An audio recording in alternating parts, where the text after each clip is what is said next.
ಮೊದಲಿಂದ ಹೇಳಿಸಿ. ಸೊ ಮತ್ತೊಮ್ಮೆ ಹೇಳೋದಾದ್ರೆ, ಆಧ್ಯಾತ್ಮಿಕ ಪ್ರಯಾಣದಲ್ಲಿ ವೇಗವನ್ನು ಪಡ್ಕೋಬೇಕಂತ ನಾವು ಆಧ್ಯಾತ್ಮಿಕ ಕೆಲಸನ ಮಾಡ್ತಾ ಇದ್ರೆ ನಮ್ಮ ಎಲ್ಲರ ಸಹಪಾಠಿಗಳು, ಜೊತೆಗಾರರು, ಅವರಿಗೂ ಸಹ ಆಧ್ಯಾತ್ಮಿಕವಾಗಿ ಮುಂದುವರಿಲಿಕ್ಕೆ ಅವಕಾಶ ಆಗುವಂತ ರೀತಿಯಲ್ಲಿ ನಾವು ಜೀವನ ಮಾಡ್ತಾ ಇದ್ರೆ ಆ ನಿಟ್ಟಿನಲ್ಲಿ ಒಂದು ಎರಡು ಅಭ್ಯಾಸಗಳನ್ನ ನಾವು ಮಾಡ್ಕೋಬೇಕಾಗತ್ತೆ. ಮೊದಲನೇದು, ಪ್ರತಿಯೊಬ್ಬರೂ ಸಹ ಪ್ರತಿನಿತ್ಯ ಒಂದು 20ರಿಂದ 30 ನಿಮಿಷ ಆಧ್ಯಾತ್ಮಿಕ ವಿಚಾರದ ಒಂದು ಲಿಟ್ರೇಚರ್ ಏನಿದೆ ಅದನ್ನೆಲ್ಲ ಓದ್ಲಿಕ್ಕೆ ನಾವು ಅಭ್ಯಾಸ ಮಾಡ್ಕೋಬೇಕು. ಸೊ ನಾವು ಆಧ್ಯಾತ್ಮದಲ್ಲಿ ಅಂಕುರ ಆಗ್ಬೇಕಂದ್ರೆ ಯಾವುದೇ ತಿಳುವಳಿಕೆ ಇಲ್ಲದೆ ಅಂಕುರ ಆಗ್ಲಿಕ್ಕೆ ಸಾಧ್ಯ ಇಲ್ಲ. ನಾವು ಬೇರ್ ಬಿಡ್ಲಿಕ್ಕೆ ಸಾಧ್ಯ ಇಲ್ಲ. ಸೊ ಆ ಬೇರ್ ಬಿಡ್ಬೇಕಾದ್ರೆ ಮೊದಲ ಹಂತದಲ್ಲಿ ಏನಾಗುತ್ತೆ, ನಾವು ಸಾಕಷ್ಟು ಮಟ್ಟಿಗೆ ವಿಚಾರಗಳನ್ನ ಓದಿ ತಿಳ್ಕೊಂಡು ಆ ನಿಟ್ಟಿನಲ್ಲಿ ಬೇರ್ ಬಿಡ್ತಾ ಹೋಗ್ಬೇಕಾಗತ್ತೆ. ನಾವು ಓದುವಂತ ಮನೋಭಾವನೆ ಇಟ್ಕೊಳ್ದೇ ಇದ್ರೆ ನಮಗೆ ಆ ಬೇರ್ ಬಿಡೋದು ಕಷ್ಟ ಆಗುತ್ತೆ. ಎರಡನೇದು, ಪ್ರತಿಯೊಬ್ಬರೂ ಕೂಡ ದಿವಸಕ್ಕೆ ಒಂದು 20ರಿಂದ 30 ನಿಮಿಷಗಳ ಕಾಲ ನಮ್ಮ ಮಿಷನ್ ಆಧ್ಯಾತ್ಮಿಕ ಸಂಸ್ಥೆ ಏನಿದೆ ಅದರ ಒಂದು ಕೆಲಸ ಮಾಡೋದ್ರಲ್ಲಿ ತಲ್ಲೀನರಾಗಬೇಕು. ಸೊ ಅರ್ಧ ಗಂಟೆ ಪುಸ್ತಕ ಓದೋದು, ಆಧ್ಯಾತ್ಮಿಕ ಪುಸ್ತಕ ಓದೋದು. ಆಧ್ಯಾತ್ಮಿಕ ಪುಸ್ತಕ ಓದೋದು ಅಂದಾಗ ಕೇವಲ ನಮ್ಮ ಸಂಸ್ಥೆಯ ಪುಸ್ತಕ ಮಾತ್ರ ಅಲ್ಲ, ಯಾವ ಸಂಸ್ಥೆಯ ಪುಸ್ತಕ ಓದಿದ್ರೂ ಪರವಾಗಿಲ್ಲ. ನಮಗೆ ಜ್ಞಾನ ಸ್ವಲ್ಪ ಮಟ್ಟಿಗೆ ಬೆಳಗಬೇಕು. ಆ ಜ್ಞಾನದ ಹಣತೆ ಬೆಳಗ್ತಾ ಬೆಳಗ್ತಾ ನಮಗೆ ಮನಸ್ಸಿನಲ್ಲಿ, ಹೃದಯದಲ್ಲಿ ಒಂದು ಸ್ಪಷ್ಟತೆ ಬರಬೇಕು. ಜ್ಞಾನ ಅಂದಾಕ್ಷಣ ಬರೀ ತಾರ್ಕಿಕ ಜ್ಞಾನ ಅಂತಲ್ಲ, ತಾರ್ಕಿಕ ಜ್ಞಾನದ ಜೊತೆಗೆ ಅನುಭವ ಲೇಪಿತವಾದಂತ ಜ್ಞಾನ ಅಥವಾ ಅನುಭವ ಮಿಶ್ರಿತ ಜ್ಞಾನ ಬೆಳಿಬೇಕು. ಅನುಭವ ಮಿಶ್ರಿತ ಜ್ಞಾನ ಬೆಳಿಬೇಕಂದ್ರೆ ತಾರ್ಕಿಕ ಜ್ಞಾನಕ್ಕೆ ನಾವು ಅನುಭವದ ಲೇಪ ಹಚ್ಚಬೇಕಂದ್ರೆ ಅಭ್ಯಾಸ ಮಾಡಬೇಕು. ಅಭ್ಯಾಸ ಇಲ್ಲದೀರ ತಾರ್ಕಿಕ ಜ್ಞಾನ ನಮಗೆ ಅನುಭವಿತ ಲೇಪಿತ ಜ್ಞಾನವಾಗಿ ಮಾರ್ಪಾಡಾಗೋದು ಸಾಧ್ಯ ಆಗಲ್ಲ. ಯಾವಾಗ ಅನುಭವ ಲೇಪಿತ ಜ್ಞಾನ ಆಗಿ ಮಾರ್ಪಾಡಾಗುತ್ತೆ ಆವಾಗ ನಾವು ಇನ್ನೊಬ್ಬರನ್ನ ಹೃದಯನ ಮುಟ್ಲಿಕ್ಕೆ ನಮಗೆ ಅವಕಾಶ ಆಗುತ್ತೆ. ಬಹಳಷ್ಟು ಮಂದಿ ಹೇಳ್ತಾರೆ, ನಾವು ಎಷ್ಟೇ ಹೇಳಿದ್ರು ಕೂಡ ಅವ್ರು ಯಾರು ಕೇಳ್ತಾ ಇಲ್ಲ ಅನ್ನೋ ಒಂದು ದೃಷ್ಟಿಕೋನದಲ್ಲಿ ಹೇಳ್ತಾರೆ. ಕೇಳದಿರೋದು ಯಾಕಂದ್ರೆ ನಾವು ಅವರ ಹೃದಯವನ್ನು ಮುಟ್ಟುವಂತ ರೀತಿಯಲ್ಲಿ ನಮ್ಮ ಅಭ್ಯಾಸ ಕರಗತ ಆಗಿಲ್ಲ. ನಮ್ಮ ಅಭ್ಯಾಸ ಬೇರೆಯವರ ಹೃದಯನ ಮುಟ್ಟುವಂತ ರೀತಿಯಲ್ಲಿ ಕರಗತ ಆಗಿತ್ತು ಅಂದ್ರೆ ಅದಕ್ಕೆ ಅನುಭವ ಲೇಪಿತವಾಗಿದ್ದಾಗ, ಅನುಭವ ಮಿಶ್ರಿತವಾಗಿದ್ದಾಗ ಆ ಜ್ಞಾನ ಒಂದು ಹೃದಯದಿಂದ ಇನ್ನೊಂದು ಹೃದಯಕ್ಕೆ ಸರಾಗವಾಗಿ ಹರಿಲಿಕ್ಕೆ ಸಾಧ್ಯ ಆಗುತ್ತೆ. ಬರೀ ತಾರ್ಕಿಕ ಜ್ಞಾನ ನಮ್ಮ ಬುದ್ಧಿಯ ಮಟ್ಟಕ್ಕಷ್ಟಕ್ಕೆ ಸೀಮಿತವಾದಂತ ಜ್ಞಾನ ಆಗಿದ್ದರೆ ಅದು ಹೃದಯದಿಂದ ಹೃದಯಕ್ಕೆ ಹರಿಲಿಕ್ಕೆ ಸಾಧ್ಯ ಆಗಲ್ಲ. ಸೊ ಹೃದಯದಿಂದ ಹೃದಯಕ್ಕೆ ಹರಿತಕ್ಕಂಥ ಜ್ಞಾನ ಅನುಭವ ಲೇಪಿತ ಜ್ಞಾನ ಅಥವಾ ಅನುಭವ ಮಿಶ್ರಿತ ಜ್ಞಾನ. ಮನಸ್ಸಿನಿಂದ ಮನಸ್ಸಿಗೆ ಹರಿತಕ್ಕಂಥ ಜ್ಞಾನ ತಾರ್ಕಿಕ ಜ್ಞಾನ. ಸೊ ನಾವು ಹಾರ್ಟ್ಫುಲ್ನೆಸ್ ವೇನಲ್ಲಿ ತಾರ್ಕಿಕ ಜ್ಞಾನದಲ್ಲಿ ಶುರು ಮಾಡಿದ್ರೂ ಸಹ ನಾವು ಅಭ್ಯಾಸನ ಸರಿಯಾದಂತ ರೀತಿಯಲ್ಲಿ ಮಾಡ್ತಾ ಮಾಡ್ತಾ ಅನುಭವಿತ ಲೇಪಿತ ಅಥವಾ ಅನುಭವ ಮಿಶ್ರಿತ ಜ್ಞಾನದ ಎಡೆಗೆ ನಮ್ಮ ಪ್ರಯಾಣನ ಶುರು ಮಾಡ್ತೇವೆ. ಯಾವಾಗ ನಾವು ಅನುಭವದ ಲೇಪಿತ ಅಥವಾ ಮಿಶ್ರಿತ ಜ್ಞಾನದ ಕಡೆಗೆ ನಮ್ಮ ಪ್ರಯಾಣನ ಶುರು ಮಾಡ್ತೀವಿ ಆಗ ಇನ್ನೊಬ್ಬರ ಹೃದಯದ ಮೇಲೆ ಪರಿಣಾಮ ಬೀರತಕ್ಕಂತ ಒಂದು ಪವರ್ ನಮಗೆ ಬರುತ್ತೆ, ಒಂದು ಕೆಪಾಸಿಟಿ ಬರುತ್ತೆ.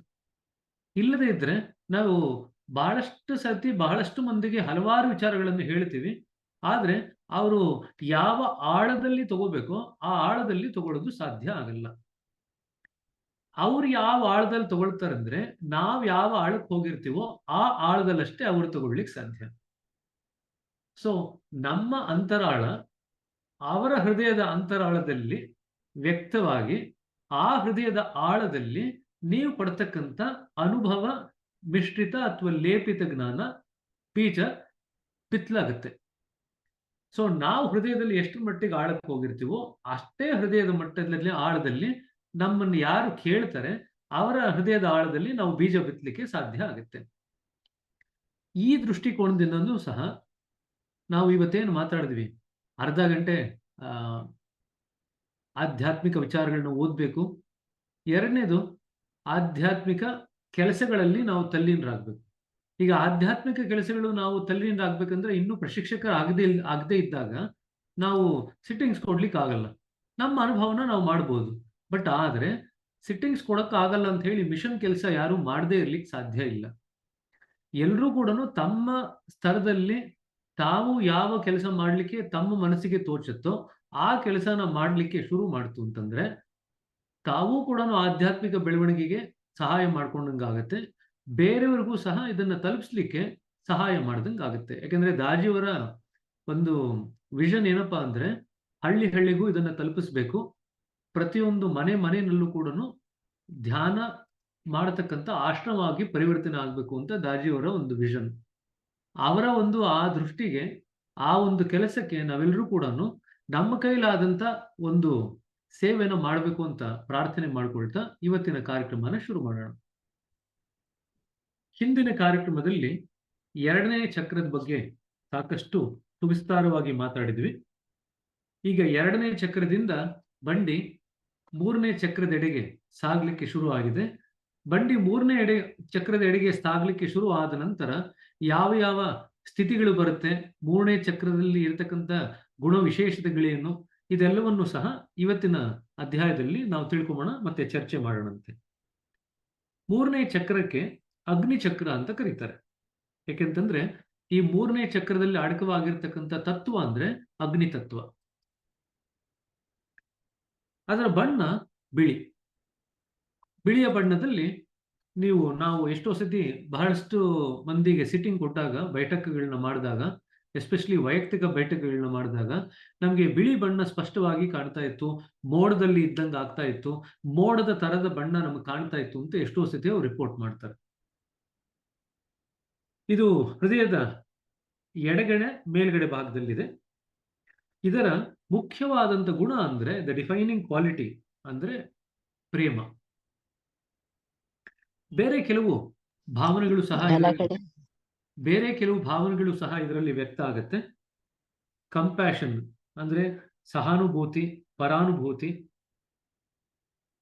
ಪ್ರೇಮ, ಕೋಪ, ಚಂಚಲತೆ ಮತ್ತೆ ಇರಿಟೇಬಿಲಿಟಿ ಅಂದ್ರೆ ಬೇಗ ಕೋಪ ಮಾಡಿಕೊಳ್ಳುವಂತ ಒಂದು ಭಾವದ ಸ್ಥಿತಿ. ಇದೇ ರೀತಿಯಾದಂತ ಕಂಪನಗಳು 3ನೇ ಚಕ್ರದಲ್ಲಿ ವ್ಯಕ್ತವಾಗ್ತಂತ ಸೇಮ್ ಕಂಪನಗಳು, ಅದೇ ರೀತಿಯಾದಂತ ಕಂಪನಗಳು 8ನೇ ಚಕ್ರದಲ್ಲಿ ಸಹ ನಿಮಗೆ ವ್ಯಕ್ತವಾಗುತ್ತೆ. ಹಾಗಾದ್ರೆ 3ನೇ ಚಕ್ರದಲ್ಲಿ ಇರ್ತಕ್ಕಂಥ ಕಂಪನಗಳಿಗೂ 8ನೇ ಚಕ್ರದಲ್ಲಿ ನಮಗೆ ಅನುಭವಕ್ಕೆ ಬರ್ತಕ್ಕಂಥ ಗುಣಗಳಿಗೂ ಏನಪ್ಪ ವ್ಯತ್ಯಾಸ ಅಂದ್ರೆ ಸೂಕ್ಷ್ಮತೆಯಲ್ಲಿ ವ್ಯತ್ಯಾಸ ಆಗಿರುತ್ತೆ. ಸೊ ಇಲ್ಲಿ ದಾಜಿ ಏನು ಹೇಳ್ತಾರೆ ಅಂದ್ರೆ ಮೊದಲ 5 ಚಕ್ರದಲ್ಲಿ ಯಾವ ಯಾವ ಗುಣ ವಿಶೇಷತೆಗಳನ್ನು ನಾವು ಅನುಭವಿಸ್ತೀವೋ ಮುಂದಿನ 5 ಚಕ್ರಗಳಲ್ಲೂ ಸಹ ಅದೇ ಗುಣ ವಿಶೇಷತೆಗಳನ್ನ ನಾವು ಅನುಭವಿಸ್ತೀವಿ. ಬಟ್ ಮಾರ್ಪಾಡಾಗಿರ್ತಕ್ಕಂಥ ಅಂಶ ಏನಪ್ಪಾ ಅಂದ್ರೆ ಇಲ್ಲಿ ಸ್ಥೂಲ ಗುಣ ವಿಶೇಷತೆಗಳನ್ನ ಅನುಭವಿಸ್ತೀವಿ, ಅಲ್ಲಿ ಸೂಕ್ಷ್ಮ ಗುಣ ವಿಶೇಷತೆಗಳನ್ನ ಅನುಭವಿಸ್ತೀವಿ. ಇದರಲ್ಲಿ ವ್ಯತ್ಯಾಸ ಆಗುತ್ತೆ ಅಂತ ಬರೀತಾರೆ. ಯಾವ ದಿಕ್ಕಿನಲ್ಲಿ ಈ ಚಕ್ರ ತಿರುಗುತ್ತೆ ಅಂದ್ರೆ ಕ್ಲಾಕ್ ವೈಸ್, ಗಡಿಯಾರದ ರೀತಿಯಲ್ಲಿ. ಗಡಿಯಾರದಲ್ಲಿ ಏನು ಮುಳ್ಳು ತಿರುಗತ್ತಲ್ವಾ, ಆ ರೀತಿಯಲ್ಲಿ ಇಲ್ಲಿ ಚಲನೆ ಆಗುತ್ತೆ ಈ ಚಕ್ರದಲ್ಲಿ ಅಂತ ಬರೀತಾರೆ. ಈ ಅಧ್ಯಯನ ಶುರು ಮಾಡ್ಬೇಕಾದ್ರೆ ದಾಜಿಯವರು ಒಂದು ಕಥೆ ಬರೀತಾರೆ. ಏನ್ ಕಥೆ ಬರೀತಾರೆ ಅಂದ್ರೆ ಒಂದು ರಾಜ್ಯ ಇತ್ತಂತೆ. ಆ ರಾಜ್ಯದಲ್ಲಿ ಜನರು ಪ್ರತಿ ಒಂದು ವರ್ಷಕ್ಕೆ ಹೊಸ ರಾಜನ್ನ ಆರಿಸ್ತಾ ಇದ್ರಂತೆ. ಆ ಹೊಸ ರಾಜ ಆಳ್ದವನು ಪ್ರತಿ ಒಂದು ವರ್ಷ ಆದ್ಮೇಲೆ ರಾಜ್ಯನ ತ್ಯಾಗ ಮಾಡಿ ಬೇರೆ ಒಂದು ದ್ವೀಪಕ್ಕೆ ಹೋಗಿ ತನ್ನ ಜೀವನನ ನಡೆಸಬೇಕಾಗಿತ್ತಂತೆ. ಈ ರೀತಿಯಾದಂತಹ ಪರಿಪಾಠ ಇರತಕ್ಕಂಥ ಒಂದು ರಾಜ್ಯದಲ್ಲಿ ಇದೇ ರೀತಿಯಾದಂಥ ರೀತಿಯಲ್ಲಿ ಇನ್ನೊಂದು ಹೊಸ ರಾಜನ ಅವರು ಆರಿಸ್ತಾರೆ. ಆದ್ರೆ ಆ ರಾಜ ಏನ್ ಮಾಡ್ತಾನೆ ಅಂದ್ರೆ ತಾನು ರಾಜ ಆಗಿದ ತಕ್ಷಣನೇ ಹೊಸ ಪ್ಯಾಲೇಸ್ ಕಟ್ಲಿಕ್ಕೆ ಅಂತ ಆದೇಶ ಕೊಡ್ತಾನಂತೆ. ಎಲ್ಲಿ ಕಟ್ಲಿಕ್ಕೆ ಆದೇಶ ಕೊಡ್ತಾನಂತೆ ಅಂದ್ರೆ ಯಾವ ದ್ವೀಪಕ್ಕೆ ಹೋಗಿ ಅವನು ನೆಲೆಸ್ಬೇಕಲ್ವಾ, ಆ ದ್ವೀಪದಲ್ಲಿ ಹೊಸ ಒಂದು ಅರಮನೆನ ಕಟ್ಲಿಕ್ಕೆ ಆದೇಶ ಕೊಡ್ತಾನಂತೆ. ಸೊ ಆ ಒಂದು ಅರಮನೆ ಆ ವರ್ಷದ ಅಂತ್ಯದ ಅಷ್ಟೊತ್ತಿಗೆ ಅರಮನೆ ಮುಗಿಯತ್ತೆ. ರಾಜ ಏನ್ ಮಾಡ್ತಾನೆ, ಇಲ್ಲಿಂದ ಈ ರಾಜ್ಯ ತ್ಯಾಗ ಮಾಡಿ ಈಗ ಆ ದ್ವೀಪದಲ್ಲಿ ಏನು ಅರಮನೆ ಕಟ್ಕೊಂಡಿದ್ದಾನಲ್ಲ ಆ ಅರಮನೆನೆಲ್ಲ ಹೋಗಿ ಸುಖವಾಗಿ ವಾಸವಾಗಿರ್ತಾನಂತೆ.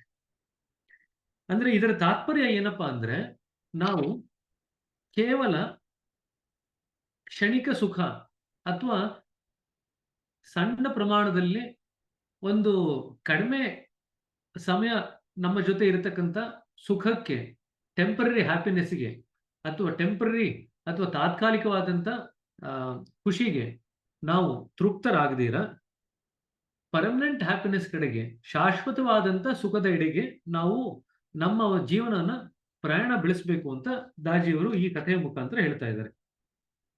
The wisdom to not settle for temporary happiness takes root when we arrive at the third ಚಕ್ರ.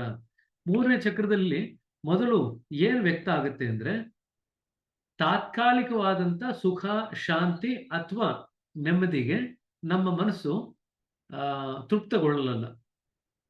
ತಾತ್ಕಾಲಿಕ ಶಾಂತಿ ಅಥವಾ ಸುಖಕ್ಕೆ ನಮ್ಮ ಮನಸ್ಸು ಈಗ ಸನ್ನದ್ಧವಾಗಲ್ಲ. ನಮಗೆ ಶಾಶ್ವತವಾದಂಥ ಸುಖ ಬೇಕು, ಶಾಶ್ವತವಾದಂಥ ನೆಮ್ಮದಿ, ಶಾಂತಿ ಬೇಕು. The restlessness that starts developing at the third chakra comes into full swing at the third. ಎರಡನೇ ಚಕ್ರದಲ್ಲಿ ಏನು ನಾವು ಲಾಸ್ಟ್ ಟೈಮ್ ಹೇಳಿದ್ವಿ, ಸರ್ಫೇಸ್ ಲೆವೆಲ್ ಅಲ್ಲಿ ಶಾಂತತೆ ಇರುತ್ತೆ, ಆದ್ರೆ ಆಂತರಿಕವಾಗಿ ಆ ಯಾರು ಶಾಂತತೆ ಕೊಡ್ತಾ ಇದ್ದಾನೆ ಅವನ ಎಡೆಗೆ ನಾವು ಹೋಗ್ಬೇಕು ಅಂತ ನಾವು ಒಳಗಡೆ ಕುದಿತಾ ಇರುತ್ತೆ. ಇದು ಎರಡನೇ ಚಕ್ರದ ಒಂದು ಗುಣ ವಿಶೇಷ. ಅಂದ್ರೆ ಮೇಲ್ಗಡೆ ಒಂದು ಶಾಂತತೆಯ ಒಂದು ಹೊದಿಕೆ ಹೊದಿಸ್ದಂಗಿರುತ್ತೆ, ಕೆಳಗಡೆ ಆ ಶಾಂತತೆ ಕೊಡ್ತಕ್ಕಂಥ ವ್ಯಕ್ತಿ ಯಾರಿದ್ದಾರೆ, ಆ ಪೀಸ್ ಗಿವರ್ ಯಾರಿದ್ದಾರೆ ಅವರ ಎಡೆಗೆ ನಾವು ಹೋಗ್ಬೇಕು ಅಂತ ನಮ್ಮ ಹೃದಯದಲ್ಲಿ ಕಂಪನ ಜಾಸ್ತಿ ಶುರು ಆಗಿರುತ್ತೆ. ಆ ಒಂದು ಚಡಪಡಿಸುವಿಕೆ ನಮ್ಮಲ್ಲಿ ಶುರು ಆಗಿರುತ್ತೆ. ದ ರೆಸ್ಟ್ಲೆಸ್ನೆಸ್, ಸ್ಪಿರಿಚುವಲ್ ರೆಸ್ಟ್ಲೆಸ್ನೆಸ್ ಅಂತ ಹೇಳ್ತೀವಿ. ಆಧ್ಯಾತ್ಮಿಕ ಚಂಚಲತೆ ಅದು ನಮ್ಮ ಹೃದಯದಲ್ಲಿ ಜಾಸ್ತಿ ಆಗಿರುತ್ತೆ ಎರಡನೇ ಚಕ್ರದಲ್ಲಿ. ಅದರ ಪೂರ್ಣ ಪ್ರಭಾವ ನಮಗೆ ಮೂರನೇ ಚಕ್ರದಲ್ಲಿ ಸಿಗಲಿಕ್ಕೆ ಅನುಭವಕ್ಕೆ ಬರುತ್ತೆ. Your heart is no longer happy with early visions of peace and acceptance. ಈಗ ಎರಡನೇ ಚಕ್ರದಲ್ಲಿ ಸ್ವಲ್ಪ ಶಾಂತತೆ ಅನುಭವ ಆಯಿತು, ಮೊದಲನೇ ಚಕ್ರದಲ್ಲಿ ಸ್ವೀಕರಿಸುವಿಕೆಯ ಮನೋಭಾವ ಬೆಳೀತು. ಇದು ಎರಡರಿಂದ ಕೂಡ ಈಗ ನಮ್ಮ ಹೃದಯ ತೃಪ್ತವಾಗಿಲ್ಲ, ಇನ್ನೂ ಬೇಕು, ಇನ್ನೂ ಇದರ ಆಳಕ್ಕೆ ಇಳಿಬೇಕು ಅನ್ನೋ ಒಂದು ಚಡಪಡಿಸುವಿಕೆ ನಮ್ಮ ಹೃದಯವನ್ನು ಇವಾಗ ಆವರಿಸಿದೆ. Now you are restless for the real thing. ಆ ನಿಜವಾದಂಥ ವಾಸ್ತವಿಕವಾದಂಥ ಒಂದು ನಿಜ ತತ್ವ ಏನಿದೆ ಅಥವಾ ನಿಜ ವಸ್ತು ಏನಿದೆ ಅದರ ಎಡೆಗೆ ನಮ್ಮ ಮನಸ್ಸು, ಹೃದಯ ಇವಾಗ ಹಾತೊರಿತಾ ಇದೆ. ಹಾತೊರಿತಾ ಇರಬೇಕಾದ್ರೆ ಮುಂದಕ್ಕೆ ಹೋಗ್ಬೇಕು ಅಂತ ಮನಸ್ಸಿಗೆ ಅನಿಸುತ್ತೆ. The embers of restlessness spark the fire of love. ಈ ಚಡಪಡಿಸುವಿಕೆ ಏನಿದೆ ಇದೇನ್ ಮಾಡುತ್ತೆ, ಪ್ರೇಮದ ಒಂದು ಅಗ್ನಿನ ಅದು ಪ್ರಜ್ವಲಿಸ್ಲಿಕ್ಕೆ ಶುರು ಮಾಡುತ್ತೆ. ಅಂದ್ರೆ ಎರಡನೇ ಚಕ್ರದಲ್ಲಿ ಜ್ಞಾಪಕ ಇಟ್ಕೊಳ್ಳಿ, ನಾವು ಎರಡನೇ ಚಕ್ರದ ಬಗ್ಗೆ ಮಾತಾಡ್ಬೇಕಾದ್ರೆ ಹೇಳಿದ್ವಿ ಶಾಂತತೆ ಇರುತ್ತೆ, ಆದ್ರೆ ಆ ಶಾಂತತೆನಲ್ಲಿ ನಾವು ಮುಳುಗೋಗಿ ಆ ಶಾಂತತೆನೇ ತುಂಬಾ ಚೆನ್ನಾಗಿದೆ, ನಾ ಇನ್ನು ಶಾಂತಿನ ಬಿಟ್ಟು ಮುಂದಕ್ಕೆ ಹೋಗಲ್ಲ ಅನ್ನೋದಾದ್ರೆ ನಾವು ಮೂರನೇ ಚಕ್ರಕ್ಕೆ ಹೋಗಲ್ಲ. ಇದರಲ್ಲಿ ಎಷ್ಟೋ ಸ್ಥಿತಿ ನಾವು ಬರಿತೀವಿ, ಬಾಬೂಜಿ ಅವ್ರ ಪುಸ್ತಕದಲ್ಲೂ ಬರೆದಿದ್ದಾರೆ, ಅವಧೂತ ಸ್ಥಿತಿ ಅಂತ ಬರುತ್ತೆ. ಅವಧೂತ ಸ್ಥಿತಿನಲ್ಲಿ ಏನಾಗುತ್ತೆ, ಯಾವುದೋ ಒಂದು ಗುಣ, ಒಂದು ಚಕ್ರದ ಗುಣ ವಿಶೇಷದಲ್ಲಿ ನಮ್ಮ ಮನಸ್ಸು, ಹೃದಯ ತಲ್ಲೀನವಾಗಿ ಅದನ್ನೇ ಗಟ್ಟಿಯಾಗಿ ಹಿಡ್ಕೊಂಡ್ಬಿಡುತ್ತೆ. ಇಲ್ಲಿ ಶಾಂತವಾಗಿದೆ, ಇನ್ ಮುಂದಕ್ಕೆ ನಾ ಹೋಗಲ್ಲ, ಇಲ್ಲಿ ತುಂಬಾ ಸುಖವಾಗಿದೆ, ಇನ್ ಮುಂದಕ್ಕೆ ನಾ ಹೋಗಲ್ಲ, ಇಲ್ಲಿ ವಿವೇಕ ತುಂಬಾ ಚೆನ್ನಾಗಿ ಪ್ರಕಟ ಆಗ್ತಾ ಇದೆ, ನನ್ನ ಮನಸ್ಸಿಗೆ ಸ್ಪಷ್ಟತೆ ಇದೆ, ಇನ್ನು ಮುಂದಕ್ಕೆ ನಾನು ಹೋಗಲ್ಲ. ಈ ರೀತಿಯಾದಂತ ಮನೋಭಾವಗಳು ನಮಗೆ ಯಾವುದೇ ಒಂದು ಚಕ್ರದ ಒಂದು ಮೂಲತಃ ಒಂದು ಗುಣ ವಿಶೇಷ ಏನಿದೆ ಅದರಲ್ಲಿ ನಮ್ಮ ಮನಸ್ಸು, ಹೃದಯ ಎರಡು ಮುಳುಗು ಹೋದಾಗ ಆ ರೀತಿ ನಾವು ಆ ವಕ್ರತೆಯಲ್ಲಿ ಸಿಕ್ಕಾಕೊಳ್ಳುವಂತ ಸಾಧ್ಯತೆ ಇರುತ್ತೆ. ಅದರಿಂದ ನಾವು ಬಿಡಿಸ್ಕೊಂಡು ಮುಂದೆ ಹೋಗ್ಬೇಕಂದ್ರೆ ನಮಗೆ ನಿರಂತರವಾಗಿ ಗುರಿ ಎಡೆಗೆ ಚಡಪಡಿಸುವಿಕೆ ಇರಬೇಕು. ಎರಡನೇ ಚಕ್ರದಲ್ಲಿ ವ್ಯಕ್ತವಾದಂತ ಈ ಚಡಪಡಿಸುವಿಕೆ ತನ್ನ ಪೂರ್ಣ ಸ್ಥಿತಿನ ಮೂರನೇ ಚಕ್ರದಲ್ಲಿ ವ್ಯಕ್ತ ಮಾಡ್ತಾ ಮಾಡ್ತಾ ಆ ಚಡಪಡಿಸುವಿಕೆಯ ಶಾಖದಲ್ಲಿ ಪ್ರೇಮದ ಅಗ್ನಿನ ಅದು ಪ್ರಜ್ವಲಿಸ್ಲಿಕ್ಕೆ ಶುರು ಮಾಡ್ಬಿಡುತ್ತೆ. ಆ ಪ್ರೇಮದ ಕಿಡಿ ಅಲ್ಲಿಂದನೇ ಹುಟ್ಟುತ್ತೆ. ಪ್ರೇಮದ ಕಿಡಿ ಅಲ್ಲಿಂದ ಹುಟ್ಟಿದ ತಕ್ಷಣನೇ ನಮಗೆ ಒಳಗಡೆ ಪ್ರೇಮದ ಅಂಕುರ ಆಗುತ್ತೆ.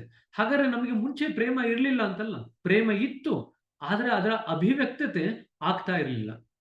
ಯಾಕೆ ಅದರ ಅಭಿವ್ಯಕ್ತತೆ ಆಗ್ತಾ ಇರಲಿಲ್ಲ ಅಂದ್ರೆ ಅದಕ್ಕೆ ಬೇಕಾದಂತ ಒಂದು ಪ್ರಜ್ವಲಿಸುವಂತ ಒಂದು ಸನ್ನಿವೇಶ ಅಲ್ಲಿ ಸೃಷ್ಟಿ ಆಗಿರಲಿಲ್ಲ. ಎರಡನೇ ಚಕ್ರದ ಚಡಪಡಿಸುವಿಕೆ ತನ್ನ ನಿಜ ಸ್ವರೂಪ ಪೂರ್ಣತಃ ಮೂರನೇ ಚಕ್ರದಲ್ಲಿ ವ್ಯಕ್ತ ಮಾಡಿದಾಗ ಪ್ರೇಮದ ಅಂಕುರವಾಗಿ ಈಗ ಪ್ರೇಮದ ಜ್ಯೋತಿ ನಮ್ಮ ಹೃದಯದಲ್ಲಿ ಬೆಳಗಲಿಕ್ಕೆ ಶುರು ಮಾಡುತ್ತೆ.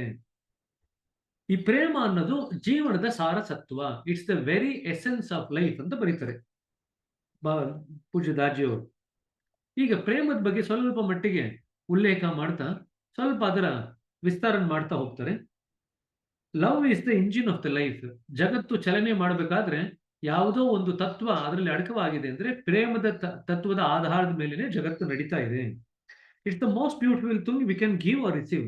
ಯಾರಿಗೆ ನಾವು ಇಸ್ಕೊಳ್ಬಲ್ಲ, ಸ್ವೀಕರಿಸಬಲ್ಲ ಅಥವಾ ಕೊಡತಕ್ಕಂಥ ವಸ್ತುಗಳಲ್ಲಿ ಅತ್ಯಂತ ಉತ್ಕೃಷ್ಟವಾದಂಥ ವಸ್ತು ಪ್ರೇಮ. It transcends the boundaries of the earth and stays beyond our physical existence. ಇದು ಭೂಮಿಯ ನಮ್ಮ ಈ ಒಂದು ಲಿಮಿಟೇಷನ್ಸ್, ಪರಿಮಿತಿ ಏನಿದೆ, ಇದನ್ನು ದಾಟಿ ನಮ್ಮನ್ನ ಅಲೌಕಿಕ ಲೋಕದ ಎಡೆಗೆ ಕರ್ಕೊಂಡು ಹೋಗ್ತಕ್ಕಂಥ ಶಕ್ತಿ ಇರತಕ್ಕಂಥ ಒಂದೇ ಒಂದು ತತ್ವ ಅಂದ್ರೆ ಪ್ರೇಮದ ತತ್ವ. In the spiritual anatomy project, the fire of love is the transformative energy. ಈ ನಮ್ಮ ಆಧ್ಯಾತ್ಮಿಕ ಪ್ರಯಾಣದಲ್ಲಿ ಅದಕ್ಕೊಂದು ಸ್ಪಷ್ಟವಾದಂತ ವೇಗ ಬೇಕಂದ್ರೆ ನಮಗೆ ಈ ಅಗ್ನಿ ತತ್ವದ ಮಹತ್ವ ತುಂಬಾ ಚೆನ್ನಾಗಿ ತಿಳಿದಿರ್ಬೇಕು. ಈ ಅಗ್ನಿ ತತ್ವ ಅನ್ನೋದಿದೆಯಲ್ಲ, ನಮ್ಮ ಒಂದು ಆಧ್ಯಾತ್ಮಿಕ ಚಲನೆಗೆ ವೇಗವಂತ ತಂದು ಕೊಡುತ್ತೆ. ನಾವು ನಮ್ಗೆ ಅರಿವಿಲ್ದಂಗೆನೆ ಅಗ್ನಿ ತತ್ವನ ಧ್ಯಾನದಲ್ಲೂ ಸಹ ಉಪಯೋಗಿಸ್ತೀವಿ, ಪ್ರೇಯರ್ನಲ್ಲೂ, ಪ್ರಾರ್ಥನೆಯಲ್ಲೂ ಸಹ ಉಪಯೋಗಿಸ್ತೀವಿ, ಶುದ್ಧೀಕರಣದಲ್ಲೂ ಸಹ ಅಗ್ನಿ ತತ್ವನ ಉಪಯೋಗಿಸ್ತೀವಿ. ನಾವು ಮೆಡಿಟೇಷನ್ನ ತಪಸ್ಸು ಅಂತ ಯಾಕೆ ಕರಿತೀವಿ ಅಂದ್ರೆ ಅದರಲ್ಲಿ ಅಗ್ನಿ ತತ್ವ ಅಡಕವಾಗಿದೆ. ಟೆಂಪರೇಚರ್ ಜಾಸ್ತಿ ಆಗುತ್ತೆ, ತಾಪ ಜಾಸ್ತಿ ಆಗುತ್ತೆ ನಮ್ಮ ಸಿಸ್ಟಮ್ನಲ್ಲಿ. ಅದಕ್ಕೆ ನಾವು ಧ್ಯಾನನ ತಪಸ್ಸು ಅಂತ ಕರಿತೀವಿ. ಅಂದ್ರೆ ಅಗ್ನಿ ತತ್ವದ ಮಹತ್ವ ಅಲ್ಲಿ ಆ ಹೆಸರಿನಲ್ಲೇ ಇದೆ. ತಪಸ್ಸು ಮಾಡ್ತಾ ಇದ್ದಾರೆ ಅಂದ್ರೆ ತಾಪ ಜಾಸ್ತಿ ಮಾಡ್ಕೊಳ್ತಾ ಇದ್ದಾರೆ, ಅಗ್ನಿ ತತ್ವನ ತಮ್ಮಲ್ಲಿ ಪ್ರಜ್ವಲಿಸ್ಕೊಳ್ತಾ ಇದ್ದಾರೆ. ಹಾಗಾದ್ರೆ ಕ್ಲೀನಿಂಗ್ ಮಾಡ್ಕೊಳ್ತೀವಿ ನಾವು, ಸಾಯಂಕಾಲ ಶುದ್ಧೀಕರಣ ಮಾಡ್ಕೊಳ್ತೀವಿ. ಶುದ್ಧೀಕರಣ ಮಾಡ್ಕೊಂಡಾಗ್ಲೂ ಸಹ ನಮ್ಮ ಬೆನ್ನಿನಿಂದ ಹೊಗೆ ಅಥವಾ ಆವಿ ರೂಪದಲ್ಲಿ ಹೋಗಲಿ ಅಂತ ಹೇಳ್ತೀವಿ. ಹೊಗೆ ಮತ್ತು ಆವಿ ರೂಪ ಬರಬೇಕಾದ್ರೆ ಅಗ್ನಿ ತತ್ವ ಇಲ್ಲದೀರ ಹೊಗೆ ಅಥವಾ ಆವಿ ರೂಪ ಬರಲಿಕ್ಕೆ ಸಾಧ್ಯ ಇಲ್ಲ. ಅಲ್ಲಿ ಕೂಡ ನಮಗೆ ಅಗ್ನಿ ತತ್ವದ ಮಹತ್ವ ಬೇಕು. ಮೂರನೇದು ಅಗ್ನಿ ತತ್ವ ನಮ್ಮ ಪ್ರಾರ್ಥನೆಯಲ್ಲಿ ಕಾವಿರ್ಬೇಕು. ಪ್ರಾರ್ಥನೆಯಲ್ಲಿ ಯಾವ ತರ ಕಾವಿರ್ಬೇಕು, ಯಾವ ತರ ಬಿಸಿ ಇರಬೇಕು ಅಂದ್ರೆ ನಮ್ಮ ಸಂಸ್ಕಾರಗಳೆಲ್ಲ ಕರಗಿ ನೀರಾಗಿ ಹರಿಬೇಕು, ಕಣ್ಣೀರು ಬರಬೇಕು ಅಂತ ಹೇಳ್ತಾರೆ ಬಾಬುಜಿ ಅವರು ಪ್ರಾರ್ಥನೆ ಬಗ್ಗೆ ಬರಿಬೇಕಾದ್ರೆ. ಪ್ರಾರ್ಥನೆ ಹೇಗಿರ್ಬೇಕಂದ್ರೆ ಅಪ್ರಯತ್ನವಾಗಿ ಒಳಗಡೆ ಇರತಕ್ಕಂಥ ಸಂಸ್ಕಾರಗಳೆಲ್ಲ ಕರಗಿ ನಮ್ಗೆ ಸ್ವತಃ ತನಗೆ ತಾನಾಗೆ ಕಣ್ಣೀರಿನ ಧಾರೆ ಹರಿಯಕ್ಕೆ ಶುರು ಆಗ್ಬೇಕು ಅಂತ ಬರೀತಾರೆ. ಅಲ್ಲಿ ಸಹ ಕಣ್ಣೀರಿನ ಆ ಒಂದು ಬರ್ಬೇಕಂದ್ರೆ, ಕಣ್ಣೀರು ನಮ್ಮಲ್ಲಿ ಬರ್ಬೇಕಂದ್ರೆ ಅಪ್ರಯತ್ನವಾಗಿ ಅದರಲ್ಲಿ ತಾಪ ಇದ್ರೆ ಮಾತ್ರ ಬರುತ್ತೆ. Heat of the prayer, then you will get the tears of love when you do prayer. So ಅದನ್ನ ಕೂಡ ನಾವು ನಮ್ಮ ಸಾಧನೆಯಲ್ಲಿ ಅಂಕುರ ಮಾಡ್ಕೋಬೇಕು. ಎಷ್ಟೋ ಸತಿ ಮನಸ್ಸಿಗೆ ಅಳಬೇಕು ಅಂತ ಅನಿಸುತ್ತೆ. ನಾವು ಅತ್ತಾಗ ನಮ್ಮ ಹೃದಯ ಎಷ್ಟೋ ಸತಿ ನಮಗೆ ಹೃದಯದ ಭಾರ ಅಥವಾ ಮನಸ್ಸಿನ ಭಾರ ಕಡಿಮೆ ಆಯ್ತು ಅಂತ ಅನಿಸುತ್ತೆ ಅತ್ತಾಗ. ಸೊ ಇದು ಸ್ಪಷ್ಟ ಇಂಡಿಕೇಶನ್ ಒಳಗಡೆ ನಾವು ತುಂಬಾ ಅನವಶ್ಯಕ ವಿಚಾರಗಳನ್ನ ತುಂಬಿಕೊಂಡಿದ್ವಿ. ಆ ಅನವಶ್ಯಕ ವಿಚಾರಗಳೆಲ್ಲ ತುಂಬಿಕೊಳ್ಳೋದು ಕಡಿಮೆ ಆಗ್ತಿದ್ದಂಗೆನೆ, ಅದು ಅಳು ಬರ್ತಿದ್ದಂಗೆನೆ ಅದು ನಮ್ಮನ್ನು ಬಿಟ್ಟು ಹೋಗ್ತಾ ಇದೆ. ಇದೇ ತತ್ವನೇ ತುಂಬಾ ಜನಕ್ಕೆ ಡಿಪ್ರೆಷನ್ ಆದಾಗ ತುಂಬಾ ಅಳ್ತಾರೆ, ಕಾರಣ ಇಲ್ದಿರ ಅಳ್ತಾರೆ. ಯಾಕೆ ಅಳ್ತಿದ್ದಾರೆ ಅಂದ್ರೆ ಅವ್ರಿಗೆ ಗೊತ್ತಿರಲ್ಲ ಯಾಕೆ ಕಾರಣ ಅಂತ. ಕೆಲವು ಸತಿ ದುಃಖ ಆಯ್ತು ಅದಕ್ಕೆ ಅಂತ ಹೇಳ್ತೀನಿ ಅಂತ ಹೇಳ್ತಾರೆ. ಇನ್ ಕೆಲವು ಸತಿ ಅವ್ರಿಗೆ ಈ ದುಃಖ ಆಗ್ತಿದೆ ಅಂತಲೂ ಗೊತ್ತಾಗಲ್ಲ, ಕಣ್ಣಲ್ಲಿ ಕಣ್ಣೀರಿನ ಧಾರೆ ಬರ್ತಾ ಇರುತ್ತೆ.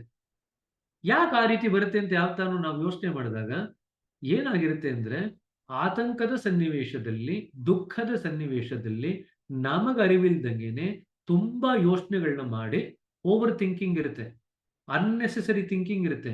ಅವೆಲ್ಲ ಕೂಡ ಏನಾಗುತ್ತೆ, ಹೆಚ್ಚಿನ ಸಂಸ್ಕಾರಗಳಾಗಿ ಮಾರ್ಪಾಡಾಗಿ ನಮ್ಮ ಹೃದಯ ಮನಸ್ಸನ್ನ ಕವಿಲಿಕ್ಕೆ ಶುರು ಮಾಡುತ್ತೆ. ಯಾವಾಗ ನಮ್ಮ ಮನಸ್ಸು ಮತ್ತು ಹೃದಯ ಈ ಹೆಚ್ಚಿನ ಸಂಸ್ಕಾರಗಳು, there is a higher rate of samskara formation in mentally ill patient. ಮಾನಸಿಕವಾಗಿ ಅಸ್ವಸ್ಥರಾದಂತ ಜನಗಳಲ್ಲಿ higher rate of samskara formation, ಸಂಸ್ಕಾರಗಳ ಒಂದು ಏನು ಫಾರ್ಮೇಶನ್ ಇದೆಯಲ್ಲ ಅದು ತ್ವರಿತವಾಗಿ ಆಗುತ್ತೆ, ಬೇಗ ಆಗುತ್ತೆ, ಜಾಸ್ತಿ ಭಾರವಾಗಿ ಆಗುತ್ತೆ. ಸ್ವಲ್ಪ ಸಮಯದಲ್ಲಿ ಜಾಸ್ತಿ ಸಂಸ್ಕಾರಗಳು ಫಾರ್ಮೇಶನ್ ಆಗುತ್ತೆ. ಈ ಸಂಸ್ಕಾರಗಳ ಫಾರ್ಮೇಶನ್ ಆಗ್ತಿದ್ದಂಗೆನೆ ಎಲ್ಲಿ ಹೋಗಿ ಕೂತ್ಕೊಳ್ತದು? ಅದು ಮನಸ್ಸು ಹೃದಯದನ್ನೇ ಆವರಿಸುತ್ತೆ. ಯಾವಾಗ ಮನಸ್ಸು ಹೃದಯನ ಆವರಿಸುತ್ತೋ ನಮ್ಮ ಹೃದಯ ತನ್ನ ಒಂದು ಡಿಫೆನ್ಸ್ ಮೆಕ್ಯಾನಿಸಮ್ನ ಶುರು ಮಾಡುತ್ತೆ. ಹೃದಯ ಏನ್ ಮಾಡುತ್ತೆ ಅಂದ್ರೆ ನಿಮಗೆ ಅಳು ಬರಲಿಕ್ಕೆ ಪ್ರೇರೇಪಣೆ ಮಾಡುತ್ತೆ. ಅಳಪ್ಪ ಒಂದ್ ಸ್ವಲ್ಪ ಹತ್ತು ಅಂದ್ರೆ ನಿಮ್ಮ ಸಂಸ್ಕಾರಗಳು ಒಂಚೂರು ಭಾರ ಕಡಿಮೆ ಆಗುತ್ತೆ ಅಂತ ಹೇಳಿ ನಿಮಗೆ ಅಳೋದಕ್ಕೆ ಹೃದಯ ಪ್ರೇರಣೆ ಮಾಡುತ್ತೆ. ಸೊ ಹಾಗಾಗಿ ಸಾಕಷ್ಟು ಮಂದಿ ಮಾನಸಿಕವಾಗಿ ತೊಳಲಾಟದಲ್ಲಿ ಇರತಕ್ಕಂಥ ಎಷ್ಟೋ ಜನ ಅಳ್ತಾರೆ. ಅಳು ನೇಚರ್ ಕೊಟ್ಟಿರ್ತಕ್ಕಂಥ ಒಂದು ರಕ್ಷಣಾ ಕವಚ. ಆ ರಕ್ಷಣಾ ಕವಚ ಉಪಯೋಗಿಸ್ಕೊಂಡು ನಮ್ಮನ್ನ ನಾವು ಹಗುರ ಮಾಡ್ಕೊಳ್ಳಿಕ್ಕೆ ಸಾಧ್ಯ. ಯಾರು ಆಧ್ಯಾತ್ಮಿಕವಾಗಿ ಇನ್ನೂ ಒಂದು ಮಾರ್ಗ ಕಂಡಿಡ್ಕೊಂಡಿರಲ್ವೋ, ಈ ಶುದ್ಧೀಕರಣದ ಪದ್ಧತಿಯ ಮಹತ್ವ ಗೊತ್ತಿರಲ್ವೋ, ಅವರೆಲ್ಲ ಸ್ವಭಾವತಃ ಉಪಯೋಗಿಸ್ತಕ್ಕಂಥ ಒಂದು ರಕ್ಷಣಾ ಕವಚ ಅಂದ್ರೆ ಅಳು. ತುಂಬಾ ಜನ ಅಳ್ತಾರೆ. ಆದ್ರೆ ಎಷ್ಟೋ ಜನಕ್ಕೆ ಯಾಕೆ ಅಳ್ತಾ ಇದೀವಿ, ಇದರ ಹಿನ್ನೆಲೆ ಏನು ಅಂತ ಗೊತ್ತಾಗದಿರಾ ಅದನ್ನ ಡಾಕ್ಟರ್ ಬಂದು ತೋರಿಸ್ಕೊಂಡು, ನಮ್ಮಲ್ಲಿ ಈಗ ನಾವು ಸೈಕ್ಯಾಟ್ರಿನಲ್ಲಿ ಈ ತರ ತೊಂದರೆ ಆದವರಿಗೆ ನಾವು ಮಾತ್ರೆಗಳನ್ನ ಕೊಡ್ತೀವಿ ಅಳು ಕಡಿಮೆ ಮಾಡ್ಲಿಕ್ಕೆ. ಅಳು ಕಡಿಮೆ ಮಾಡ್ಲಿಕ್ಕೆ ನಾವು ಮಾತ್ರೆಗಳನ್ನ ಕೊಟ್ಟರೂ ಸಹ ಕ್ಲೀನಿಂಗ್ ಆಗ್ಲಿಲ್ಲ ಅಂದ್ರೆ, ಶುದ್ಧೀಕರಣ ಆಗ್ಲಿಲ್ಲ ಅಂದ್ರೆ ಆ ಸಂಸ್ಕಾರಗಳು ಬಿಟ್ಟು ಹೋಗಿರಲ್ಲ. ಮತ್ತೊಮ್ಮೆ ಮಾತ್ರೆಗಳನ್ನ ಕಡಿಮೆ ಮಾಡಿದ ತಕ್ಷಣ ಮತ್ತೊಮ್ಮೆ ಬರ್ತಾರೆ ಡಾಕ್ಟರ್ ಹತ್ರ, ತೊಂದರೆ ಆಗಿದೆ ಅಂತ. ಸೊ ನಾವು ಎಷ್ಟೇ ಮಾತ್ರೆಗಳನ್ನ ಕೊಟ್ಟರೂ ಸಹ ನಮ್ಮ ಧ್ಯಾನ ಪದ್ಧತಿಯಲ್ಲಿ ಏನಿದೆಯಲ್ಲ ಶುದ್ಧೀಕರಣ, ಆ ಶುದ್ಧೀಕರಣ ಮಾಡ್ಕೊಂಡ್ರಷ್ಟೇನೆ ಆ ಸಂಸ್ಕಾರಗಳ ಭಾರನ ನಾವು ಕಡಿಮೆ ಮಾಡ್ಕೊಳ್ಳಿಕ್ಕೆ ಸಾಧ್ಯ. ಇದು ಸಾಕಷ್ಟು ಕಡೆಯ 10 ವರ್ಷದಿಂದ ಈ ಧ್ಯಾನ ಪದ್ಧತಿನ ಮಾನಸಿಕ ತೊಂದರೆಗಳಿಗೆ ಉಪಯೋಗಿಸ್ತಾ ನಾವು ಕಲ್ತ್ಕೊಂಡಿರ್ತಕ್ಕಂಥ ಒಂದು ಪಾಠ. ಎನಿವೆ, ಸೊ ಅಗ್ನಿ ತತ್ವದ ಮಹತ್ವ ಇನ್ನೊಂದು ಪಾಯಿಂಟ್ ಹೇಳ್ಬಿಡ್ತೀನಿ. ಅಗ್ನಿ ತತ್ವದ ಮಹತ್ವದಲ್ಲಿ ಸೃಷ್ಟಿ ಆಗ್ಬೇಕಾದ್ರೆ 5 ತತ್ವಗಳು ಬಂತು, ಒಂದರಿಂದ ಒಂದು. ಮೊದಲ ತತ್ವ ವ್ಯಕ್ತ ಆಗಿದ್ದು ಆಕಾಶ ತತ್ವ. ಎರಡನೇ ತತ್ವ ವ್ಯಕ್ತ ಆಗಿದ್ದು ಆಕಾಶ ತತ್ವದಿಂದ ನಿಮಗೆ ವಾಯು ತತ್ವ ಪ್ರಕಟ ಆಗುತ್ತೆ. ವಾಯು ತತ್ವದಿಂದ ಅಗ್ನಿ ತತ್ವ ಬರುತ್ತೆ. ಅಗ್ನಿ ತತ್ವದಿಂದ ಜಲತತ್ವ, ಜಲತತ್ವದಿಂದ ಭೂತತ್ವ.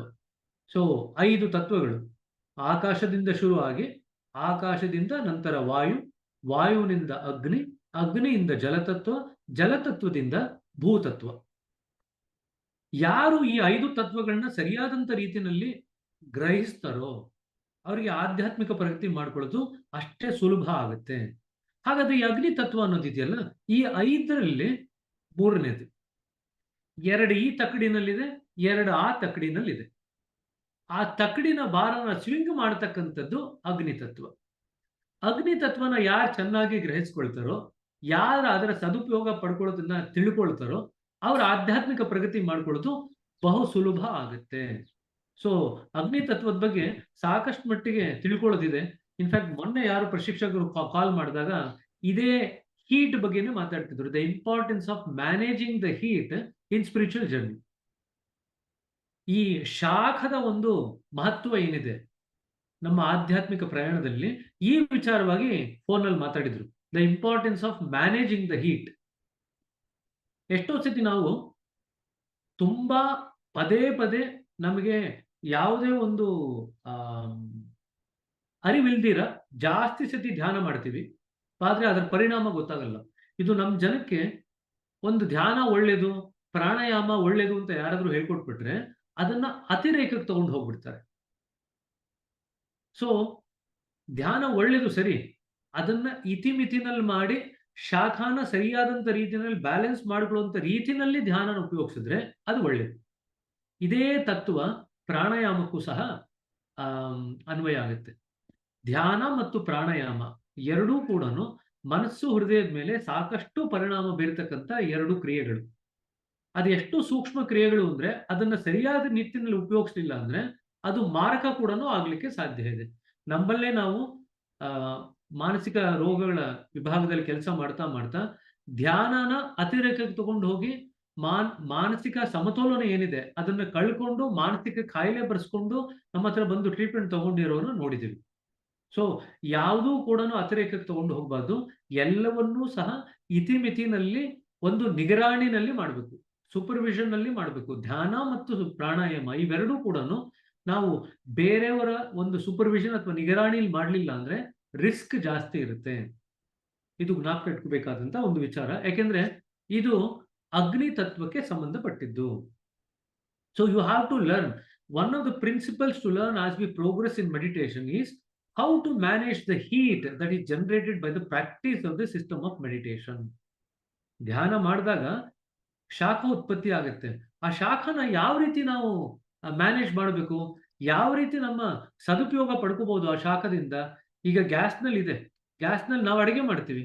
ಸೊ ಅಗ್ನಿ ತತ್ವದ ಪ್ರಯೋಜನ ಪಡ್ಕೋಬಹುದು. ಅಗ್ನಿ ತತ್ವ ಯದ್ವಾ ತದ್ವಾ ಉರಿಲಿಕ್ಕೆ ಬಿಟ್ಬಿಡ್ತು ಅಂದ್ರೆ ಅದು ಬೇರೆ ರೀತಿ ಹಾನಿ ಕೂಡ ಮಾಡ್ಲಿಕ್ಕೆ ಶುರು ಮಾಡುತ್ತೆ. ಸೊ ಅಗ್ನಿ ತತ್ವನ ಸರಿಯಾದಂತ ರೀತಿಯಲ್ಲಿ ಗ್ರಹಿಸಬೇಕಾಗಿರೋದು ನಮ್ಮೆಲ್ಲರ ಕರ್ತವ್ಯ. ಮೂರನೇ ಬಿಂದುವಿನಲ್ಲಿ ಈ ಅಗ್ನಿ ತತ್ವ ಹೆಚ್ಚಿನ ರೀತಿಯಲ್ಲಿ ಪ್ರಕಟ ಆಗುತ್ತೆ, ಟ್ರಾನ್ಸ್ಫಾರ್ಮ್ ಮಾಡುತ್ತೆ ಅಂತ ಹೇಳ್ತೀವಿ. ಅಗ್ನಿ ತತ್ವದ ಮೂಲ ಕೆಲಸ ಏನಪ್ಪಾ ಅಂದ್ರೆ ಒಂದು ಗುಣದಿಂದ ಇನ್ನೊಂದು ಗುಣಕ್ಕೆ ಅದನ್ನ ನಮ್ಮನ್ನ ಟ್ರಾನ್ಸ್ಫಾರ್ಮ್ ಮಾಡುತ್ತೆ, ಮಾರ್ಪಾಡು ಮಾಡುತ್ತೆ ನಮ್ಮನ್ನು. It transformers from one guna to another guna, one form to another form. ಒಂದು ರೂಪದಿಂದ ಇನ್ನೊಂದು ರೂಪಕ್ಕೆ ನಮ್ಮನ್ನು ಮಾರ್ಪಾಡು ಮಾಡುತ್ತೆ. ಒಂದು ಗುಣ ವಿಶೇಷತೆಯಿಂದ ಮತ್ತೊಂದು ಗುಣ ವಿಶೇಷತೆ ಎಡೆಗೆ ನಮ್ಮನ್ನು ಮಾರ್ಪಾಡು ಮಾಡಿ ಕರ್ಕೊಂಡು ಹೋಗ್ತಕ್ಕಂಥ ಶಕ್ತಿ ಈ ಅಗ್ನಿ ತತ್ವಕ್ಕೆ ಇರುತ್ತೆ.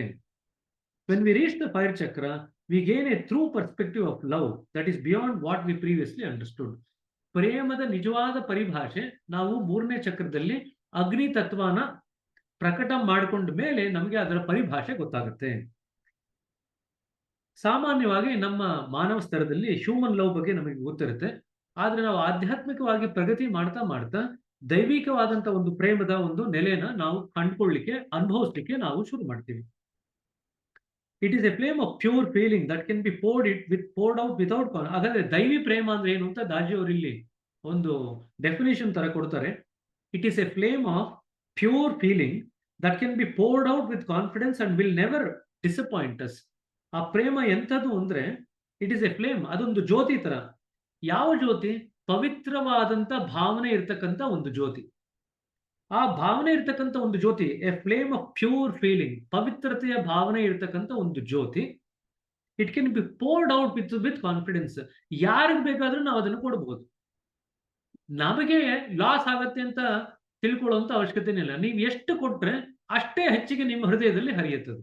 ಸೊ ಇನ್ಫೈನೈಟ್ ಸ್ತರದಲ್ಲಿ ಎಲ್ಲರ ಹೃದಯದಲ್ಲೂ ಹರಿತಾ ಇರ್ತಕ್ಕಂಥ ಒಂದು ದೈವಿ ಧಾರೆ ಅಂದ್ರೆ ಪ್ರೇಮದ ಧಾರೆ. Delighting in this love which transformers and those around us. ಈ ಒಂದು ಪ್ರೇಮದಲ್ಲಿ ನಾವು ಮಿಂದಾಗ, ಮುಳುಗಿದಾಗ, ಅದನ್ನ ನಾವು ಕೊಟ್ಟಾಗ, ಪರಿಮಿತಿ ಇಲ್ಲದೆ ನಾವು ಕೊಟ್ಟಾಗ ಎಲ್ಲರೂ ಸಹ ಅದರಲ್ಲಿ ಖುಷಿ ಪಡ್ತಾರೆ, ನಾವು ಸಹ ಅದರಲ್ಲಿ ಖುಷಿ ಪಡ್ತೀವಿ. Divine like love is like a rare and sublime flower that we cultivate within our hearts, and its scent can carry us away from everything else. ಆ ದೈವಿಕವಾದಂತ ಪ್ರೇಮ ಯಾವ ರೀತಿ ಇರುತ್ತೆ ಅಂದ್ರೆ ಅದು ಒಂದು ವಿಶೇಷವಾದಂತ ಹಿತಕರವಾದಂತ ಒಂದು ಹೂವಿನ ತರ. ಅದರ ಸುವಾಸನೆ ನಮ್ಮನ್ನು ಬೇರೆ ಎಲ್ಲದರ ವಿಚಾರಗಳಿಂದ ನಮ್ಮ ಮನಸ್ಸನ್ನು, ಹೃದಯವನ್ನು ಎಳೆದು ದೈವಿಕತೆ ಎಡೆಗೆ ಎಳ್ಕೊಂಡು ಹೋಗ್ಲಿಕ್ಕೆ ತಾಕತ್ತಿರ್ತಕ್ಕಂಥ ಅಥವಾ ಶಕ್ತಿ ಇರ್ತಕ್ಕಂಥ ಒಂದು ವಿಶೇಷವಾದಂತ ಹೂವು ಅಂತ ಬರೀತಾರೆ. It's a key that opens the doors, a luminous vibrations that twinkles even in the least of our cells. ಅದು ಒಂದು ದಾರಿದೀಪವಾಗಿ ಮಾರ್ಪಾಡಾಗಿ ಒಂದು ಬಾಗಿಲನ್ನು ತೆರೆದು, ಯಾವ ಬಾಗಿಲನ್ನು ತೆರೆಯುತ್ತೆ? ವಿಶೇಷವಾದಂತ ಒಂದು ಪ್ರಭೆ ಇರ್ತಕ್ಕಂಥ ಕಂಪನಗಳು ನಮ್ಮ ದೇಹದ ಪ್ರತಿಯೊಂದು ಸೆಲ್ಸ್ ಅಥವಾ ಜೀವಕೋಶಗಳಲ್ಲೂ ಸಹ ಪ್ರಕಟ ಆಗಲಿಕ್ಕೆ ಒಂದು ದಾರಿದೀಪವಾಗಿ ಅಥವಾ ದಾರಿ ಅಥವಾ ಬಾಗಿಲಾಗಿ ಅದು ಮಾರ್ಪಾಡಾಗುತ್ತೆ ಅಂತ ಬರೀತಾರೆ. So it is a key. ಯಾವುದಕ್ಕೆ key? To the door. Door of what? A luminous vibration that twinkles even in the least of our cells. ನಮ್ಮ ಪ್ರತಿಯೊಂದು ಜೀವಕೋಶದಲ್ಲಿ ಅದು ವ್ಯಕ್ತ ಆಗ್ತಾ ಅದಕ್ಕೆ ಬೇಕಾಗಿರತಕ್ಕಂಥ ಕೀ ಆಗಿ, ಆ ಬಾಗಿಲಿಗೆ ಬೇಕಾಗಿರತಕ್ಕಂಥ ಕೀ ಆಗಿ, ಕೀಲಿ ಕೈಯಾಗಿ ಅದು ಮಾರ್ಪಾಡು ಮಾಡುತ್ತೆ. ಏನಾಗುತ್ತೆ? ನಮಗೆ ಪ್ರತಿಯೊಂದು ಜೀವಕೋಶದಲ್ಲಿ ನಮಗೆ ಪ್ರಭೆಯುಕ್ತ ಕಂಪನಗಳು ಅನುಭವಿಸ್ಲಿಕ್ಕೆ ಅದು ದಾರಿದೀಪವಾಗುತ್ತೆ. As we advance towards the spiritual goal, we become imbued with this energy and feel its effect. ನಾವು ಆಧ್ಯಾತ್ಮಿಕವಾಗಿ ಪ್ರಯಾಣ ಮಾಡ್ತಾ ಮಾಡ್ತಾ ಈ ದೈವಿಕಮಯವಾದ ಪ್ರೇಮ ನಮ್ಮಲ್ಲಿ ಪೂರ್ತ ಅಂಕುರವಾಗುತ್ತೆ. ಪೂರ್ತ ಅಂಕುರ ಆಗೋದಲ್ದಿರ ಅದರ ಎಲ್ಲ ಪರಿಪೂರ್ಣ ಸತ್ವ ನಮ್ಮ ಹೃದಯದಲ್ಲಿ ಇಳಿಲಿಕ್ಕೆ ಶುರು ಆಗುತ್ತೆ. Love rejuvenates our subtle bodies. ಈ ಪ್ರೇಮ ಅನ್ನೋದು, ದೈವಿಮಯವಾದ ಪ್ರೇಮ ನಮ್ಮ ಸೂಕ್ಷ್ಮ ಶರೀರನ ಪುನರುಜ್ಜೀವನಗೊಳಿಸುತ್ತೆ. And at its zenith, it modifies the vibratory structure of our being. ಈ ಪ್ರೇಮ ಅದು ನಮ್ಮ ಇಡೀ ಒಂದು ಅಸ್ತಿತ್ವದಲ್ಲಿ ಅಂಕುರವಾದಾಗ ನಮ್ಮ ಕಂಪನಗಳ ಒಂದು ಸಾರಸತ್ವ ಏನಿದೆ ಅದನ್ನೇ ಪರಿಪೂರ್ಣವಾಗಿ ಮಾರ್ಪಾಡು ಮಾಡಿಬಿಡುತ್ತೆ. It's a dimension too subtle to be measured or quantified. ಅದನ್ನ ನಾವು ಇತಿಮಿತಿನಲ್ಲಿ ಅದನ್ನ ಮೆಜರ್ ಮಾಡ್ಲಿಕ್ಕೆ ಆಗಲ್ಲ. It belongs to realm beyond the material. ನಮ್ಮ ಏನು ವಾಸ್ತವಿಕ ಜೀವನ ಇದೆಯಲ್ಲ, ಆ ಒಂದು ವಾಸ್ತವಿಕ ಜೀವನದಲ್ಲಿ ವ್ಯಕ್ತ ಆಗುತ್ತೆ, ಆದ್ರೆ ಅದನ್ನ ನಾವು ಮೆಜರ್ ಮಾಡ್ಲಿಕ್ಕೆ ಆಗಲ್ಲ. ಈ ಒಂದು ಅತ್ಯಂತ ಉತ್ಕೃಷ್ಟವಾದಂತ ಅತಿ ಸೂಕ್ಷ್ಮವಾದಂತ ಶಕ್ತಿನ ಸ್ಟಡಿ ಮಾಡಲಿಕ್ಕೆ, ಅದರ ಒಂದು ವಿಶೇಷತೆಗಳನ್ನ ಅನುಭವ ಪಡ್ಕೊಳ್ಳಿಕ್ಕೆ ನಮ್ಮ ಎಲ್ಲ ವಿಜ್ಞಾನಿಗಳಿಗೆ ದೇವರು ಒಂದು ದಾರಿ ದೀಪವನ್ನು ತೋರಿಸಲಿ ಅಂತ ಪ್ರಾರ್ಥನೆ ಮಾಡ್ತೀನಿ ಅಂತ ದಾಜಿಯವರು ಬರೀತಾರೆ. From this love springs many qualities, foremost among them being compassion and empathy, the fragrance of a human heart. ಮನುಷ್ಯನಿಂದ ಮಾನವತ್ವದ ಕಡೆಗೆ ಹೋಗ್ತಾ ಇರತಕ್ಕಂಥ ಒಬ್ಬ ವ್ಯಕ್ತಿಗೆ ಯಾವ ಒಂದು ಗುಣ ವಿಶೇಷತೆ ಇರಬೇಕಂದ್ರೆ ಕಂಪ್ಯಾಷನ್ ಇರಬೇಕು ಮತ್ತೆ ಎಂಪತಿ ಇರಬೇಕು. ಕಂಪ್ಯಾಷನ್ ಅಂದ್ರೆ ಸಹಾನುಭೂತಿ, ಎಂಪತಿ ಅಂದ್ರೆ ಪರಾನುಭೂತಿ. ಎರಡು ಪದಗಳಿದೆ ಕನ್ನಡದಲ್ಲಿ, ಸಹಾನುಭೂತಿ ಪರಾನುಭೂತಿ ಅಂತ. ಇದರ ಬಗ್ಗೆ ಇವಾಗ ಸ್ವಲ್ಪ ಮಟ್ಟಿಗೆ ಸುವಿಸ್ತರವಾಗಿ ದಾಜಿಯವರು ಬರೀತಾರೆ, ಅದನ್ನ ಇವಾಗ ಮುಂದಕ್ಕೆ ನೋಡೋಣಂತೆ. Compassion begins at the second chakra. When love enters the scene, compassion hits a crescendo. ಎರಡನೇ ಚಕ್ರದಲ್ಲಿ ಸಹಾನುಭೂತಿ ಅನ್ನೋದು ನಮ್ಮ ಹೃದಯದಲ್ಲಿ ಅಂಕುರವಾಗುತ್ತೆ. ಅದು ಮೂರನೇ ಚಕ್ರಕ್ಕೆ ಬಂದಾಗ, ಪ್ರೇಮಯುಕ್ತವಾದಾಗ ಅದು ಪರಿಪೂರ್ಣಗೊಳ್ಳುತ್ತೆ. ಈ ಸಹಾನುಭೂತಿನ ನಾವು ಅರ್ಥ ಮಾಡ್ಕೋಬೇಕಾದ್ರೆ ಸೆಲ್ಫಿಶ್ನೆಸ್ ಅಥವಾ ಇಂಡಿಫರೆನ್ಸ್ ನಾವು ಅರ್ಥ ಮಾಡ್ಕೋಬೇಕು. ಎದುರುಗಡೆ ಯಾರೋ ಒಬ್ರು ತೊಂದರೆಯಲ್ಲಿ ಇರ್ತಾರೆ, ಅವ್ರ ಬಗ್ಗೆ ನಮ್ಗೆ ಒಂದು ಚೂರು ಕರುಣೆ ಬರಲ್ಲ, ಒಂದು ಚೂರು ಯಾವುದೇ ಆದಂತ ಭಾವನೆಗಳು ನಮ್ಮ ಹೃದಯದಲ್ಲಿ ಉತ್ಪನ್ನವಾಗಲ್ಲ. ಅದಕ್ಕೆ ನಾವು ಇಂಡಿಫರೆನ್ಸ್ ಅಂತ ಬರಿತೀವಿ. ಕೆಲವೊಮ್ಮೆ ಇಂಡಿಫರೆನ್ಸ್ ಯಾತಕ್ಕೆ ಬರುತ್ತೆ ಅಂದ್ರೆ, ನಾವು ನಮ್ಮ ಸ್ವಾರ್ಥತೆಯಲ್ಲಿ ಅಷ್ಟೊಂದು ಮುಳುಗೋಗಿರ್ತೀವಿ, ಎದುರುಗಡೆ ನಡೀತಾ ಇರ್ತಕ್ಕಂಥ ಕಷ್ಟಗಳು ನಮ್ಮ ಕಣ್ಣಿಗೆ ಕಾಣದೇ ಇಲ್ಲ. ಸೊ ಯಾರಿಗೆ ಸ್ವಾರ್ಥತೆ ತಕ್ಕ ಮಟ್ಟಿಗೆ ಚೆನ್ನಾಗಿ ಗ್ರಹಿಕೆ ಆಗಿರುತ್ತೆ, ಯಾರಿಗೆ ಇನ್ನೊಬ್ಬರನ್ನ ನೋಡಿದ್ರೆ ಅಸಡ್ಡೆ ಮಾಡುವಂತ ಒಂದು ಗುಣ ಚೆನ್ನಾಗಿ ಗ್ರಹಿಕೆ ಆಗಿರುತ್ತೆ, ಅವರಿಗೆ ಈ ಸಹಾನುಭೂತಿ ಅನ್ನೋ ಗುಣ ವ್ಯಕ್ತ ಆದಾಗ ಸ್ಪಷ್ಟವಾಗಿ ಅದನ್ನು ಗ್ರಹಿಸುವಂತ ಒಂದು ಕೆಪಾಸಿಟಿ ಇರುತ್ತೆ. Selfishness comes from the feeling of me, mine and nothing else. ಸ್ವಾರ್ಥತೆಯಲ್ಲಿ ಕೂಡಿರತಕ್ಕಂಥದ್ದು ಈ selfishness. Self centre state where personal fulfilment comes at the cost of others. ಸ್ವಾರ್ಥದಲ್ಲಿ ಕೂಡ್ತಿರ್ಬೇಕಾದ್ರೆ ನಾವು ನನಗೂ ಒಳ್ಳೇದಾದ್ರೆ ಸಾಕು, ಬೇರೆಯವ್ರಿಗೆ ಏನಾದ್ರೂ ಆಗ್ಲಿ ಅನ್ನೋ ಮನೋಭಾವದಲ್ಲಿ ಇರ್ತೀವಿ. ಅದೇ ಕಂಪ್ಯಾಷನೇಟ್ ಪೀಪಲ್ ಆದ್ರೆ, ಸಹಾನುಭೂತಿ ಇರ್ತಕ್ಕಂಥ ವ್ಯಕ್ತಿ ಆಯ್ತು ಅಂತಂದ್ರೆ, ತಮ್ಮ ಒಂದು ಏನು ಆಸೆ ನಿರಾಸೆಗಳಿದೆ ಅದನ್ನ ಮುಂದಿಡ್ದಿರ ಬೇರೆಯವರ ಅಭಿವ್ಯಕ್ತತೆ ಏನಿದೆ, ಬೇರೆಯವರ ಸಾರ್ಥಕತೆ ಏನಿದೆ, ಅದಕ್ಕೋಸ್ಕರ ಜೀವನ ಮಾಡ್ಲಿಕ್ಕೆ ಶುರು ಮಾಡ್ತಾರೆ. So idea of the others predominant, ಬೇರೆಯವರ ಐಡಿಯಾ ನಮ್ಮ ಮನಸ್ಸನ್ನ ಆವರಿಸಲಿಕ್ಕೆ ಶುರು ಮಾಡುತ್ತೆ. ಅವರಿಗೆ ಒಳ್ಳೇದಾಗದ ಅಂದ್ರೆ ಪರವಾಗಿಲ್ಲ, ನನಗೆ ಒಂಚೂರು ತೊಂದರೆ ಆದ್ರೂ ಪರವಾಗಿಲ್ಲ, ಇನ್ನೊಬ್ರಿಗೆ ಒಳ್ಳೇದಾಗುತ್ತೆ ಅನ್ನೋದಾದ್ರೆ ಅದು ನಡಿಲಿ ಅನ್ನೋ ಹೇಳೋ ಮನೋಭಾವ ಇರುತ್ತೆ. ಸೆಲ್ಫಿಶ್ನೆಸ್ ಹೋರ್ಡ್ಸ್, ನಾವೆಲ್ಲವನ್ನು ನಮ್ಮಲ್ಲೇ ನಾವು ಬಚ್ಚಿಟ್ಕೊಳ್ತೀವಿ ಸ್ವಾರ್ಥಿಗಳಾಗಿದ್ದಾಗ. ಆದ್ರೆ ಸಹಾನುಭೂತಿ ನಮ್ಮಲ್ಲಿ ವ್ಯಕ್ತ ಆಗ್ಲಿಕ್ಕೆ ಶುರು ಆಯ್ತು ಅಂದ್ರೆ ಕೊಡುವಂತ ಮನೋಭಾವ ನಮ್ಮ ಹೃದಯದಲ್ಲಿ ಅಂಕುರವಾಗುತ್ತೆ. Despite their opposing effects, both these behaviours stem from the same source. So ಸ್ವಾರ್ಥತೆ ಮತ್ತು ಸಹಾನುಭೂತಿಯಿಂದ ಕೊಡ್ತಕ್ಕಂಥದ್ದು ಇವೆರಡೂ ಕೂಡ ಮೂಲತಃ ಒಂದೇ ಒಂದು ವಸ್ತುವಿನಿಂದನೇ ಬಂದಿದೆ. ಅದು ಯಾವ ವಸ್ತು ಅಂದ್ರೆ, ಸೋರ್ಸ್ ಅಂದ್ರೆ ಪ್ಯಾಷನ್. ಪ್ಯಾಷನ್ ಅಂದ್ರೆ ಉತ್ಸಾಹ. ಆ ಉತ್ಸಾಹದಿಂದನೇ ಅದು ಎರಡೂ ಕೂಡ ಅಭಿವ್ಯಕ್ತಿ ಆಗುತ್ತೆ. Passion, the energy that comes from enthusiasm and keen interest. ಯಾವುದೇ ಒಂದು ವಿಷಯದಲ್ಲಿ ನಮಗೆ ಅಮಿತವಾದಂತ ಉತ್ಸಾಹ ಮತ್ತೆ ಇಷ್ಟ ಇತ್ತು ಅಂತಂದ್ರೆ ಅದರಲ್ಲಿ ನಮಗೆ ಸಾಕಷ್ಟು ಮಟ್ಟಿಗೆ ಶಕ್ತಿನ ಹಾಕ್ತೀವಿ. ಆ ಶಕ್ತಿನ ನಾವು ಪ್ಯಾಷನ್ ಅಂತ ಕರಿತೀವಿ. ಆ ಪ್ಯಾಷನ್ ಇಂದಾನೆ ನಮಗೆ ಸ್ವಾರ್ಥತೆ ಕೂಡ ಬರೋದು, ಮತ್ತೆ ಪ್ರೇಮತ್ವ ಕೂಡ ಬರೋದು, ಅಥವಾ ಸಹಾನುಭೂತಿ ಕೂಡ ಬರೋದು. If the passion is misdirected by our desires, it can drag us down and lead to destruction. ಈ ಪ್ಯಾಷನ್ ಅನ್ನೋದು ಏನು ಶಕ್ತಿ ಇರುತ್ತಲ್ವಾ, ಅದು ಯಾವ್ದಾನು ನಮ್ಮ ಆಸೆಗಳ ಎಡೆಗೆ ನಾವು ಅದನ್ನ ಲೇಪಿಸ್ಬಿಟ್ರೆ, ಅದನ್ನ ಹರಿಬಿಟ್ರೆ, ಅದು ನಮ್ಮನ್ನ ಕೆಳಗಡೆ ಕರ್ಕೊಂಡ್ಬಂದು ನಮ್ಮ ಒಂದು ಡಿಸ್ಟ್ರಕ್ಷನ್ಗೆ ನಾಂದಿ ಹಾಡುತ್ತೆ. ಅದೇ ಈ ಪ್ಯಾಷನ್ ಹೃದಯದ ಎಡೆಗೆ ಅದನ್ನ ನಾವು ಡೈರೆಕ್ಟ್ ಮಾಡ್ತು ಅಂದ್ರೆ, ಆ ದಿಕ್ಕಿನಲ್ಲಿ ಹರಿಸ್ತು ಅಂದ್ರೆ, ನಾವು ಒಂದು ಪ್ರಜ್ಞೆಯ ಸ್ತರದಿಂದ ಮತ್ತೊಂದು ಪ್ರಜ್ಞೆಯ ಸ್ತರಕ್ಕೆ ಬೆಳಿಲಿಕ್ಕೆ ಅವಕಾಶ ಮಾಡಿಕೊಡುತ್ತೆ. Compassion at it's Zenith operate spontaneously. ಸಹಾನುಭೂತಿ ಅನ್ನೋದು ತನ್ನ ಉತ್ತುಂಗ ಸ್ಥಿತಿ ಅದು ರೀಚ್ ಮಾಡಿದಾಗ, ಉತ್ತುಂಗ ಸ್ಥಿತಿಗೆ ಏರಿದಾಗ ಯಾವುದೇ ಪ್ರಯತ್ನ ಇಲ್ದಿರ ತನಗೆ ತಾನಾಗೆ ಪ್ರಕಟ ಆಗುತ್ತೆ. ಯಾವ ಕೇರ್ ಮಾಡಬೇಕು ಅನ್ನೋ ಮನೋಭಾವ ಇರಲ್ಲ, ಪ್ರೇಮ ಮಾಡಬೇಕು ಅನ್ನೋ ಮನೋಭಾವ ಇರಲ್ಲ, ಕರುಣೆ ತೋರಿಸ್ಬೇಕು ಅನ್ನೋ ಮನೋಭಾವ ಇರಲ್ಲ. ಯಾವ ಭಾವನೆನೂ ಇಲ್ಲದೀರ ಭಾವನಾರಹಿತವಾಗಿ ಸಹಾನುಭೂತಿ ಅನ್ನೋದೇ ಒಂದು ಗುಣ ವಿಶೇಷವಾಗಿ ಮಾರ್ಪಾಡಾಗುತ್ತೆ ಅಂತ ಬರೀತಾರೆ. There is no selection, there is no decision to show compassion to some and not to others. ಎಲ್ಲರನ್ನೂ ಸಹ ಒಂದೇ ದೃಷ್ಟಿಕೋನದಲ್ಲಿ ನೋಡ್ತೀವಿ. ಎಲ್ಲರ ಬಗ್ಗೆ ಕೂಡ ನಮಗೆ ಸಹಾನುಭೂತಿ ಸಹಜವಾಗಿ ವ್ಯಕ್ತವಾಗುತ್ತೆ. In the natural kingdom, animal kingdom, compassion is pervasive. ಪ್ರಾಣಿಗಳ ಸಾಮ್ರಾಜ್ಯದಲ್ಲಿ ಈ ಸಹಾನುಭೂತಿ ಅನ್ನೋದು ಸರ್ವವ್ಯಾಪಕವಾಗಿದೆ. A dog protecting a herd of sheep or goats will start barking when it sees a wolf. ಈಗ ಒಂದು ಕುರಿನ ಅದು ರಕ್ಷಣೆ ಮಾಡ್ಬೇಕಂತಾಗ್ಲಿ, ಒಂದು ಮೇಕೆನ ರಕ್ಷಣೆ ಮಾಡ್ಬೇಕಂತ ಒಂದು ನಾಯಿ ಬೊಗಳಲ್ಲ. ಒಂದು ನಾಯಿ ಒಂದು ಕುರುವಿನ ಒಂದು ಏನು ಗುಂಪಿದೆ ಅದನ್ನ ಕಾಯ್ಬೇಕಾದ್ರೆ ಯಾವುದೇ ಕುರಿಗೆ ತೊಂದರೆ ಆದ್ರೂ ಕೂಡ ಎಲ್ಲ ಗುಂಪಿಗೂ ತೊಂದರೆ ಆಗ್ತಿದೆ, ತನಗೂ ತೊಂದರೆ ಆಗುತ್ತೆ ಅನ್ನೋ ಮನೋಭಾವದಲ್ಲಿ ಆ ಇಡೀ ಗುಂಪನ್ನು ಕಾಯುತ್ತೆ. ಅದು ಒಂದು ಕುರಿಗೂ ಇನ್ನೊಂದು ಕುರಿಗೂ ವ್ಯತ್ಯಾಸ ಮಾಡಲ್ಲ. ಬಟ್ ಆದ್ರೆ ಏನಪ್ಪಾ ಅಂದ್ರೆ often the dog gets mauled by the wolf. ಆದ್ರೆ ಎಷ್ಟೋ ಸತಿ ನಾಯಿ ತನ್ನ ಜೀವವನ್ನು ಕೊಟ್ಟು ಕೂಡ ಕುರಿಗಳ ಒಂದು ಸಮೂಹವನ್ನ ಕಾಪಾಡುತ್ತೆ. ಆದ್ರೆ ನಮ್ಮಲ್ಲಿ ಏನಾಗುತ್ತೆ, ಸಹಾನುಭೂತಿ ಇರುತ್ತೆ, ಬಟ್ ಪರಿಮಿತವಾದಂತ ವಿಧಿನಲ್ಲಿ ಮಾತ್ರ ಇರುತ್ತೆ, ಒಂದು ಪರಿಮಿತಿನಲ್ಲಿ ಇರುತ್ತೆ. Radius is restricted to my own.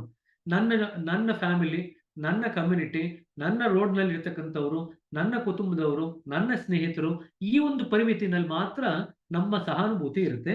ಆ ಸಹಾನುಭೂತಿ ನಾವು ಧ್ಯಾನ ಮಾಡ್ತಾ ಮಾಡ್ತಾ ಆ ಪರಿಮಿತಿನ ದಾಟಿ ಮುಂದಿನ ಹಂತಕ್ಕೆ ಬೆಳಿಬೇಕು ಅಂತ ದಾಜಿಯವರು ಉಲ್ಲೇಖ ಮಾಡ್ತಾರೆ. Over time we have to embrace one and all. One of the most striking example of ultimate compassion is Lord Jesus. Jesus ಬಗ್ಗೆ ಇವಾಗ ಉಲ್ಲೇಖ ಮಾಡ್ತಾರೆ. ಅವರು ತಮಗೆ ಕೈ ಕಾಲಿಗೆ ಮಳೆ ಹೊಡಿತಾ ಇದ್ರು ಕೂಡ ಏನು ಬಾಯಿನಲ್ಲಿ ಅವ್ರ ಮಾತು ಬರುತ್ತೆ ಬಾಯಿನಲ್ಲಿ ಅಂದ್ರೆ, father forgive them for they do not know what they are doing. Father ಅಂದ್ರೆ, ಅಪ್ಪ ಇವ್ರನ್ನೆಲ್ಲನೂ ಕ್ಷಮಿಸು, ಇವ್ರಿಗೆ ಏನ್ ಮಾಡ್ತಾ ಇದೀವಿ ಅಂತ ಇವರಿಗೆ ತಿಳಿದಿಲ್ಲ ಅಂತ ಅವರು ಉಲ್ಲೇಖ ಮಾಡ್ತಾರೆ ಅವರಿಗೆ ಕೈಗೆ ಕಾಲಿಗೆ ಮಳೆ ಹೊಡಿಬೇಕಾದ್ರೆ.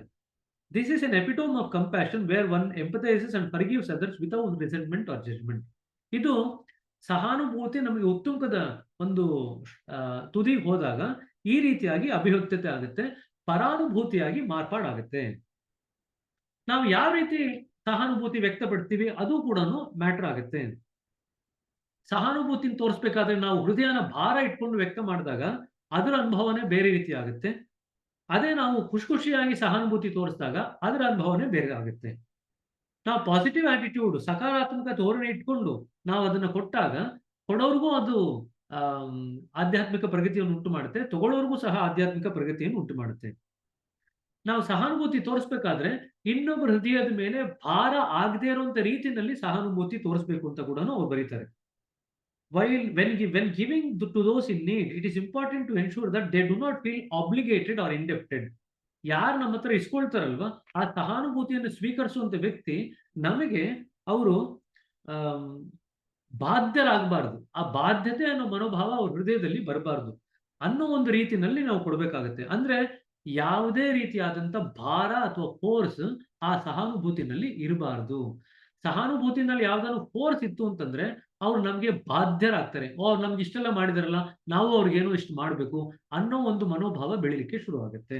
ಅದು ಆಗ್ಬಾರ್ದು. This can prevent the formation of the samskaras in the receivers. ಆ ತಗೊಳ್ತಾ ಇರ್ತಕ್ಕಂಥ ವ್ಯಕ್ತಿ, ಸಹಾನುಭೂತಿನ ತಗೊಳ್ತಾ ಅಥವಾ ಸ್ವೀಕರಿಸ್ತಾ ಇರ್ತಕ್ಕಂಥ ವ್ಯಕ್ತಿ ಬಾಧ್ಯರಾಗ್ಬಿಡ್ತು ಅಂದ್ರೆ ಸಂಸ್ಕಾರಗಳ ಫಾರ್ಮೇಶನ್ ಆಗುತ್ತೆ, ಸಂಸ್ಕಾರಗಳು ಉತ್ಪತ್ತಿ ಆಗುತ್ತೆ. ಬಾಧ್ಯರಾಗದೇ ಇರತಕ್ಕಂಥ ಅವರ ರೀತಿಯಲ್ಲಿ ಆ ಸಹಾನುಭೂತಿನ ಸ್ವೀಕಾರ ಮಾಡ್ತು ಅಂದ್ರೆ ಅವ್ರ ಸಂಸ್ಕಾರಗಳು ಕೂಡ ಖಾಲಿ ಆಗ್ಲಿಕ್ಕೆ ಶುರು ಆಗುತ್ತೆ. Empathy is the precursor of compassion. When you empathise with others you will feel their joys and sorrows in the heart. Empathy ಅಂದ್ರೆ ಪರಾನುಭೂತಿ. ಸೊ ಸಹಾನುಭೂತಿ, ಪರಾನುಭೂತಿ. ಪರಾನುಭೂತಿ ಅಂದ್ರೆ ಇನ್ನೊಬ್ಬರ ದೃಷ್ಟಿಕೋನದಿಂದ ಅವರ ಜೀವನ ಗ್ರಹಿಸಿ ಆ ರೀತಿಯಾಗಿ ಅವರ ಜೊತೆ ವ್ಯವಹಾರ ಮಾಡೋದು. Compassion is empathy in action. ಅಂದ್ರೆ ಕಂಪ್ಯಾಷನ್ ಅಂದ್ರೆ ಸಹಾನುಭೂತಿ, ಎಂಪತಿ ಅಂದ್ರೆ ಪರಾನುಭೂತಿ. ಪರಾನುಭೂತಿನ ನಾವು ನಿಜ ಜೀವನದಲ್ಲಿ ಅಳವಡಿಸಿಕೊಂಡಾಗ ಸಹಾನುಭೂತಿ ಅನ್ನೋದು ತನಗೆ ತಾನಾಗೆ ವ್ಯಕ್ತ ಆಗುತ್ತೆ. While empathy acknowledges the duality between the self and the others, compassion dissolves the separation. ಪರಾನುಭೂತಿನಲ್ಲಿ ನಾನೂ ಇದ್ದೀನಿ, ಪರರೂ ಇದ್ದಾರೆ. ಸೊ ಎರಡರ ಅನುಭವ ಇದೆ, ಡ್ಯುಯಾಲಿಟಿ, ದ್ವಂದ್ವದ ಅನುಭವ ಇದೆ. ನಾನು ಇದ್ದೀನಿ, ಪರರು ಇದ್ದಾರೆ, ಅದು ಪರಾನುಭೂತಿ. ಸಹಾನುಭೂತಿನಲ್ಲಿ ಈ ಎರಡರ ನಡುವೆ ಇರತಕ್ಕಂಥ ಕಂದಕ ಏನಿದೆ ಅದನ್ನ ನಾವು ಕರಗಿಸ್ಬಿಡ್ತೀವಿ. ನಾವೆಲ್ಲರೂ ಒಂದೇ ಅನ್ನೋ ಮನೋಭಾವದಲ್ಲಿ ಜೀವನ ಮಾಡಲಿಕ್ಕೆ ಶುರು ಮಾಡ್ತೀವಿ. Dualities begin to fade away as the second chakra flower. Then at the third chakra, as love grows, there is no sense of who is giving and receiving or who is sacrificing for whom. You do and move on. So ಎರಡನೇ ಚಕ್ರದಲ್ಲಿ ದ್ವಂದ್ವಗಳು ಕರಗಲಿಕ್ಕೆ ಶುರು ಆದ್ರೂ ಕೂಡ ಮೂರನೇ ಚಕ್ರದಲ್ಲಿ ಅದರ ಪರಿಪೂರ್ಣ ಸ್ಥಿತಿನ ನಾವು ಅನುಭವಿಸಲಿಕ್ಕೆ ಶುರು ಮಾಡ್ತೀವಿ. ಇನ್ನೂ ಮುಂದಕ್ಕೆ ಹೋಗೋದಿದೆ, ಬಟ್ ದ್ವಂದ್ವಗಳಲ್ಲಿ ಇರ್ತಕ್ಕಂಥ ಸ್ಥೂಲ ಸ್ಥಿತಿ ಏನಿದೆ ಮೂರನೇ ಚಕ್ರಕ್ಕೆ ಬಂದಾಗ ಸೂಕ್ಷ್ಮತೆ ಎಡೆಗೆ ಹೋಗ್ಲಿಕ್ಕೆ ಶುರು ಆಗುತ್ತೆ ಆ ದ್ವಂದ್ವಗಳು. ಅಲ್ಲಿಗೆ ಬಂದಾಗ ಯಾರು ಕೊಡ್ತಾ ಇದ್ದಾರೆ, ಯಾರು ತಗೊಳ್ತಾ ಇದ್ದಾರೆ, ಇದರ ಯಾವ ಪರಿಭಾಷೆ ಕೂಡ ಯಾರಿಗೂ ಗೊತ್ತಾಗಲ್ಲ. ಯಾರೋ ಕೊಡ್ತಾರೆ, ಯಾರೋ ತಗೊಳ್ತಾರೆ, ಯಾರೋ ಏನೋ ಮಾಡ್ತಾರೆ, ಎಲ್ರಿಗೂ ಒಳ್ಳೇದಾದ್ರೆ ಸರಿ ಅನ್ನೋ ಮನೋಭಾವದಲ್ಲಿ ನಾವು ಜೀವನ ಮಾಡ್ಲಿಕ್ಕೆ ಶುರು ಮಾಡ್ತೀವಿ. ಹಾಗಾದ್ರೆ ಮೂರನೇ ಚಕ್ರದಲ್ಲಿ ಯಾವ ಯಾವ ಸ್ಥಿತಿಗಳು, ಭಾವದ ಸ್ಥಿತಿಗಳು ನಮಗೆ ವ್ಯಕ್ತ ಆಗುತ್ತೆ? The many qualities of fire include. ಹಾಗಾದ್ರೆ ಅಗ್ನಿಯ ಗುಣ ವಿಶೇಷತೆಗಳು ಏನು? ವೊಲಟೈಲಿಟಿ ಅಂದ್ರೆ ಅದು ತುಂಬಾ ಪ್ರಜ್ವಲಿಸುವಂತ ಒಂದು, ಮತ್ತೆ ಚಂಚಲತೆಯಿಂದ ಕೂಡಿರ್ತಕ್ಕಂಥ ಒಂದು ಕ್ಷಣದಲ್ಲಿ ಇರ್ತಕ್ಕಂಥ ರೂಪ ಅಗ್ನಿಗೆ ಮತ್ತೊಂದು ಕ್ಷಣದಲ್ಲಿ ಇರಲ್ಲ. ಅಗ್ನಿ ಪ್ರತಿ ಕ್ಷಣ ರೂಪ ಚೇಂಜ್ ಮಾಡ್ತಾ ಇರುತ್ತೆ. ಮತ್ತೆ ಎರಡನೇ ಗುಣ ಅಂದ್ರೆ ability to melt and purify. ಎಲ್ಲ ವಸ್ತುಗಳನ್ನ ಕರಗಿಸುವಂತ ಶಕ್ತಿ ಮತ್ತೆ ಅದನ್ನ ಪವಿತ್ರಗೊಳಿಸುವಂತ ಶಕ್ತಿ ಅಗ್ನಿ ತತ್ವಕ್ಕಿದೆ. ಎರಡೇ ಎರಡು ತತ್ವಗಳು ಭಗವಂತ ಸೃಷ್ಟಿ ಮಾಡೋದ್ರಲ್ಲಿ ಪವಿತ್ರತೆಯನ್ನು ತಂದು ಕೊಡ್ತಕ್ಕಂಥ ತತ್ವಗಳು. ಒಂದು ನೀರು, ಎರಡನೇದು ಅಗ್ನಿ. ನಾವು ದಿನಾಗ್ಲೂ ಕೂಡ ನಮ್ಮನ್ನು ನಾವು ಪರಿಶುದ್ಧಗೊಳಿಸ್ಕೋಬೇಕು ಅಂದ್ರೆ ನಾವು ಇವೆರಡು ತತ್ವಗಳನ್ನೇ ಉಪಯೋಗಿಸೋದು. ಅಡಿಗೆ ಮಾಡ್ಬೇಕಂದ್ರೆ ಅದನ್ನ ಪ್ಯೂರಿಫೈ ಮಾಡ್ಬೇಕಂದ್ರೆ ನಾವು ಅಗ್ನಿ ತತ್ವನ ಉಪಯೋಗಿಸ್ತೀವಿ. ನಾವು ಸ್ನಾನ ಮಾಡ್ಕೊಂಡು ಪ್ಯೂರಿಫೈ ಆಗ್ಬೇಕಂದ್ರೆ ನಾವು ನೀರಿನ ತತ್ವ, ಜಲ ತತ್ವನ ಉಪಯೋಗಿಸ್ತೀವಿ. So the two universal purifying agents which is there in nature is one is water element, second one is fire element. To get gold from one, we need to melt it. ಚಿನ್ನ ಪಡಿಬೇಕಾದ್ರೆ ಅದನ್ನು ನಾವು ಕರಗಿಸಬೇಕು. Melting signifies transformation. ಕರಗಿಸುವುದು ಅನ್ನೋದು ಒಂದು ಸ್ಥಿತಿಯಿಂದ ಮತ್ತೊಂದು ಸ್ಥಿತಿಗೆ ಮಾರ್ಪಾಡು, ಒಂದು ರೂಪದಿಂದ ಮತ್ತೊಂದು ರೂಪಕ್ಕೆ ಮಾರ್ಪಾಡು, ಒಂದು ಗುಣದಿಂದ ಮತ್ತೊಂದು ಗುಣಕ್ಕೆ ಮಾರ್ಪಾಡು ಅಂತ ಹೇಳ್ಕೊಡುತ್ತೆ. ಸೊ ಅಗ್ನಿಯ ಮೂಲ ವಿಶೇಷ ಅಂದ್ರೆ ಮಾರ್ಪಾಡ್ ಮಾಡ್ತಕ್ಕಂಥ ಗುಣ. ಸೊ ನಾವು ಮೂರನೇ ಚಕ್ರಕ್ಕೆ ಬಂದಾಗ ನಾವು ಮಾರ್ಪಾಡ್ ಆಗ್ಬೇಕು ಅನ್ನೋ ಗುಣ ನಮ್ಮಲ್ಲಿ ಸಹಜವಾಗಿ ಪ್ರಕಟ ಆಗ್ಲಿಕ್ಕೆ ಶುರು ಆಗ್ಬೇಕು. Melting signifies transformation from one state to another. As you meditate, you enliven the latent fire element within you and they experience various conditions, including volatility of emotions, softness of the heart and the ascension of love. ಮೂರು ಗುಣ ವಿಶೇಷತೆಗಳು ಇಲ್ಲಿ ಪ್ರಕಟ ಆಗುತ್ತೆ. Emotions ಸ್ವಲ್ಪ volatile ಆಗುತ್ತೆ. So ಒಂದು ಹಂತದಲ್ಲಿ ಪ್ರೇಮಮಯವಾಗಿರ್ತೀರ, ಇನ್ನೊಂದು ಹಂತದಲ್ಲಿ ಕೋಪಮಯವಾಗಿರ್ತೀರ. So there is a volatility, change ಆಗ್ತಾ ಇರುತ್ತೆ. ಎರಡನೇದು ಸಾಫ್ಟ್ನೆಸ್ ಆಫ್ ದ ಹಾರ್ಟ್. ಈಗ ಆ ಅಗ್ನಿ ತತ್ವದಲ್ಲಿ ಹೃದಯ ಕರಗಲಿಕ್ಕೆ ಶುರು ಆದಾಗ ಹೃದಯ ಮೃದು ಆಗ್ಬಿಡುತ್ತೆ. So there is a softness of the heart that develops. ಮೂರನೇದು ascension of the love. Ascension of the love ಅಂದ್ರೆ ಪ್ರೇಮದಲ್ಲಿ ನಾವು ಬೆಳಿಲಿಕ್ಕೆ ನಾವು ಶುರು ಮಾಡ್ತೀವಿ. ಪ್ರೇಮದ ಅಭಿವ್ಯಕ್ತತೆ, ಪ್ರೇಮದ ಮುಖಾಂತರ ಆರೋಹಣ ಮಾಡಲಿಕ್ಕೆ ಶುರು ಮಾಡ್ತೀವಿ. ಅಸೆನ್ಷನ್ ಅಂದ್ರೆ ಆರೋಹಣ, ಕನ್ನಡದ ಪದ. ಈಗ ವೊಲಟೈಲಿಟಿ ಆಫ್ ಎಮೋಷನ್ಸ್ ಅಂದ್ರೆ ಏನು? Most of us carry A heavy burden of ಸಂಸ್ಕಾರ ಅಟ್ ದಿಸ್ ಚಕ್ರ. ಯಾಕಂತಂದ್ರೆ ನಾವು ಕೋಪನ ಸರಿಯಾಗಿ ಡೀಲ್ ಮಾಡಿರಲ್ಲ. ನಾವು ಕೋಪನ ಸರಿಯಾಗಿ ಡೀಲ್ ಮಾಡಲಿಲ್ಲ ಅಂದ್ರೆ ಮೂರನೇ ಚಕ್ರದಲ್ಲಿ ಸಾಕಷ್ಟು ಮಟ್ಟಿಗೆ ಸಂಸ್ಕಾರಗಳನ್ನ ಕಟ್ಕೊಳ್ತಾ ಹೋಗ್ತೀವಿ. The after effects of anger and irritability settle here. ನಾವು ಕೋಪ ಮಾಡ್ಕೊಂಡು ಯಾವ ಸಂಸ್ಕಾರಗಳನ್ನು ಮಾಡ್ಕೊಂಡ್ರು ಕೂಡ ಇದು ಮೂರನೇ ಚಕ್ರಕ್ಕೆ ಹೋಗಿ ಡೆಪಾಸಿಟ್ ಆಗುತ್ತೆ. ಈ ಕೋಪ ಅನ್ನೋದಿದೆಯಲ್ಲ ಅದೊಂಥರ ಟ್ರಿಕಿ ಒನ್. ಸಾಕಷ್ಟು ಮಟ್ಟಿಗೆ ಅದನ್ನ ಆಧ್ಯಾತ್ಮದಲ್ಲಿ ಅನುಭವ ಇರ್ತಕ್ಕಂಥವ್ರು ಕೂಡ ಅದನ್ನ ಹ್ಯಾಂಡಲ್ ಮಾಡೋದು ಕಷ್ಟ. ಬಾಬೂಜಿ ಅವರು ಹೇಳ್ತಾರೆ, ಕಾಮ ಕ್ರೋಧ ಅನ್ನೋದು ನಮ್ಗೆ ನಿಸರ್ಗದತ್ತವಾಗಿ ಬಂದಿರತಕ್ಕಂಥ ಗುಣ ವಿಶೇಷತೆಗಳು. ಅದನ್ನ ನಾವು ಪೂರ್ತಿ ಶಮನ ಮಾಡ್ಲಿಕ್ಕೆ ಆಗಲ್ಲ. ಅದನ್ನ ಒಂದು ಸ್ತರದಿಂದ ಮತ್ತೊಂದು ಸ್ತರಕ್ಕೆ ಮಾರ್ಪಾಡು ಮಾಡ್ಬೋದು ಅಷ್ಟೇ ಅಂತ ಬಾಬೂಜಿ ಅವರು ಬರೆದು ಬಿಡಿದ್ದಾರೆ. ಸೊ ಕೋಪ ಅನ್ನೋದು ಆ ರೀತಿಯಾಗಿ ಮಾರ್ಪಾಡು ಮಾಡಿಕೊಂಡು ಬೆಳಿಬೇಕಾಗಿರ್ತಕ್ಕಂಥ ಒಂದು ಸಾಧನ. ಕೋಪದ ಬಗ್ಗೆ ನಾವು ಯಾರು ಬೇಜಾರು ಅಥವಾ ಚಿಂತೆ ಮಾಡುವಂತ ಅಗತ್ಯ ಇಲ್ಲ. ಅದನ್ನ ನಾವು ತುಚ್ಛೀಕರಿಸುವಂತ ಅಗತ್ಯ ಕೂಡ ಇಲ್ಲ. ಕೋಪ ಅನ್ನೋದು ದೈವತ್ವವಾಗಿ, ಕಾಮ ಮತ್ತೆ ಕ್ರೋಧ ಅನ್ನೋದು ಎರಡು ದೈವಯುತವಾಗಿ ಬಂದಿರತಕ್ಕಂಥ ಎರಡು ಗುಣಗಳು. ಅದನ್ನ ಸರಿಯಾದಂತ ನಿಟ್ಟಿನಲ್ಲಿ ನಾವು ಉಪಯೋಗಿಸ್ಕೊಳ್ಳೋದನ್ನ ಕಲ್ತ್ಕೊಳ್ತು ಅಂದ್ರೆ ಆಧ್ಯಾತ್ಮಿಕ ಪ್ರಗತಿಗೆ ಸಾಕಷ್ಟು ವೇಗವನ್ನ ತಂದುಕೊಡ್ತಕ್ಕಂಥ ಎರಡು ಕ್ರಿಯೆಗಳು, ಕಾಮ ಮತ್ತೆ ಕ್ರೋಧ. ಜ್ಞಾಪಕ ಇಟ್ಕೊಳ್ರಿ. When we are angry we often cause hurt. ನಾವು ಕೋಪ ಮಾಡ್ಕೊಂಡಾಗ ಬೇರೆಯವರ ಹೃದಯಕ್ಕೆ, ಮನಸ್ಸಿಗೆ ತೊಂದರೆ ಮಾಡೋದು, ಅವರಿಗೆ ಚುಚ್ಚಿ ಮಾತಾಡೋದು, ಅವ್ರ ಜೊತೆ ಜಗಳ ಆಡೋದು, ಇವೆಲ್ಲವನ್ನು ಸಹ ಮಾಡ್ತೀವಿ. ಸಾಮಾನ್ಯವಾಗಿ ನಾವು ಯಾರು ಜಾಸ್ತಿ ಪ್ರೀತಿ ಮಾಡ್ತೀವಿ ಅವ್ರ ಜೊತೆನೇ ಇದು ಮಾಡೋದು. ಮನೆಯವ್ರ ಜೊತೆ ಮಾಡ್ತೀವಿ, ಕುಟುಂಬದವ್ರ ಜೊತೆ ಮಾಡ್ತೀವಿ, ನಮ್ಮ ಸ್ನೇಹಿತರ ಜೊತೆ ಮಾಡ್ತೀವಿ, ಬಂಧು ಬಾಂಧವರ ಜೊತೆ ಮಾಡ್ತೀವಿ. To overcome an anger and use it to our betterment, we need to understand anger's true nature and purpose. ಹಾಗಾದ್ರೆ ನಾವು ಕೋಪನ ಸರಿಯಾದಂತ ರೀತಿನಲ್ಲಿ ಹ್ಯಾಂಡಲ್ ಮಾಡಬೇಕು ಅನ್ನೋ ಒಂದು ತತ್ವನ ಕಲ್ತ್ಕೋಬೇಕಾದ್ರೆ, ಕೋಪ ಮೂಲತಃ ಯಾತಕ್ ಬರುತ್ತೆ, ಹೇಗೆ ಅದನ್ನ ಅದು ಯಾವ ರೀತಿ ಬಂದಿದೆ ಅಂತ ನಾವು ಅದನ್ನು ಸರಿಯಾಗಿ ಗ್ರಹಿಸ್ಕೊಂಡ್ರೆ, ಅರಿವಿಗೆ ತಂದ್ಕೊಂಡ್ರೆ, ಕೋಪನ ನಮ್ಮ ಆಧ್ಯಾತ್ಮಿಕ ಪ್ರಗತಿಗೆ ಸಾಧನವಾಗಿ ಮಾರ್ಪಾಡು ಮಾಡ್ಕೋಬಹುದು. ಕೋಪ ಅಂದ್ರೆ ಏನು ಅಂತ ಮುಂದಕ್ಕೆ ಬರೀತಾರೆ ಇವಾಗ ದಾಜಿಯವರು. Anger is the energy that we need for improvement. ಹಾಗಾದ್ರೆ ಕೋಪದಲ್ಲಿ ಏನು ಅಡಕವಾಗಿದೆ ಅಂದ್ರೆ ಶಕ್ತಿ ಅಡಕವಾಗಿದೆ. When the anger is channeled to disrupt the status quo and improve oneself, it becomes a righteous anger. ಈಗ ನಾ ಇರ್ತಕ್ಕಂಥ ಯಥಾಸ್ಥಿತಿಯಿಂದ ಮುಂದಿನ ಒಂದು ಚೆನ್ನಾಗಿರ್ತಕ್ಕಂಥ ಅಥವಾ ಉನ್ನತವಾದಂಥ ಸ್ಥಿತಿಗೆ ನಾ ಹೋಗ್ಬೇಕು ಅನ್ನೋ ರೀತಿನಲ್ಲಿ ನಾವು ಆ ಶಕ್ತಿ ಏನು ಕೋಪದಲ್ಲಿ ಅಡಕವಾಗಿದೆ ಅದನ್ನು ಉಪಯೋಗಿಸ್ಕೊಂಡಾಗ ನಾವು ಆಧ್ಯಾತ್ಮಿಕವಾಗಿ ಬೆಳಿಲಿಕ್ಕೆ ಕೋಪ ಅನ್ನೋದು ನಮಗೆ ಸಾಧನವಾಗುತ್ತೆ. At the third chakra, we understand the true role of anger and learn to channel it towards self-improvement with patience, practice and a compassionate heart. ಮೂರನೇ ಚಕ್ರದಲ್ಲಿ ಕೋಪ ನಮಗೆ ಯಾಕೆ ಬರುತ್ತೆ, ಕೋಪನ ಯಾವ ರೀತಿ ಉಪಯೋಗಿಸ್ಕೊಳ್ಳೋದ್ರಿಂದ ನಾವು ಆಧ್ಯಾತ್ಮಿಕ ಪ್ರಗತಿನ ವೇಗ ಮಾಡ್ಕೋಬಹುದು ಅಂತ ನಾವು 3 ಧಾಟಿಗಳಲ್ಲಿ ನಾವು ಕೋಪನ ಚಾಲನೆ ಮಾಡ್ಕೋಬಹುದು. ಏನೇನ್ ಬೇಕು? ಪೇಷನ್ಸ್ ಇರಬೇಕು, ಸ್ವಲ್ಪ ಮಟ್ಟಿಗೆ ತಾಳ್ಮೆ ಬೇಕು. ಎರಡನೇದು ಅಭ್ಯಾಸ ಮಾಡಬೇಕು. ಮೂರನೇದು ಸಹಾನುಭೂತಿ ಇರಬೇಕು. ಸೊ 3 ಬರೀತಾರೆ: practice, patience and compassionate heart. ಈ 3 ಇದ್ದಾಗ ಕೋಪನ ನಮ್ಮ ಬೆಳವಣಿಗೆಗೆ ನಾವು ಉಪಯೋಗಿಸ್ಕೋಬಹುದು. ಸೊ ತಾಳ್ಮೆ ಬೇಕು, ಅಭ್ಯಾಸ ಬೇಕು, ಮತ್ತೆ ಸಹಾನುಭೂತಿಯುಕ್ತ ಹೃದಯ ಬೇಕು. ಈ 3 ಇತ್ತಂದ್ರೆ ಕೋಪ ನಮಗೆ ಮಾರಕವಾಗಲ್ಲ, ನಮ್ಮ ಆಧ್ಯಾತ್ಮಿಕ ಸಾಧನೆಗೆ ಪೂರಕವಾಗುತ್ತೆ ಅಂತ ದಾಜಿಯವರು ಬರೀತಾರೆ. ಹಾಗಾದ್ರೆ ಕೋಪನ ಹ್ಯಾಂಡಲ್ ಮಾಡಬೇಕಾದ್ರೆ ಏನೆಲ್ಲ ಟಿಪ್ಸ್ ಕೊಟ್ಟಿದ್ದಾರೆ? 1-2 ಟಿಪ್ಸ್ ಕೊಟ್ಟಿದ್ದಾರೆ ಇಲ್ಲಿ ದಾಜಿಯವರು. A helpful tip in managing the anger is to postpone it. ಕೋಪ ಬಂತ ತಕ್ಷಣ ನೀವು ರಿಯಾಕ್ಟ್ ಮಾಡ್ಲಿಕ್ಕೆ ಹೋಗ್ಬೇಡಿ, ವೆಯ್ಟ್ ಮಾಡ್ರಿ, ಸ್ವಲ್ಪ ಸಮಯ ತಗೊಳ್ರಿ. ಸಮಯ ತಗೊಂಡು ಆ ಕೋಪಕ್ಕೆ ಏನಾಗುತ್ತೆ ಅಂತ ಗಮನಿಸ್ರಿ, ಅರಿವಿನಲ್ಲಿ ಇಟ್ಕೊಳ್ರಿ, ಕೋಪಕ್ಕೆ ಏನಾಗುತ್ತೆ ಅಂತ ಅಬ್ಸರ್ವ್ ಮಾಡ್ತಾ ಹೋಗ್ರಿ. ಆವಾಗ ನಿಮಗೆ ಕೋಪ ಮಾರ್ಪಾಡಾಗೋದು ನಿಮಗೆ ಗೊತ್ತಾಗುತ್ತೆ. Postponing the anger is like ripening the Alphonso mango. ದಾಜಿಯವರು ಗುಜರಾತ್ ಕಡೆಯವರಲ್ವಾ, ಆಲ್ಫಾನ್ಸೋ ಮ್ಯಾಂಗೋ ಬಗ್ಗೆ ಇವಾಗ ಉದಾಹರಣೆ ಕೊಡ್ತಾ ಇದ್ದಾರೆ. ಗುಜರಾತ್ ಅವರಿಗೆ ಮ್ಯಾಂಗೋ ತಿಂದು ತಿಂದು ಚೆನ್ನಾಗಿ ಅನುಭವ. ಆಲ್ಫಾನ್ಸೋ ಮ್ಯಾಂಗೋ ಅವರಿಗೆ ಫೇವರೆಟ್ ತುಂಬಾ ಜನಕ್ಕೆ, ಆ ಕಡೆ ಮಹಾರಾಷ್ಟ್ರ ಗುಜರಾತ್ ಕಡೆಯವರಿಗೆ. ಅದ್ರ ಬಗ್ಗೆ ಈಗ ಉಲ್ಲೇಖ ಮಾಡ್ತಾ ಇದ್ದಾರೆ ರಾಜ್ಯವರು. ಏನ್ ಹೇಳ್ತಾರೆ ಅಂದ್ರೆ, ಮ್ಯಾಂಗೋನ ನಾವು ಕಾಯಿ ರೂಪದಲ್ಲಿ ತಂದಿಟ್ಟಾಗ ಅದನ್ನ ಮನೆಯಲ್ಲಿ ಅದನ್ನ ಬೆಳಿಲಿಕ್ಕೆ ಅವಕಾಶ, ಹಣ್ಣಾಗ್ಲಿಕ್ಕೆ ನಾವು ಅವಕಾಶ ಕೊಟ್ಟಾಗ ಗಟ್ಟಿ ಆಗಿರುತ್ತೆ ಮೊದಲು ಕಾಯಿ ರೂಪದಲ್ಲಿ ಇದ್ದಾಗ, ತದನಂತರ ಮೃದು ಆಗುತ್ತೆ. ಗಟ್ಟಿ ಆಗಿದ್ದಾಗ ಅದರಲ್ಲಿ ಸಿಹಿ ಇರಲ್ಲ ಜಾಸ್ತಿ, ಸ್ವಲ್ಪ ಕಹಿ ಇರುತ್ತೆ ಅಥವಾ ಏನ್ ಟೇಸ್ಟ್ ಇರಲ್ಲ.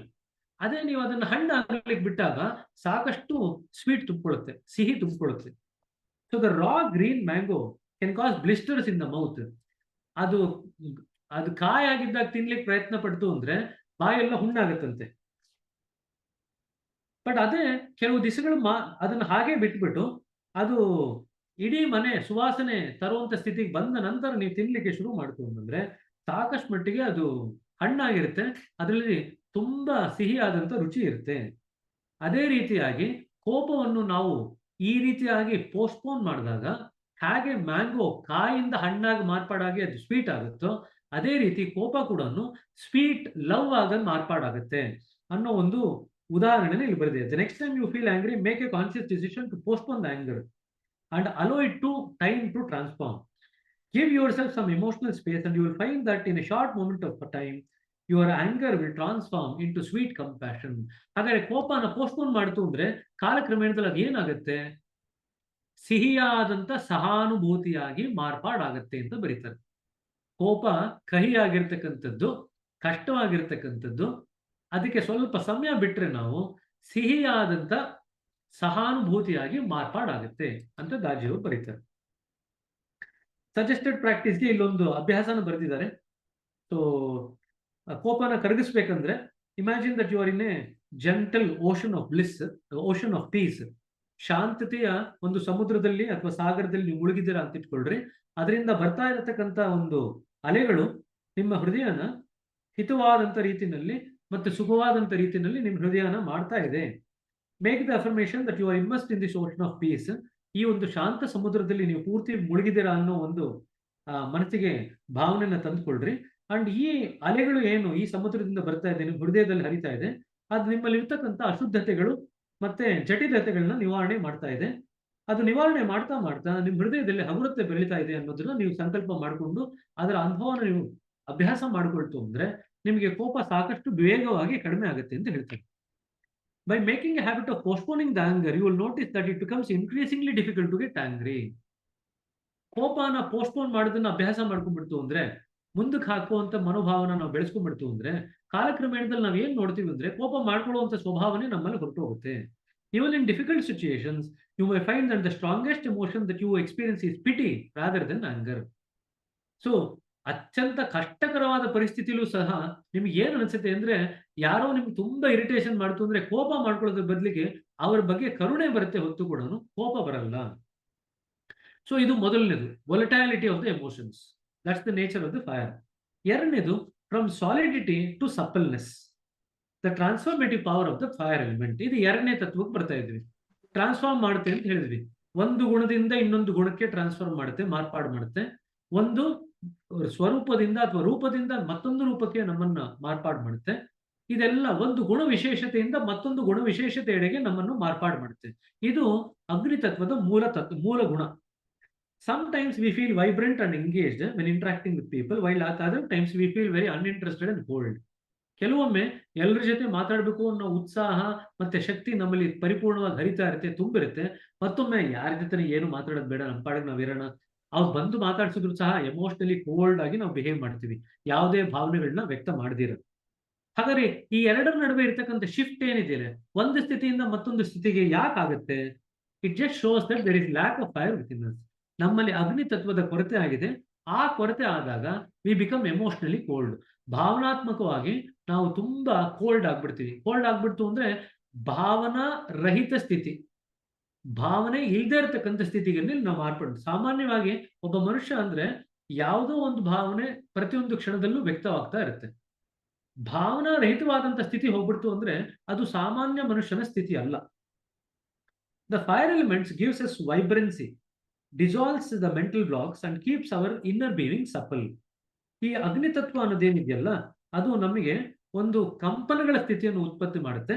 ಆ ಮೂಲ ಕಂಪನಗಳಲ್ಲಿ ನಮ್ಮ ಮೆಂಟಲ್ ಬ್ಲಾಕ್ಸ್ ಏನಿದೆ, ಮಾನಸಿಕ ಸ್ತರದಲ್ಲಿ ಇರತಕ್ಕಂಥ ಒಂದು ಅಡ್ಡಗೋಡೆಗಳು, ಅದನ್ನೆಲ್ಲ ಕೂಡ ಅದು ನಿವಾರಣೆ ಮಾಡುತ್ತೆ.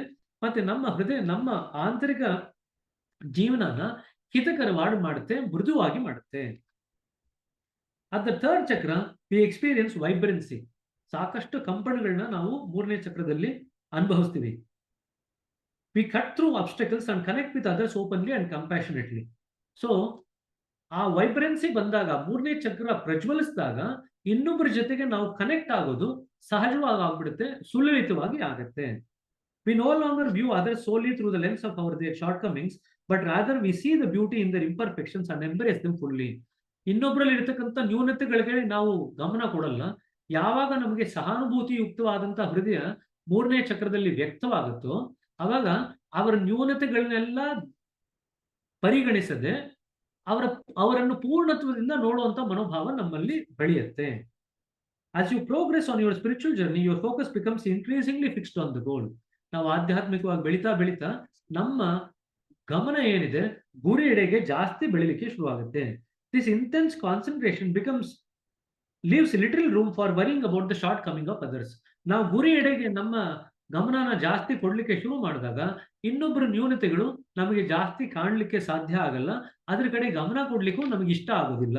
ಯಾಕಂದ್ರೆ ಇನ್ನೊಬ್ಬರ ನ್ಯೂನತೆಗಳ ಬಗ್ಗೆ ನಾವು ಗಮನ ಕೊಡ್ತು ಅಂದ್ರೆ ನಮ್ಮಲ್ಲೇ ಇರ್ತಕ್ಕಂಥ ನ್ಯೂನತೆಗಳು ನಮಗೆ ಗಮನಕ್ಕೆ ಬರುತ್ತೆ, ಅದರಿಂದ ನಮಗೆ ತೊಂದರೆ ಆಗುತ್ತೆ ಅನ್ನೋ ರೀತಿಯಲ್ಲಿ ಆ ನ್ಯೂನತೆಗಳನ್ನ ಮೀರಿ ನೋಡುವಂತ ದೃಷ್ಟಿಕೋನನ ನಾವು ಬೆಳೆಸ್ಕೊಳ್ತೀವಿ. Instead, you direct your energy towards working on your own flaws.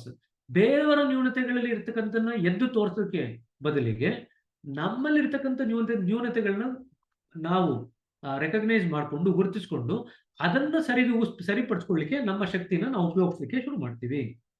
Through devotion your heart transform into a pure loving space. ಈಗ ಭಕ್ತಿಯ ಮುಖಾಂತರ ನಮ್ಮ ಹೃದಯ ಒಂದು ಪ್ರೇಮಯುಕ್ತವಾದಂಥ ಸ್ಥಳವಾಗಿ ಮಾರ್ಪಾಡಾಗುತ್ತೆ. O lord, please descend into this earthly abode of my heart. Once you visit me here, you will be so lost in its beauty that you will forget your home where you came from. ಒಂದು ಕವಿ ಹೇಳ್ತಾರಂತೆ, ಭಗವಂತ ನನ್ನ ಹೃದಯದ ಈ ಭೂಮಿಯಲ್ಲಿರ್ತಕ್ಕಂಥ ನನ್ನ ಹೃದಯದಲ್ಲಿ ನೀನು ಅಂಕುರವಾಯಿತು ಅಂತಂದ್ರೆ ನೀನು ಅಲ್ಲಿರ್ತಕ್ಕಂಥ ಒಂದು ಸುಂದರತ್ವ, ಅದರಲ್ಲಿ ಇರ್ತಕ್ಕಂಥ ಒಂದು ಸುಂದರತೆಯನ್ನು ನೋಡ್ತಿದ್ದಂಗೆನೆ ನಿನ್ನ ಒರಿಜಿನಲ್ ಮನೆ ಇದೆಯಲ್ಲ, ನಿನ್ನ ಮೂಲ ಸ್ಥಾನ, ಅದನ್ನೇ ಮರೆತು ಹೋಗ್ತಾ ನೀನು, ಇಲ್ಲೇ ಇದ್ಬಿಡ್ತೆ ನೀನು ಅಂತ ಹೇಳ್ತಾರಂತೆ. These lines summarize the silent sentiment of your heart when journeying through the fire chakra. So you become more inviting of the divine into your heart, because the fire element has now transformed you from a human to a humane being. So the start of a humane being occurs at the third chakra. ಮೂರನೇದು, ascent towards the goal. ಈಗ ಮೂರನೇದು, ಈಗ ಪ್ರೇಮ ಭರಿತವಾಗಿದೆ ಹೃದಯ. ಆ ಪ್ರೇಮ ಭರಿತವಾದಂಥ ಹೃದಯ ಇವಾಗ ನಿಮಗೆ ಒಂದು ಮತ್ತಷ್ಟು ಶಕ್ತಿಯನ್ನು ಕೊಟ್ಟಿದೆ. ಇದೊಂದು ತತ್ವನ ನೀವು ಜ್ಞಾಪಕ ಇಟ್ಕೋಬೇಕು. ಪ್ರತಿಯೊಂದು ಚಕ್ರದಲ್ಲೂ ಕೂಡ ಇರ್ತಕ್ಕಂಥ ಗುಣ ವಿಶೇಷತೆಗಳನ್ನ ನಾವು ಅನುಭವಿಸ್ತಾ ನಮಗೆ ಶಕ್ತಿಗಳು ಬರುತ್ತೆ. ಆ ಶಕ್ತಿಯಿಂದ ನಾವು ಆ ಶಕ್ತಿಯನ್ನೆಲ್ಲ ಕ್ರೋಢೀಕರಿಸಿಕೊಂಡು ಮುಂದಿನ ಚಕ್ರಕ್ಕೆ ಪ್ರಯಾಣ ಬೆಳೆಸಲಿಕ್ಕೆ ಅನುಕೂಲ ಆಗುತ್ತೆ. ಆ ಶಕ್ತಿ ಪೂರ್ತಿ ವ್ಯಕ್ತ ಆಗಲಿಲ್ಲ ಅಂದ್ರೆ ನಾವು ಮುಂದಿನ ಚಕ್ರಕ್ಕೆ ಹೋಗೋದು ಅಷ್ಟು ಸುಲಭ ಆಗಲ್ಲ. Fire has another unique quality. It always burns upwards. ಅಗ್ನಿಯ ಇನ್ನೊಂದು ಮೂಲ ಗುಣ ಅಂದ್ರೆ ಅದು ಯಾವಾಗಲೂ ಪ್ರಜ್ವಲಿಸಿದಾಗ ಮೇಲೆ ಕುರಿಯುತ್ತೆ. ಈವನ್ ವೆನ್ ಲೈಟರ್ ದ ಮ್ಯಾಸ್ಟಿಕ್, ನೀವು ಬೇಕಾದ್ರೆ ಒಂದು ಬೆಂಕಿ ಕಡಿನ ಹಚ್ಚಿದ್ರೆ ಅದು ಬೆಂಕಿ ಮೇಲಕ್ಕೆ ಹೋಗುತ್ತದೆ. At the fire chakra your love ascends like a flame. ಹಾಗೆ ಬೆಂಕಿ ಪಟ್ಟಣದಲ್ಲಿ ನಾವು ಬೆಂಕಿ ಕಡ್ಡಿ ಗೀರಿದಾಗ ಆ ಬೆಂಕಿ ಮೇಲಕ್ಕೆ ಹೋಗೋದನ್ನ ನಾವು ನೋಡ್ತೀವೋ, ಅಗ್ನಿ ತತ್ವದಲ್ಲಿ ನಾವು ಮೂರನೇ ಚಕ್ರದಲ್ಲಿ ಅಗ್ನಿ ತತ್ವ ಪೂರ್ಣವಾಗಿ ವ್ಯಕ್ತವಾದಾಗ ನಮ್ಮ ಪ್ರೇಮ ಮೇಲಕ್ಕೆ ನಮ್ಮನ್ನು ಕರ್ಕೊಂಡು ಹೋಗ್ಲಿಕ್ಕೆ ಸನ್ನದ್ಧವಾಗುತ್ತೆ. ಬಟ್ ಯಾವ್ದರ ಎಡೆಗೆ ನೀವು ಮೇಲಕ್ಕೆ ಹೋಗ್ತೀರಾ? Towards what does it ascend? ಪ್ರೇಮ ಯಾವ್ದರ ಎಡೆಗೆ ನಿಮ್ಮನ್ನು ಕರ್ಕೊಂಡು ಹೋಗ್ತಾ ಇದೆ? Towards that which is higher. ಮೇಲ್ ಏನಿದೆ ಅಂದ್ರೆ ಉನ್ನತವಾದಂಥ ಸ್ಥಾನದಲ್ಲಿ ಏನಿದೆ, ನಾವು ಕೆಳಗಿನ ಸ್ತರದಿಂದ ಉನ್ನತವಾದಂಥ ಸ್ಥಾನದೆಡೆಗೆ ನಮ್ಮನ್ನು ಕರ್ಕೊಂಡು ಹೋಗ್ಲಿಕ್ಕೆ ಈ ಪ್ರೇಮದ ಒಂದು ಅಗ್ನಿ ಸಹಾಯ ಮಾಡುತ್ತೆ. Your journey has transformed from the wastelands of hatred into green shoots of love. ಏನಾಗಿದೆ ಅಂದ್ರೆ, ಇನ್ನೊಬ್ಬರ ಮೇಲೆ ದ್ವೇಷ, ಅಸೂಯೆ, ಮತ್ಸರದ ಒಂದು ಸ್ಥಿತಿಯಿಂದ ನಮ್ಮ ಹೃದಯ ಇವಾಗ ಪ್ರೇಮಪೂರ್ಣವಾದಂಥ ಸ್ಥಿತಿಗೆ ಮಾರ್ಪಾಡಾಗಿದೆ. Your heart effuses love that rises towards the source. ಈಗ ನಿಮ್ಮ ಹೃದಯ ಎಷ್ಟು ಮಟ್ಟಿಗೆ ಆ ಪ್ರೇಮನ ವ್ಯಕ್ತಪಡಿಸಲಿಕ್ಕೆ ಶುರು ಮಾಡಿದೆ ಅಂದ್ರೆ, ಕೇಂದ್ರದ ಎಡೆಗೆ ಅದು ತನ್ನ ಚಲನೆನ ಪ್ರಾರಂಭ ಮಾಡಿದೆ. And is express to silent acts of compassion. ಹಾಗಾದ್ರೆ ಅದು ಹೇಗೆ ವ್ಯಕ್ತ ಆಗುತ್ತೆ? ಬೇರೆಯವರ ಜೀವನಕ್ಕೆ ಸಹಾಯ ಆಗುವಂತ ರೀತಿಯಲ್ಲಿ, ಸಹಾನುಭೂತಿಯ ಪ್ರಕಾರ ಅದು ವ್ಯಕ್ತ ಆಗುತ್ತೆ. Your heart melts, your love ascends. ಹೃದಯ ಕರಗತ್ತೆ, ಪ್ರೇಮ ನಿಮ್ಮನ್ನ ಮೇಲೆಗಡೆ ಕರ್ಕೊಂಡು ಹೋಗುತ್ತೆ. ಪ್ರೇಮ ಜಾಸ್ತಿ ಆದಾಗ, ಎಲ್ರಿಗೂ ಅನುಭವ ಬಂದಿದೆ, ಪ್ರೇಮ ಜಾಸ್ತಿ ಆದಾಗ ಅಳು ಬರುತ್ತೆ. 2ನೇ ಪಾಯಿಂಟ್ ಅಲ್ಲೂ ನಾನು ಲಾಸ್ಟ್ ಟೈಮ್ ಹೇಳಿದ್ರೆ ಅಳು ಬರುತ್ತೆ ಅಂತ, 3ನೇ ಪಾಯಿಂಟ್ ಅಲ್ಲೂ ಅಳು ಬರುತ್ತೆ, 5ನೇ ಪಾಯಿಂಟ್ ಅಲ್ಲೂ ಅಳು ಬರುತ್ತೆ. 3ನೇ ಪಾಯಿಂಟ್ ಅಲ್ಲಿ ಯಾಕೆ ಅಳು ಬರುತ್ತೆ ಅಂದ್ರೆ, ನಮ್ಮ ಹೃದಯ ಅಷ್ಟು ಮೃದು ಆಗ್ಬಿಡುತ್ತೆ. ಇನ್ನೊಬ್ಬರ ಕಷ್ಟ ನೋಡಿದ್ರೆ ಸಾಕು ನಮ್ಮ ಕಣ್ಣಲ್ಲಿ ಕಣ್ಣೀರು ಬರುತ್ತೆ. ಬಟ್ ನಾವು ಬರೀ ಕಣ್ಣೀರು ಹಾಕ್ತಾ ಕೂತ್ರೆ ಪ್ರಯೋಜನ ಇಲ್ಲ. ಕಣ್ಣೀರು ಹಾಕೋದು ನಮ್ಮ ಹೃದಯ ಮೆದುವಾಗಿದೆ ಅಂತ ತೋರಿಸುತ್ತೆ, ಸಾಫ್ಟ್ ಆಗಿದೆ ಅಂತ ತೋರಿಸುತ್ತೆ. ಬಟ್ ಆದ್ರೆ ಆ ಕಣ್ಣೀರು ಹಾಕ್ತಾ ಅವ್ರಿಗೆ ಏನ್ ಬೇಕು ಅದನ್ನು ಮಾಡಿದ್ರೆ ಮಾತ್ರ ಆ ಕಣ್ಣೀರಿಗೆ ಒಂದು ಬೆಲೆ ಕಟ್ಟದಂಗೆ ಆಗುತ್ತೆ, ಅದಕ್ಕೊಂದು ವ್ಯಾಲ್ಯೂ ಬರುತ್ತೆ. ಅವರು ಎದುರುಗಡೆ ಇರೋದು ಕಷ್ಟ ನೋಡ್ಬಿಟ್ಟು ನಾವು ಅಳ್ತಾ ಕೂತ್ಕೊಂಡು, ಡಾಕ್ಟರ್ ಆಗಿದೀವಿ ನಾವು, ಪೇಷಂಟ್ ನಮ್ಮ ಹತ್ರ ಬರ್ತಾರೆ, ಕಷ್ಟ ಹೇಳ್ಕೊಡ್ತಾರೆ, ಅವರು ಅಳ್ತಾ ಕೂತ್ಕೊಳ್ತಾರೆ, ನಾನು ಅಳ್ತಾ ಕೂತ್ಕೊಂಡ್ರೆ ಪ್ರಯೋಜನ ಇಲ್ಲ ಅಲ್ವಾ? ಸೊ ಅವ್ರ ಕಷ್ಟ ನೋಡಿ ಆ ಕಷ್ಟ ನಿವಾರಣೆ ಮಾಡ್ಲಿಕ್ಕೆ ನಮ್ಮ ಕೆಲಸ ಏನಿದೆ ಅದನ್ನ ನಾವು ಮಾಡಿದಾಗ ಅದಕ್ಕೊಂದು ಪೂರ್ಣತ್ವ ಬರುತ್ತೆ. ಅದರಲ್ಲಿ ಆ ಪ್ರೇಮ ತತ್ವ ವ್ಯಕ್ತವಾಗುತ್ತೆ. ಆ ಪ್ರೇಮ ತತ್ವ ವ್ಯಕ್ತ ಆಗ್ತಾ ಸಹಾನುಭೂತಿ ಅನ್ನೋದು ಯಾವುದೇ ಭಾರವಿಲ್ಲದೀರ ನಾವು ಕೊಡ್ತಾ ಇದ್ದೀವಿ ಅನ್ನೋ ಮನೋಭಾವನೂ ಇರಲ್ಲ, ಅವ್ರು ತಗೊಳ್ತಾ ಇದ್ದಾರೆ ಅನ್ನೋ ಮನೋಭಾವನೂ ಇರಲ್ಲ. ಆ ರೀತಿಯಾದಂತಹ ರೀತಿಯಲ್ಲಿ ವ್ಯಕ್ತವಾದಾಗ ನಮ್ಮ ಆಧ್ಯಾತ್ಮಿಕ ಬೆಳವಣಿಗೆ ಸಾಕಷ್ಟು ಸಹಾಯ ಆಗುತ್ತೆ. ಇನ್ನೊಂದು ಪಾಯಿಂಟ್ ನ ಉಲ್ಲೇಖ ಮಾಡ್ತಾರೆ, many traditions practice fire worship as A symbol. ಬಹಳಷ್ಟು ಟ್ರೆಡಿಷನಲಿ ನೀವು ಯಾವುದೇ ಒಂದು ಪಾಸ್ಟ್ ಸಿವಿಲೈಸೇಷನ್ಸ್ ನೋಡಿದ್ರೆ, ನಾಗರಿಕತೆ ನೋಡಿದ್ರೆ, ಹಲವಾರು ನಾಗರಿಕತೆಯಲ್ಲಿ ಅಗ್ನಿನ ಪೂಜೆ ಮಾಡೋದುಂಟು. ಸೂರ್ಯನ ಪೂಜೆ ಮಾಡ್ತಾ ಇದ್ರು, ಹಲವಾರು ನಾಗರಿಕತೆಗಳು ಅಗ್ನಿನ ಪೂಜೆ ಮಾಡ್ತಾ ಇದ್ರು. ಅದು ಈಗಲೂ ಕೂಡ ನಮ್ಮಲ್ಲಿ ಈಗಲೂ ಕೂಡ ನಡೀತೇವೆ. ನಾವು ಹೋಮ ಹವಿಸ್ಸು ಯಜ್ಞಗಳೆಲ್ಲ ಮಾಡಿದಾಗ ಅಗ್ನಿ ತತ್ವದ ಮುಖಾಂತರ ನಾವು ಕೆಲಸ ಮಾಡ್ತಕೊಳ್ಳೋದು. Through your practice, your heart becomes a holy receptacle that lights up the blazing flame of love. So ನಾವು ಅಭ್ಯಾಸ ಮಾಡ್ತಾ ಮಾಡ್ತಾ ನಮ್ಮ ಹೃದಯದಲ್ಲಿ ಪ್ರೇಮದ ಒಂದು ಅಗ್ನಿ ಪ್ರಜ್ವಲಿತವಾಗುತ್ತೆ. Dwelling at the third chakra, you don't pretend to love, you tend to become love. ಅದು ನಿಮ್ಮ ಸಹಜ ಗುಣವಾಗಿ ಮಾರ್ಪಾಡಾಗುತ್ತೆ. ನಾನು ಇನ್ನೊಬ್ಬರನ್ನ ಪ್ರೇಮಿಸ್ತಾ ಇದ್ದೀನಿ ಅಂತ ಬರಲ್ಲ. ಇನ್ನೊಬ್ಬರ ಮೇಲೆ ಇನ್ನೊಬ್ಬರನ್ನ ಪ್ರೇಮ ಮಾಡತಕ್ಕಂಥದ್ದು ನಮ್ಮ ಸಹಜ ಗುಣವಾಗಿ ಮಾರ್ಪಾಡಾಗುತ್ತೆ. ಈಗ ದಾಜಿ ಅವರು ತಮ್ಮ ಜೀವನದಲ್ಲಿ ಆದಂತ ಒಂದು ಅನುಭವನ ವ್ಯಕ್ತ ಮಾಡ್ತಾ ಈ ಒಂದು ಅಧ್ಯಾಯನ ಮುಗಿಸ್ತಾ ಇದ್ದಾರೆ. To end this chapter I want to share my experience of the third chakra. ಸಾಕಷ್ಟು ವರ್ಷಗಳು 3ನೇ ಚಕ್ರದಲ್ಲಿ ದಾಜಿ ಅವರು ಕೂಡ ಕಷ್ಟಪಟ್ಟಿರ್ತಾರೆ. ಬೇರೆ ಎಲ್ಲ ಚಕ್ರಗಳಿಗೆ ತಕ್ಕ ಮಟ್ಟಿಗೆ ಅನುಭವಗಳು ಬಂದಿದ್ರು ಕೂಡ 3ನೇ ಚಕ್ರದಲ್ಲಿ ಸಾಕಷ್ಟು ವರ್ಷಗಳು ಅವರು ಸಿಕ್ಕಾಕೊಂಡಿರ್ತಾರೆ ಅಂತಾನೆ ಹೇಳ್ತಾರೆ. I had many experiences of other chakras above the third, but whenever I thought that I would live beyond, some emotional turbulence or the other yanked me back. So ನೋಡಿ, ನಾವು ಎಮೋಷನ್ಸ್ನ ಕೋಪನ ಸರಿಯಾದ ರೀತಿಯಲ್ಲಿ ಹ್ಯಾಂಡಲ್ ಮಾಡಲಿಕ್ಕೆ ಬರಲಿಲ್ಲ ಅಂದ್ರೆ ನಾವು ಪದೇ ಪದೇ ಮೇಲ್ಗಡೆ ಇರ್ತಕ್ಕಂಥ ಚಕ್ರಗಳ ಅನುಭವ ನಮಗೆ ಬಂದರೂ ಕೂಡ ಮತ್ತೆ ಬಂದು 3ನೇ ಚಕ್ರದಲ್ಲಿ ಸಿಕ್ಕಾಕೊಳ್ತೀವಿ. Each time this happen, it took a lot of effort to lift myself and keep going. ಮತ್ತೆ ಕೋಪ ಮಾಡ್ಕೊಂಡ್ರು, ಎಮೋಷನಲ್ ಟರ್ಬುಲೆನ್ಸ್ ಆಯ್ತು, ಮತ್ತೆ 3ನೇ ಚಕ್ರಕ್ಕೆ ಬಂದು ಸಿಕ್ಕಾಕೊಂಡ್ರು. ಮತ್ತೆ ಅಲ್ಲಿಂದ ಮುಂದಕ್ಕೆ ಹೋಗ್ಬೇಕಂದ್ರೆ ಮತ್ತೆ ಸಾಕಷ್ಟು ಮಟ್ಟಿಗೆ ಎಫರ್ಟ್ ಹಾಕ್ಬೇಕಾಗಿತ್ತು. ಒಂದ್ಸತಿ ಬಾಬುಜಿ ಅವ್ರ ಕನಸಿನಲ್ಲಿ ಬಂದು ಏನ್ ಹೇಳ್ತಾರೆ ಅಂದ್ರೆ, once I broke free of the third chakra, my progress would zoom like a rocket ಅಂತ ಹೇಳ್ತಾರೆ. 3ನೇ ಚಕ್ರದಿಂದ ನಿನ್ನನ್ನು ಬಿಡಿಸ್ಕೊಂಡು ಮುಂದುವರೆದ್ರೆ ನಿನ್ನ ಆಧ್ಯಾತ್ಮಿಕ ಪ್ರಗತಿ ರಾಕೆಟ್ ವೇಗದಲ್ಲಿ ಆಗತ್ತೆ ಅಂತ ಬಾಬುಜಿ ಅವರು ಒಂದ್ಸತಿ ಬಂದು ಅವರಿಗೆ ಒಂದು ಇಂಡಿಕೇಶನ್ ಕೊಡ್ತಾರೆ. ಸೊ ದಾಜಿ ಅವರು ಅದ್ರ ಮೇಲೆ ಕೆಲಸ ಮಾಡ್ತಾ ಇರ್ತಾರೆ. ಡ್ಯೂರಿಂಗ್ ದೋಸ್ ಡೇಸ್, ಇದು 1986 ಅಲ್ಲಿ ಆಗಿರ್ತಾರೆ. ಅವರು ಸಾಕಷ್ಟು ಮಟ್ಟಿಗೆ ಭಾರತಕ್ಕೆ ಪದೇ ಪದೇ ಬರ್ತಾ ಇರ್ತಾರೆ. ಚಾರಿಜಿ ಅವ್ರನ್ನ ಇಂಡಿಯಾದಲ್ಲಿ ಕಾಣ್ತಾ ಇರ್ತಾರೆ. ಚಾರಿಜಿ ಮಹಾರಾಜರು ಅವಾಗ ನಮ್ಮ ಮಿಷನ್ ನಡೆಸ್ತಾ ಇದ್ರು. ಒಂದು ಸತಿ ಕಲ್ಕಟ್ಟಾಗೆ ಹೋಗಿರ್ತಾರೆ. ಕಲ್ಕಟ್ಟಾದಲ್ಲಿ ಒಂದು ಸಂಗೀತ ಸಭೆಗೆ ಹೋಗಿರ್ತಾರೆ. ಗಜಲ್ ಸಂಗೀತ ಸಭೆ ಇರುತ್ತೆ. ಆರ್ಟಿಸ್ಟು ಗಜಲ್ಗಳನ್ನ ಆಡ್ತಾ ಇರ್ತಾರೆ. ಚಾರಿಜಿ ಅವರಿಗೆ ಕೆಲವು ಗಜಲ್ಗಳೆಲ್ಲ ತುಂಬಾ ಇಷ್ಟವಾಗಿರುತ್ತೆ. ಸೊ ಚಾರಿಜಿ ಅವರು ಗಜಲ್ನಲ್ಲಿ ಮುಳುಗೋದಾಗ ಅವ್ರು ಹೆಂಗಿರುತ್ತೆ ಅಂತ ಒಂದಿಷ್ಟು ವಿವರಣೆ ಕೊಡ್ತಾರೆ.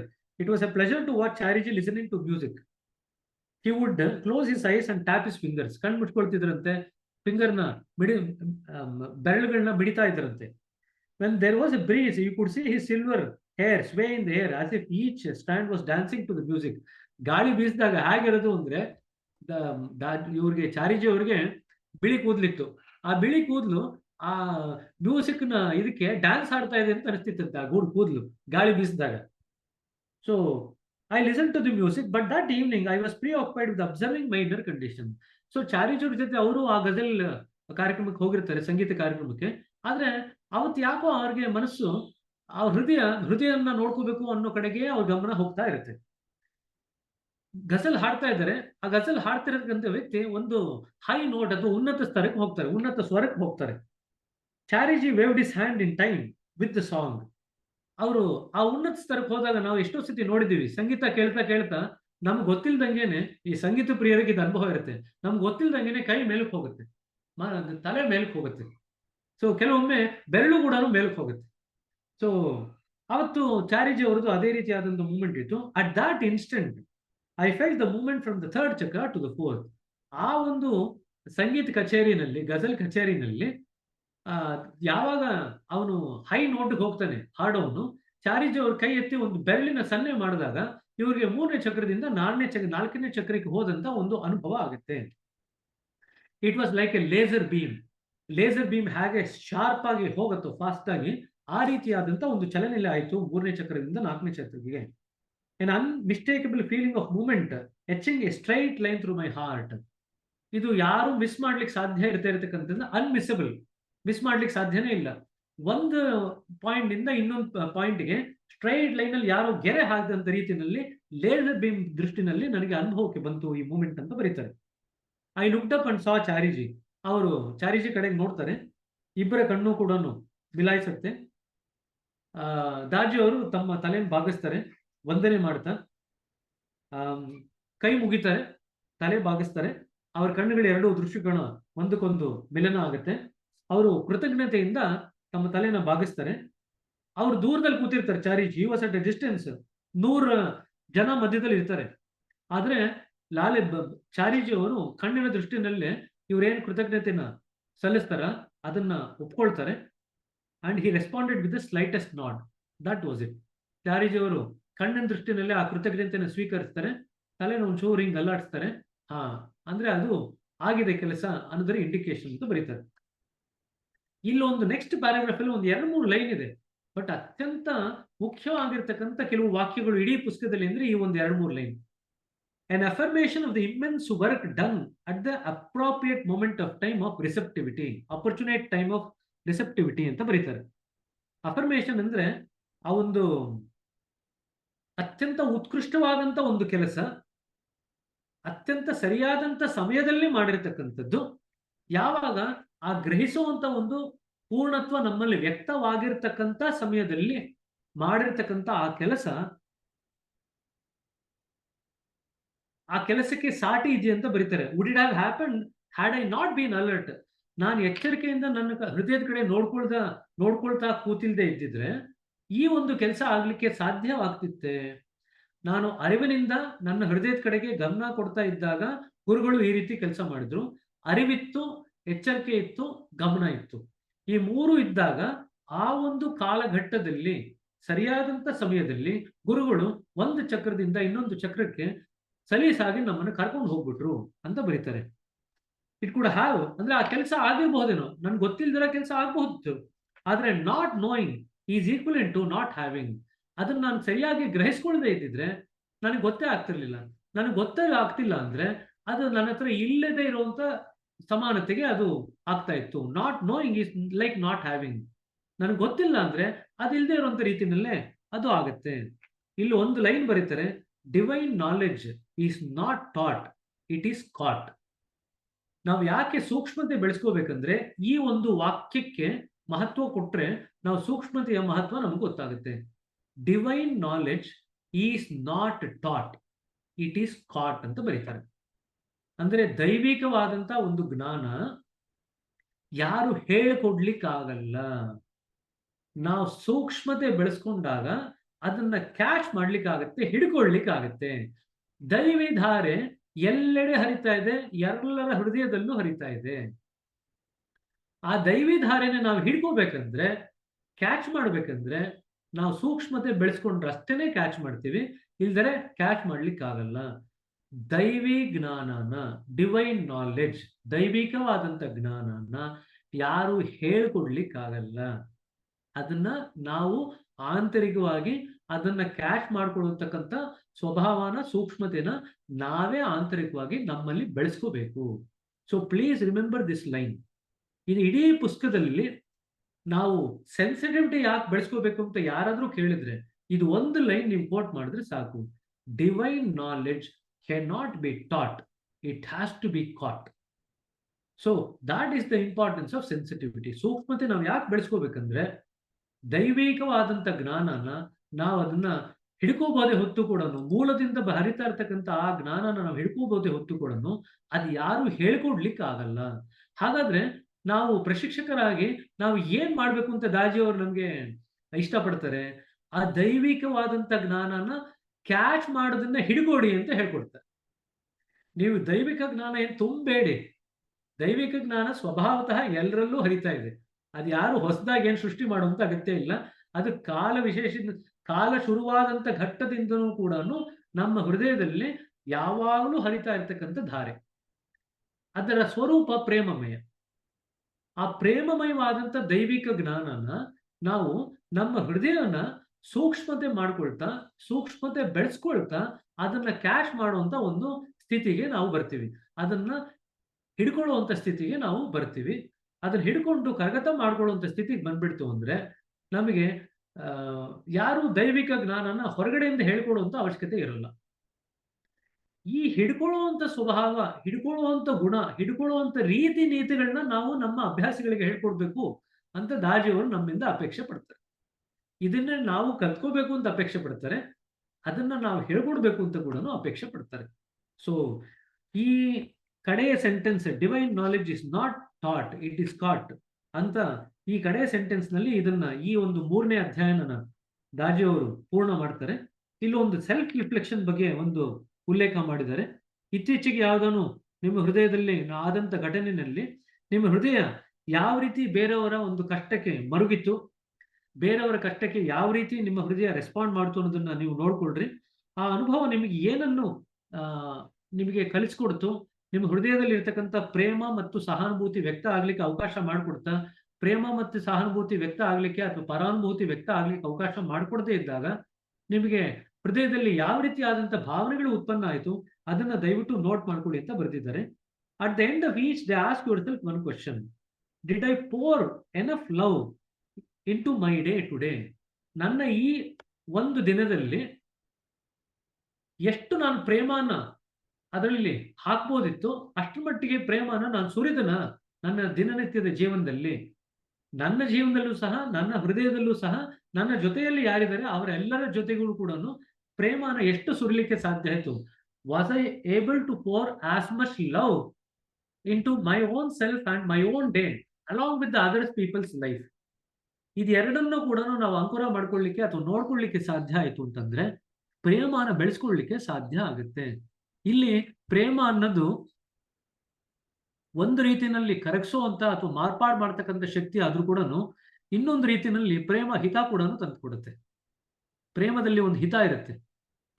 ಪ್ರೇಮಿ ಆಗಿರ್ತಕ್ಕಂಥವನಿಗೆ ಆ ಪ್ರೇಮದ ಹಿತ ಗೊತ್ತಿರುತ್ತೆ. ಎಷ್ಟು ಚೆನ್ನಾಗಿರುತ್ತೆ ಅಂದ್ರೆ ಆ ಪ್ರೇಮದಲ್ಲೇ ಮುಳುಗೋಗಿರ್ತಾರೆ, ಜಗತ್ತಲ್ಲೇ ಮುಳುಗೋಗಿರ್ತಾರೆ. ಎಲ್ರೂ ಕೂಡ ಅವರು ಪ್ರೇಮಮಯವಾಗಿ ಯಾರನ್ನೋ ಪ್ರೀತಿ ಮಾಡಬೇಕಾದ್ರೆ ಅವರು ಆ ಒಂದು ಪ್ರೀತಿನಲ್ಲಿರ್ತಕ್ಕಂಥ ಹಿತನ ಕಾಣಬೇಕಾದ್ರೆ ಆ ಸುಖದಲ್ಲಿ ಮುಳುಗೋಗಿರ್ತಾರೆ. ಸೊ ಈ ದೈವಿಕವಾದಂಥ ಪ್ರೇಮಕ್ಕೆ 2 ಗುಣಗಳಿದೆ. ಅದು ನಮ್ಮನ್ನು ಮಾರ್ಪಾಡು ಮಾಡುತ್ತೆ, ಒಂದು ರೀತಿಯಾಗಿ ಒಂದು ಹಿತವನ್ನು ಅಥವಾ ಸಪಲ್ನೆಸ್, ಹಿತವಾದಂಥ ಅನುಭವ ಕೂಡ ನಮಗೆ ತಂದುಕೊಡುತ್ತೆ. ಈ 2 ಗುಣವಿಶೇಷತೆಗಳು 3ನೇ ಚಕ್ರದಲ್ಲಿರ್ತಕ್ಕಂಥ ಅಗ್ನಿ ತತ್ವಕ್ಕಿದೆ ಅಂತ ಹೇಳ್ತಾ ಇವತ್ತಿನ ಅಧ್ಯಯನನ ಇಲ್ಲಿಗೆ ಎಂಡ್ಗೊಳಿಸ್ತಾ ಇದ್ದೀನಿ. ಯಾವ್ದಾದ್ರು ಪ್ರಶ್ನೆಗಳಿದ್ರೆ ಕೇಳಬಹುದು. ಪ್ರಶ್ನೆಗಳು ಮುಗಿದ ನಂತರ ಒಂದು 20 ರಿಂದ 25 ನಿಮಿಷಗಳ ಕಾಲ ಧ್ಯಾನವನ್ನು ಮಾಡೋಣ. ಸರಿನಾ? ಯಾವ್ದೊಂದು ಪ್ರಶ್ನೆ ಇದ್ರೆ ಕೇಳಬಹುದು.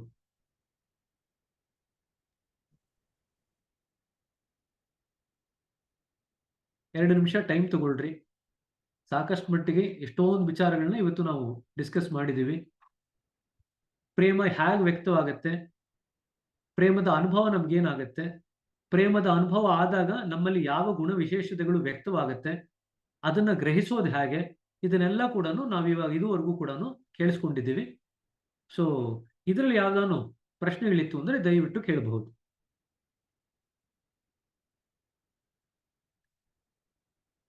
ಇವತ್ತು ಯಾರು ಪ್ರೇಮದ ಬಗ್ಗೆ ಪಾಠ ಕೇಳಿದ್ಮೇಲೆ ಯಾರು ಪ್ರಶ್ನೆ ಕೇಳಿಲ್ಲ ಅಂದ್ರೆ ಎಲ್ಲರೂ ಪ್ರೇಮದಲ್ಲಿ ಮುಳುಗೋಗಿದ್ದೀರಾ ಅಂತ ಆಯ್ತು. ಸಿಸ್ಟರ್ ಹೇಳ್ರಿ. ಕರೆಕ್ಟ್. ಪ್ರೇಮದಲ್ಲಿ ಮುಳುಗೋದಾಗ ಯಾರಿಗೂ ಏನ್ ಪ್ರಶ್ನೆ ಕೇಳಬೇಕು ಅಂತ ಅನ್ಸಲ್ಲ. ಬ್ರದರ್, ಹೇಳ್ರಿ. ಈ ಅನುಭವ ನೀವ್ ಹೇಳಿದ್ರಲ್ಲ, ಈ ಅನುಭವ ನಮ್ಗೆ ಎಲ್ಲ ಬರ್ತಾ ಇದೆಯಲ್ಲ ಬ್ರದರ್. ಈಗ ನಾವು ಇವಾಗ 3rd ಪಾಯಿಂಟ್ ಹೋಗಿದ್ದೀವಿ. ಅನುಭವ ಬರ್ತಾ ಇದ್ರೆ ನಿಮ್ಮ ಡೈರಿನಲ್ಲಿ ಉಲ್ಲೇಖ ಮಾಡಿ ಇಟ್ಕೊಳ್ರಿ. ಉಲ್ಲೇಖ ಮಾಡ್ತಾ ಮಾಡ್ತಾ ಇದು ಯಾವ ರೀತಿ ವ್ಯಕ್ತವಾಗತ್ತೆ, ಯಾವ ರೀತಿ ನಿಮ್ನ ಆಧ್ಯಾತ್ಮಿಕವಾಗಿ ಬೆಳವಣಿಗೆಗೆ ಸಹಾಯ ಮಾಡುತ್ತೆ, ಇದೆಲ್ಲವನ್ನು ಸಹ ನೀವು ಗ್ರಹಿಸಬೇಕಾಗುತ್ತೆ. ಸರಿನಾ? ವ್ಯಕ್ತ ಆಗ್ತಾ ಇದೆ ಅಂತಂದ್ರೆ ಒಳ್ಳೇದು.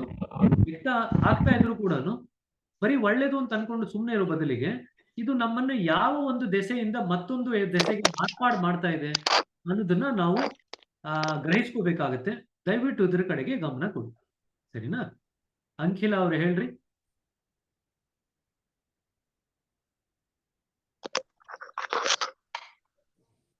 ಅಂಕಿಲ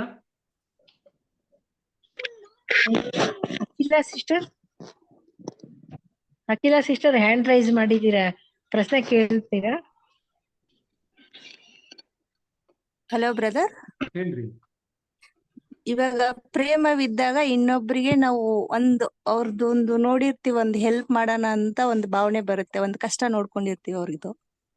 ಆ ಕಷ್ಟ ನೋಡಿದಾಗ ನಾವೊಂದು ಹೆಲ್ಪ್ ಮಾಡ್ತೀವಿ, ಮತ್ತೆ ಅವ್ರು ಅಪೋಸಿಟ್ ಆಗಿ ಓವರ್ ಎಕ್ಸ್ಪೆಕ್ಟೇಷನ್ ಮಾಡ್ತಾರಲ್ಲ, ಅವಾಗ ಯಾವ ತರ ಪ್ರೇಮನ ನಾವು ಯೂಸ್ ಮಾಡ್ಕೋಬೇಕು?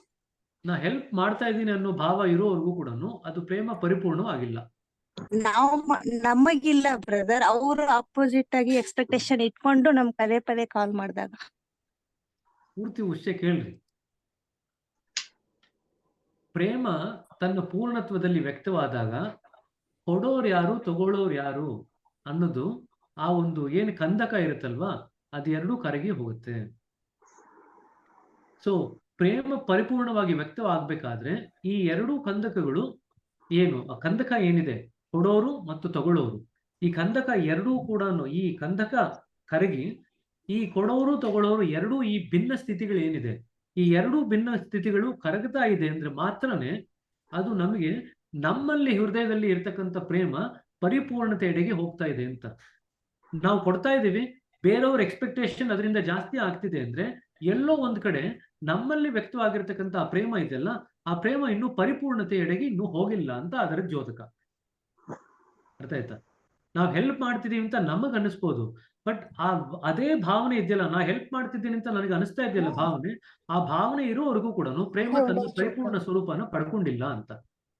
ಹೆಲ್ಪ್ ಮಾಡಿದೀನೋ ಅನ್ನೋ ಭಾವನೆ ಕೂಡ ನಮ್ಗೆ ಇರಬಾರ್ದು. ಅದು ದಾಜಿಯವ್ರು ಏನ್ ಬರೀತಾರೆ, ಮಾಡಿ ಬಿಟ್ಬಿಡ್ಬೇಕು. ಮಾಡಿ ಬಿಟ್ಬಿಟ್ಟಾಗ ಮಾಡೋರು ಯಾರು ತಗೊಳ್ಳೋರು ಯಾರು ಕೊಡೋರು ಯಾರು ಅನ್ನೋ ಒಂದು ಪರಿಪಾಠನೇ ಇರಲ್ಲ.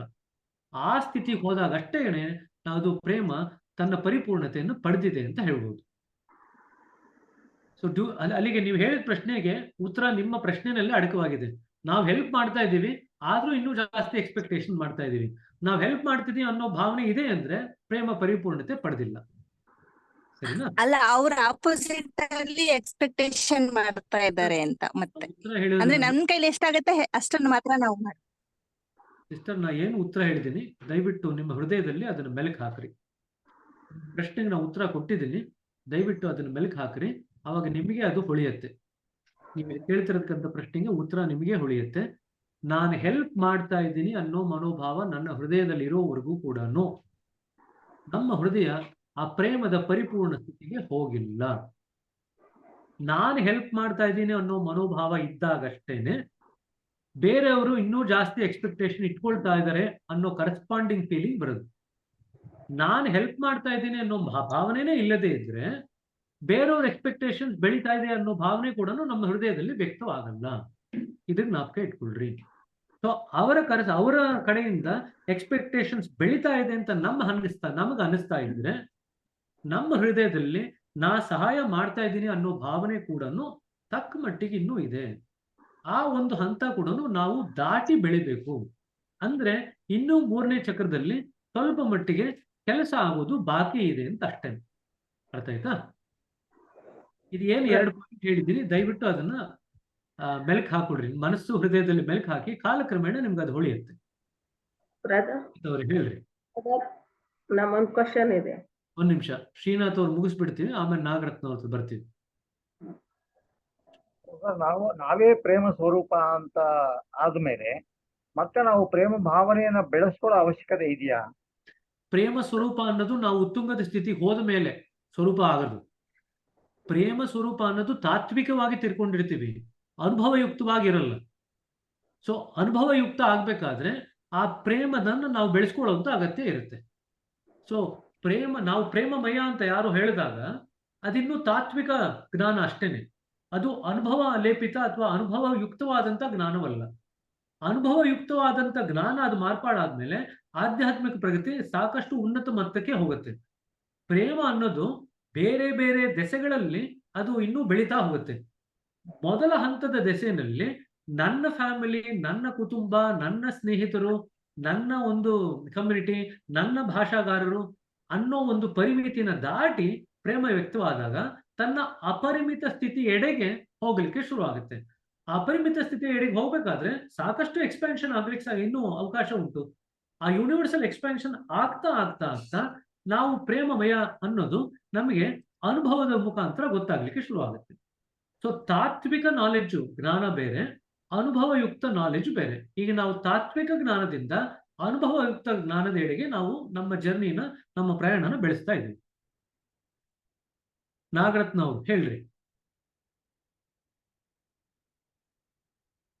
ನಾಗರತ್ನ ಸಿಸ್ಟರ್ ಅನ್ಮ್ಯೂಟ್ ಮಾಡ್ಕೊಳ್ರಿ. ಅಂಕಿಲ ಅವರೇ, ನೀವು ನನಗೆ ಸಪರೇಟ್ ಆಗಿ ಫೋನ್ ಮಾಡ್ರಿ. ಒಬ್ಬರಿಗೆ ಪದೇ ಪದೇ ಪ್ರಶ್ನೆ ಕೇಳಲಿಕ್ಕೆ ಅವಕಾಶ ಕೊಡ್ತು ಅಂದ್ರೆ ಬೇರೆ ಯಾರಿಗೂ ಪ್ರಶ್ನೆ ಕೇಳಲಿಕ್ಕೆ ಅವಕಾಶ ಕೊಡೋಕ್ಕಾಗಲ್ಲ. ದಯವಿಟ್ಟು ನನಗೆ ಸಪರೇಟ್ ಆಗಿ ಫೋನ್ ಮಾಡ್ರಿ, ಅದ್ರ ಬಗ್ಗೆ ಮಾತಾಡೋಣ. ಹೇಳ್ರಿ ಸರಳ ಸಿಸ್ಟರ್. ನಮಸ್ತೆ ಬ್ರದರ್. ನಮಸ್ತೆ ಸಿಸ್ಟರ್, ಹೇಳ್ರಿ. ಬ್ರದರ್, ನೀವ್ ಹೇಳಿದ್ರಲ್ಲ ಸಹಾನುಭೂತಿ ಮತ್ತು ಪರಾನುಭೂತಿ ಅಂತ. ಸಹಾನುಭೂತಿ ಅಂದ್ರೆ ನಾವುಗಳು ಯಾರಿಗಾರ ಸಹಾಯ ಮಾಡಿ ಅದರಿಂದ ನಮಗ್ ಸಂಸ್ಕಾರಗಳಾಗುತ್ತಾ, ಅಥವಾ ಅದ್ರ ಬಗ್ಗೆ ನಂಗೊಂಚೂರ್ ಕನ್ಫ್ಯೂಸ್ ಆಯ್ತು ಬ್ರದರ್. ಈಗ ಯಾರೋ ಒಬ್ರು ಕಷ್ಟದಲ್ಲಿದ್ದಾರೆ ಅಂತ ಇಟ್ಕೊಳ್ರಿ. ಅವ್ರ ಕಷ್ಟನ ನಾವು ಅರ್ಥ ಮಾಡ್ಕೋಬೇಕಂದ್ರೆ ಅವ್ರ ಸ್ಥಾನದಲ್ಲಿ ನಮ್ಮನ್ನ ನಾವು ಹಾಕೊಂಡಾಗ ಅವ್ರ ಕಷ್ಟ ನಮ್ಗೆ ಸ್ಪಷ್ಟವಾಗಿ ಅರ್ಥ ಆಗುತ್ತೆ. ಕರೆಕ್ಟಾ? ಇದಕ್ಕೆ ನಾವು ಪರಾನುಭೂತಿ ಅಂತ ಹೇಳ್ತೀವಿ. ಸಹಾನುಭೂತಿ ಅಂದ್ರೆ ಆ ಕಷ್ಟನ ಅರ್ಥ ಮಾಡ್ಕೊಳ್ಳೋದು ಅಲ್ಲದೀರ ಆ ಕಷ್ಟನ ನಿವಾರಣೆ ಮಾಡ್ಕೊಳ್ಳಿಕ್ಕೆ ಒಂದು ದಾರಿ ಕೊಡ್ತೀವಿ. ಆ ಕಷ್ಟ ನಿವಾರಣೆ ಮಾಡ್ಲಿಕ್ಕೆ ಏನ್ ದಾರಿ ಕೊಡ್ತೀವಲ್ಲ ಅದನ್ನ ಸಹಾನುಭೂತಿಯುಕ್ತ ಹೃದಯ ಅಂತ ಹೇಳ್ತೀವಿ. ಸಹಾನುಭೂತಿಯುಕ್ತ ಕೆಲಸ ಅಂತ ಕರಿತೀವಿ. ಪರಾನುಭೂತಿ ಅಂದ್ರೆ ಅವರ ಕಷ್ಟನ ಕೂಲಂಕುಷವಾಗಿ ಅರ್ಥ ಮಾಡ್ಕೊಳ್ಳೋದು, ಅವರ ಒಂದು ಸ್ಥಾನದಲ್ಲಿ ನಾವು ಇದ್ದು, ಅದು ಪರಾನುಭೂತಿ. ಪರ ಅನುಭೂತಿ ಅಂದ್ರೆ ಪರರು ಏನ ಅನುಭವಕ್ಕೆ ತಂದ್ಕೊಳ್ತಾ ಇದ್ರೆ ಅನುಭೂತಿ ಇದೆ, ಅದನ್ನ ನಾವು ಅನುಭೂತಿ ತಂದ್ಕೊಳ್ಳೋದು. ಅದಕ್ಕೆ ಪರಾನುಭೂತಿ ಅಂದ್ರೆ ಪರ ಪ್ಲಸ್ ಅನುಭೂತಿ ಎರಡು. ಸೊ ಇನ್ನೊಬ್ಬರ ಸ್ಥಾನದಲ್ಲಿ ನಮ್ಮನ್ನ ನಾವು ತೊಡಗಿಸಿಕೊಂಡು ಅವರ ಸ್ಥಿತಿಯನ್ನು ಚೆನ್ನಾಗಿ ಗ್ರಹಿಸ್ಕೊಳ್ಳೋದಕ್ಕೆ ಪರಾನುಭೂತಿ ಅಂತ ಕರಿತೀವಿ. ಬಟ್ ಪರಾನುಭೂತಿ, ಈಗ ಯಾರೋ ಒಬ್ರು ಹಶ್ವಾಗಿದ್ದಾರೆ ಅಂತ ಹೇಳಿ ಅವ್ರ ಬಗ್ಗೆ ನಾವು ಪರಾನುಭೂತಿ ನಾವು ಅದನ್ನ ಗ್ರಹಿಸ್ಕೊಂಡ್ರು ಕೂಡ ಅದನ್ನ ನಿವಾರಣೆ ಮಾಡ್ಲಿಕ್ಕೆ ನಾವೇನು ಮಾಡ್ಲಿಲ್ಲ ಅಂದ್ರೆ ಬರೀ ಪರಾನುಭೂತಿಯಿಂದ ಏನ್ ಪ್ರಯೋಜನ ಇಲ್ಲ. ಪರಾನುಭೂತಿ ಅಂದ್ರೆ ಎಂಪತಿ. ಎಂಪತಿ ಆಯ್ತು, ಪಾಪ ಹಶ್ವಾಗಿರುತ್ತೆ, 2 ದಿವಸದಿಂದ ಊಟ ಮಾಡಿಲ್ವಂತೆ ಅಂತ ಹೇಳ್ದಂಗೆ ಆಯ್ತು. 2 ದಿವಸದಿಂದ ಊಟ ಮಾಡಿಲ್ಲ ಅಂತ ಹೇಳಿ ಅವ್ರಿಗೆ ನಾವು ಊಟ ಬಡಿಸಿದ್ರೆ ಅದು ಸಹಾನುಭೂತಿ. ಆ ಪರಾನುಭೂತಿನಲ್ಲಿ ನಮ್ಗೇನು ಅಡಕ ಆಗಿದೆ, ನಮ್ಗೇನು ಅವ್ರದ್ದು ಕಷ್ಟ ಅಂತ ಗೊತ್ತಾಗಿದೆ, ಅದನ್ನ ನಿವಾರಣೆ ಮಾಡ್ಕೊಳ್ಳಿಕ್ಕೆ ನಾವು ದಾರಿ ಕೊಟ್ಟು ತೋರಿಸ್ತಾ ಇದೀವಿ. ಅದು ಸಹಾನುಭೂತಿಯನ್ನ ನಾವು ವ್ಯಕ್ತಪಡಿಸ್ತಾ ಇದೀವಿ. ಸಹಾನುಭೂತಿ ಇದ್ದಾಗ ಬರೀ ಪರಾನುಭೂತಿನಲ್ಲಿ ಇರ್ತಕ್ಕಂಥ ಸ್ಥಿತಿನ ಮಾತ್ರ ನಾವು ಗ್ರಹಿಸಲ್ಲ, ಆ ಸ್ಥಿತಿಯಿಂದ ಹೊರಗಡೆ ಬರಲಿಕ್ಕೆ ಏನು ಸಹಾಯ ಮಾಡ್ಬೇಕು ಅದನ್ನ ಮಾಡ್ತೀವಿ. ಅದಕ್ಕೆ ನಾವು ಸಹಾನುಭೂತಿಯುಕ್ತವಾದಂತ ಹೃದಯ ಅಂತ ಕರಿತೀವಿ. ಸರಿನಾ? ಸರಿ, ಥ್ಯಾಂಕ್ಸ್ ಬ್ರದರ್. ನಾಗರತ್ನ ಸಿಸ್ಟರ್ ಹೇಳ್ರಿ. ಬ್ರದರ್, ನನ್ಗೆ ಮರಿವು ಜಾಸ್ತಿ. ಯಾವ್ದಾದ್ರು ಒಂದ್ ಕೆಲಸ ಮಾಡ್ತೀವಿ, ಇನ್ನೊಂದ್ ಕೆಲಸ ಮರ್ತೋಗುತ್ತೆ. ಅದರಿಂದ ನಾನು ಪ್ರಗತಿಗೆ ತೊಂದರೆ ಆಗುತ್ತೇನೋ ಅನ್ಸುತ್ತೆ. ಯಾಕೆಂದ್ರೆ ಸಿಟಿಂಗ್ ಅಲ್ಲಿ ತುಂಬಾ 3ನೇ ಶಿಫ್ಟ್ 4 ಹೋದಾಗೂ ಅನುಭವ ಆಗುತ್ತೆ, ಚೆನ್ನಾಗ್ ಪ್ರಗತಿ ಆಗ್ತಾ ಇದೆ ಅನ್ಸುತ್ತೆ. ನನ್ ಮರುವು ಅನ್ನೋದು ನನ್ ಪ್ರಗತಿಗೆ ತೊಂದರೆ ಆಗುತ್ತೇನೋ ಅನ್ನೋ ಭಾವನೆ ನನಗೆ. ಸೂಕ್ಷ್ಮತೆ ಇಲ್ಲ, ಅದರಿಂದ ಮರುವು ಜಾಸ್ತಿ ಆಗಿದೆ. ಈಗ ಮರುವಿನ ವಿಚಾರ ಕೇಳ್ತಿದ್ದೀರಾ. ಮರುವಿನ ವಿಚಾರ ಅತ್ಯಂತ ದೊಡ್ಡದಾದಂತ ವಿಚಾರ. ಮರುವಿನ ಬಗ್ಗೆ ಸಾಕಷ್ಟು ಮೆಡಿಕಲ್ ರಿಸರ್ಚ್ ಎಲ್ಲ ನಡೀತಿದೆ. 2 ರೀತಿಯಾದಂತ ಮರುವು ಅಂತ ಇಟ್ಕೊಳ್ರಿ. ಒಂದು ಲೌಕಿಕ ವಿಚಾರಗಳಲ್ಲಿ ಮರೆವು ಬರ್ತಕ್ಕಂಥದ್ದು, 2ನೇದು ಆಧ್ಯಾತ್ಮಿಕ ವಿಚಾರಗಳಲ್ಲಿ ಎಚ್ಚರವಾಗಿರ್ತಕ್ಕಂಥದ್ದು. ನಮಗೆ ಲೌಕಿಕ ವಿಚಾರಗಳಲ್ಲಿ ತಕ್ಕ ಮಟ್ಟಿಗೆ ಮರೆವಿದ್ದು ಆಧ್ಯಾತ್ಮಿಕ ವಿಚಾರಗಳಲ್ಲಿ ನಾವು ಎಚ್ಚರವಾಗಿದ್ದೀವಿ ಅಂದ್ರೆ ಅದು ಕೂಡ ಆಧ್ಯಾತ್ಮಿಕ ಪ್ರಗತಿಗೆ ನಾಂದಿ ಆಗತ್ತೆ. ಬಟ್ ಆದ್ರೆ ನಾವು ನಿಜವಾಗಿ ಆಧ್ಯಾತ್ಮಿಕವಾಗಿ ಬೆಳಿಬೇಕಾದ್ರೆ ಲೌಕಿಕ ವಿಚಾರದೆಡೆಗೆನೂ ನಾವು ಸಾಕಷ್ಟು ಮಟ್ಟಿಗೆ ಗಮನ ಕೊಡ್ಬೇಕಾಗತ್ತೆ, ಆಧ್ಯಾತ್ಮಿಕ ವಿಚಾರ ಕಡೆನೂ ನಾವು ಗಮನ ಕೊಡ್ಬೇಕಾಗತ್ತೆ. ಅದಕ್ಕೆ ಬಾಬೂಜಿ ಅವರು ಲೌಕಿಕ ಮತ್ತು ಆಧ್ಯಾತ್ಮಿಕ 2 ರೇಖೆಗಳನ್ನ ಉಪಯೋಗಿಸ್ಕೊಂಡು ಹಾರಬೇಕು ಅಂತ ಹೇಳ್ತಾರೆ. ಸೊ ಆ ರೀತಿಯಾದಂತ ಮರವೇನಾರು ಇತ್ತು ಅಂದ್ರೆ ಮೊದಲು ಮರುವು ಈ ಕಾರಣಕ್ಕೆ ಆ ಕಾರಣಕ್ಕೆ ಅಂತ ಬಂದಿದೆ ಅಂತ ಹೇಳಿ ನಮ್ಮನ್ನು ನಾವು ಅಸ್ಯೂಮ್ ಮಾಡ್ಕೊಳ್ಳೋ ಬದಲಿಗೆ ಮರುವು ಯಾವ ಕಾರಣಕ್ಕೆ ಬಂದಿದೆ ಅಂತ ಒಂದ್ಸತಿ ಪರೀಕ್ಷೆ ಮಾಡಿಸ್ಕೊಂಡು ಆ ಮರುವು ಬರ್ತಿರ್ತಕ್ಕಂಥದ್ದು ಏನಾದ್ರು ತೊಂದರೆ ಮಾಡ್ತಿದೆ ಅನ್ನೋದಾದ್ರೆ ಅದನ್ನ ನಿವಾರಣೆ ಮಾಡ್ಕೊಳ್ಳಿಕ್ಕೆ ಏನ್ ಮಾಡ್ಕೋಬಹುದು ಅನ್ನೋದನ್ನ ನೀವು ಮೊದಲು ಒಂದ್ಸತಿ ಮೆಡಿಕಲ್ ದೃಷ್ಟಿಕೋನ ತಗೊಂಡು ಅದನ್ನ ಪರೀಕ್ಷೆ ಮಾಡಿಸ್ಕೊಳ್ಳೋದು ಒಳ್ಳೇದು. ತದನಂತರ ಆಧ್ಯಾತ್ಮಿಕ ದೃಷ್ಟಿಕೋನನ ಅದ್ರ ಮೇಲೆ ಅಳವಡಿಸೋದು ಒಳ್ಳೇದು. ಸೊ ಮೊದಲು ವೈದ್ಯಕೀಯ ದೃಷ್ಟಿಕೋನ, ತದನಂತರ ಆಧ್ಯಾತ್ಮಿಕ ದೃಷ್ಟಿಕೋನ. ಸರಿನಾ? ಸರಿ. ಚಿಕ್ಕ ವಯಸ್ಸಿಂದ ಸ್ವಲ್ಪ ಭಯ ಜಾಸ್ತಿ. ನಮ್ಮ ಚಿಕ್ಕ ವಯಸ್ಸಿಂದ ಸ್ವಲ್ಪ ನಮ್ ತಂದೆ ಇಲ್ಲ, ನಮ್ ತಾಯಿನೇ ನಮ್ ಬೆಳೆಸಿದ್ದು. ಆವಾಗ್ಲಿಂದ ಎಲ್ಲ ಸ್ವಲ್ಪ ಭಯ ಸ್ವಭಾವದಿಂದ ಬೆಳೆದಿರೋದ್ರಿಂದ ನಂಗೆ ಮರವು ಜಾಸ್ತಿ ಅನ್ಸುತ್ತೆ. ಅಲ್ಲ, ನಾವು ಬೇರೆ ಬೇರೆ ಕಾರಣಗಳನ್ನ ನಮಗೆ ನಾವು ಕೊಟ್ಕೋಬಹುದು, ಇದರಿಂದ ಇರ್ಬೋದು ಅದರಿಂದ ಇರ್ಬೋದು ಅಂತ. ಅದಕ್ಕೆ ನಾನು ವೈದ್ಯಕೀಯ ದೃಷ್ಟಿಕೋನ ಅಂತ ಹೇಳಿದ್ದು. ನಾವು ಅನ್ಕೊಳಕ್ ಬೇಡ. ಒಂದ್ಸತಿ ಇನ್ನೊಬ್ಬರ ಜೊತೆ ಯಾರು ತಜ್ಞ ವೈದ್ಯರು ಇರ್ತಾರೆ ಅವ್ರ ಜೊತೆ ಪರಾಮರ್ಶೆ ಮಾಡಿ ಅವ್ರ ಜೊತೆ ಸಂಭಾಷಣೆ ಮಾಡಿದ ನಂತರ ಯಾವ ದೃಷ್ಟಿಕೋನ ಮುಂದಕ್ಕೆ ಬರುತ್ತೆ ಅಂತ ನೋಡೋಣ. ಸರಿನಾ? ನಮ್ಮಲ್ಲಿ ನಾವು ಏನೇನೋ ಅಂದ್ಕೊಳ್ಳೋದು ಬೇಡ, ಕಲ್ಪನೆ ಮಾಡ್ಕೊಳ್ಳೋದು ಬೇಡ. ಸರಿನಾ? ನಮಸ್ತೆ ಬ್ರದರ್. ನಮಸ್ತೆ ಗಂಡಿ. ಸರೋಜ್ ಅವ್ರು ಹೇಳಿ. ನಾವು ಸಂಪೂರ್ಣ ಕೋಪನ್ ಬಿಟ್ಟಿದೀವಿ ಅನ್ಕೊಳ್ಳಿ, ನಮ್ಮನ್ನ ಯಾರು ಏನನ್ನ ಅಂದ್ರೂನು ನಾವು ಕೋಪ ಮಾಡ್ಕೊಳ್ಳಿಲ್ಲ ಅಂದ್ರೆ ಅದನ್ನ ಅವರು ಇವ್ರಿಗೆ ಕೋಪನೇ ಬರಲ್ಲ ಅಂತ ನಮ್ಮನ್ನ ತಾತ್ಸಾರ ಮಾಡ್ತಾರೇನೋ ಅಂತ. ಕರೆಕ್ಟ್, ಅದು ಕೂಡ ಬರುತ್ತೆ. ಅದು ಕೂಡ ಯಾವ ಒಂದು ಸಮಯದಲ್ಲಿ ಯಾವ ರೀತಿ ಕೋಪ ವ್ಯಕ್ತ ಮಾಡಬೇಕು, ನಮ್ಮ ಆಧ್ಯಾತ್ಮಿಕ ಪ್ರಯಾಣಕ್ಕೆ ಧಕ್ಕೆ ಮಾಡದೇ ಇರುವಂತ ರೀತಿಯಲ್ಲಿ ಯಾವ ರೀತಿ ನಾವು ಆ ಕೋಪನ ವ್ಯಕ್ತಪಡಿಸ್ಬೋದು. ಕೋಪ ವ್ಯಕ್ತಪಡಿಸೋದು ಬೇರೆ, ಕೋಪನ ಅನುಭವಿಸೋದು ಬೇರೆ. ನಮ್ಮ ಆಧ್ಯಾತ್ಮಕ್ಕೆ ಪ್ರಯಾಣಕ್ಕೆ ತೊಂದರೆ ಆಗದೇ ಇರುವಂತ ರೀತಿಯಲ್ಲಿ ಕೋಪನ ವ್ಯಕ್ತಪಡಿಸೋದು ಬೇರೆ. ಈ ಎಲ್ಲ ದೃಷ್ಟಿಕೋನಗಳು, ಈ ಎಲ್ಲ ಅನುಭವಗಳು ನಮಗೆ ಕಾಲಕ್ರಮೇಣ ನಮಗೆ ಗೊತ್ತಾಗತ್ತೆ. ಸೊ ನಾನು ಅವಾಗಲೇ ಹೇಳಿದ್ನಲ್ಲ, ಕಾಮ ಕ್ರೋಧ ಅನ್ನೋದು ಪೂರ್ತಿ ಶಮನ ಮಾಡ್ಲಿಕ್ಕೆ ಆಗಲ್ಲ, ನಶಿಸ್ಲಿಕ್ಕೆ ಸಾಧ್ಯ ಇಲ್ಲ. ಕಾಮ ಕ್ರೋಧ ಅನ್ನೋದು ಇದ್ದೇ ಇರುತ್ತೆ. ಬಟ್ ಅದನ್ನ ಯಾವ ರೀತಿ ವ್ಯಕ್ತಪಡಿಸ್ಬೇಕು, ಯಾವ ರೀತಿ ನಮ್ಮ ಆಧ್ಯಾತ್ಮಿಕ ಪ್ರಯಾಣಕ್ಕೆ ನಾವು ಸಾಧನವಾಗಿ ಮಾರ್ಪಾಡು ಮಾಡ್ಕೋಬೇಕು ಅನ್ನೋದು ನಮ್ಮ ಕಾಲಕ್ರಮೇಣ ನಮ್ಗೆ ಹೊಳಿತಾ ಹೋಗುತ್ತೆ. ಸೊ ಕೋಪ ಯಾರಿಗೂ ಬರ್ದೇ ಇರತಕ್ಕಂಥ ವ್ಯಕ್ತಿ ಏನಿಲ್ಲ. ದಾಜಿಯವ್ರಿಗೂ ಸಹ ಕೋಪ ಬರೋದನ್ನ ನಾವು ನೋಡಿದೀವಿ. ಚಾರೀಜ್ ಅವ್ರಿಗೂ ಕೋಪ ಬರ್ತಿತ್ತು, ಬಾಬೂಜಿ ಅವ್ರಿಗೂ ಕೋಪ ಬರ್ತಿತ್ತು. ಆಧ್ಯಾತ್ಮಿಕವಾಗಿ ಕೋಪ ಬರ್ಬೇಕಾದ್ರೆ ಇನ್ನೂ ಹಲವಾರು ಕಾರಣಗಳಿದೆ, ಲೌಕಿಕ ಸ್ತರದಲ್ಲಿ ಬಿಟ್ಟು. ಅದು ಮತ್ತೊಮ್ಮೆ ಯಾವಾಗಲೂ ಡಿಸ್ಕಷನ್ ಮಾಡೋಣಂತೆ. ಸೊ ಆಧ್ಯಾತ್ಮಿಕ ಪ್ರಯಾಣಿಗೆ ಮಾಡ್ಬೇಕಿರತಕ್ಕಂಥ ವ್ಯಕ್ತಿಗೂ, ಉನ್ನತ ಸ್ಥಾನದಲ್ಲಿ ಇರ್ತಕ್ಕಂಥ ವ್ಯಕ್ತಿಗೂ ಕೂಡ ಕೋಪ ಬರುತ್ತೆ. ಆದ್ರೆ ಕೆಳಗಿನ ಸ್ತರದಲ್ಲಿ ಇರ್ತಕ್ಕಂಥ ವ್ಯಕ್ತಿಗೂ ಮೇಲಿನ ಸ್ತರದಲ್ಲಿ ಇರ್ತಕ್ಕಂಥ ವ್ಯಕ್ತಿಗೂ ವ್ಯತ್ಯಾಸ ಏನಪ್ಪಾ ಅಂದ್ರೆ, ಕೆಳಗಡೆ ಇರ್ತಕ್ಕಂಥ ಸ್ತರದಲ್ಲಿರೋ ವ್ಯಕ್ತಿ ಕೋಪನ ಸಂಸ್ಕಾರಗಳನ್ನ ಹುಟ್ಟು ಹಾಕಿಕೊಳ್ಳಲಿಕ್ಕೆ ಸಾಧನವಾಗಿ ಉಪಯೋಗಿಸ್ತಾರೆ. ಮೇಲಿನ ಸ್ತರದಲ್ಲಿರ್ತಕ್ಕಂಥ ವ್ಯಕ್ತಿ ಸಂಸ್ಕಾರಗಳನ್ನ ಸುಟ್ಟು ಹಾಕ್ಲಿಕ್ಕೆ ಸಾಧನವಾಗಿ ಉಪಯೋಗಿಸ್ತಾರೆ. ಕೆಳಗಡೆ ಇರ್ತಕ್ಕಂಥ ವ್ಯಕ್ತಿ ಕೋಪನ ಸಾಕಷ್ಟು ಮಟ್ಟಿಗೆ ಗಟ್ಟಿಯಾಗಿ ಹಿಡ್ಕೊಂಡಿರ್ತಾರೆ. ಆದರೆ ಮೇಲ್ಗಡೆ ಇರ್ತಕ್ಕಂಥ ವ್ಯಕ್ತಿ ಕೋಪನ ತಾತ್ಕಾಲಿಕವಾಗಿ ವ್ಯಕ್ತಪಡಿಸಿ ತನಗೆ ತಾನಾಗೆ ಬಿಟ್ಟು ಬಿಡ್ತಾರೆ. ಕೆಳಗಡೆ ಇರ್ತಕ್ಕಂಥ ವ್ಯಕ್ತಿ ಕೋಪನ ಸಂಸ್ಕಾರಗಳನ್ನ ಮಾಡ್ಕೋಬೇಕಲ್ವಾ, ಸೊ ಅದನ್ನ ಗಟ್ಟಿಯಾಗಿ ಹಿಡ್ಕೊಳ್ಳೋದಲ್ದಿರ ಅದನ್ನ ಅನ್ವೇಷಣೆ ಮಾಡ್ತಾ ಇರ್ತಾರೆ. ಅದ್ರ ಬಗ್ಗೆನೇ ಚಿಂತೆ ಮಾಡ್ತಾ ಇರ್ತಾರೆ. ನಾ ಹಿಂಗ್ ಕೋಪ ಮಾಡ್ಕೊಂಡ್ಬಿಟ್ಟೆ, ನಾ ಹಿಂಗ್ ಕೋಪ ಮಾಡ್ಕೋಬಾರ್ದಾಯ್ತು, ನಾನು ಹಂಗ್ ಮಾಡ್ಬೇಕಿತ್ತು, ಹಿಂಗ್ ಮಾಡ್ಬೇಕಿತ್ತು, ನೆಕ್ಸ್ಟ್ ಟೈಮ್ ಹಿಂಗ್ ಪ್ಲಾನ್ ಮಾಡ್ತೀನಿ, ಇದೆಲ್ಲದರ ಕಡೆನೆ. So there be lot of ಅನವಶ್ಯಕ ಚಿಂತನೆಗಳನ್ನ ನಡೆಸ್ತಾರೆ.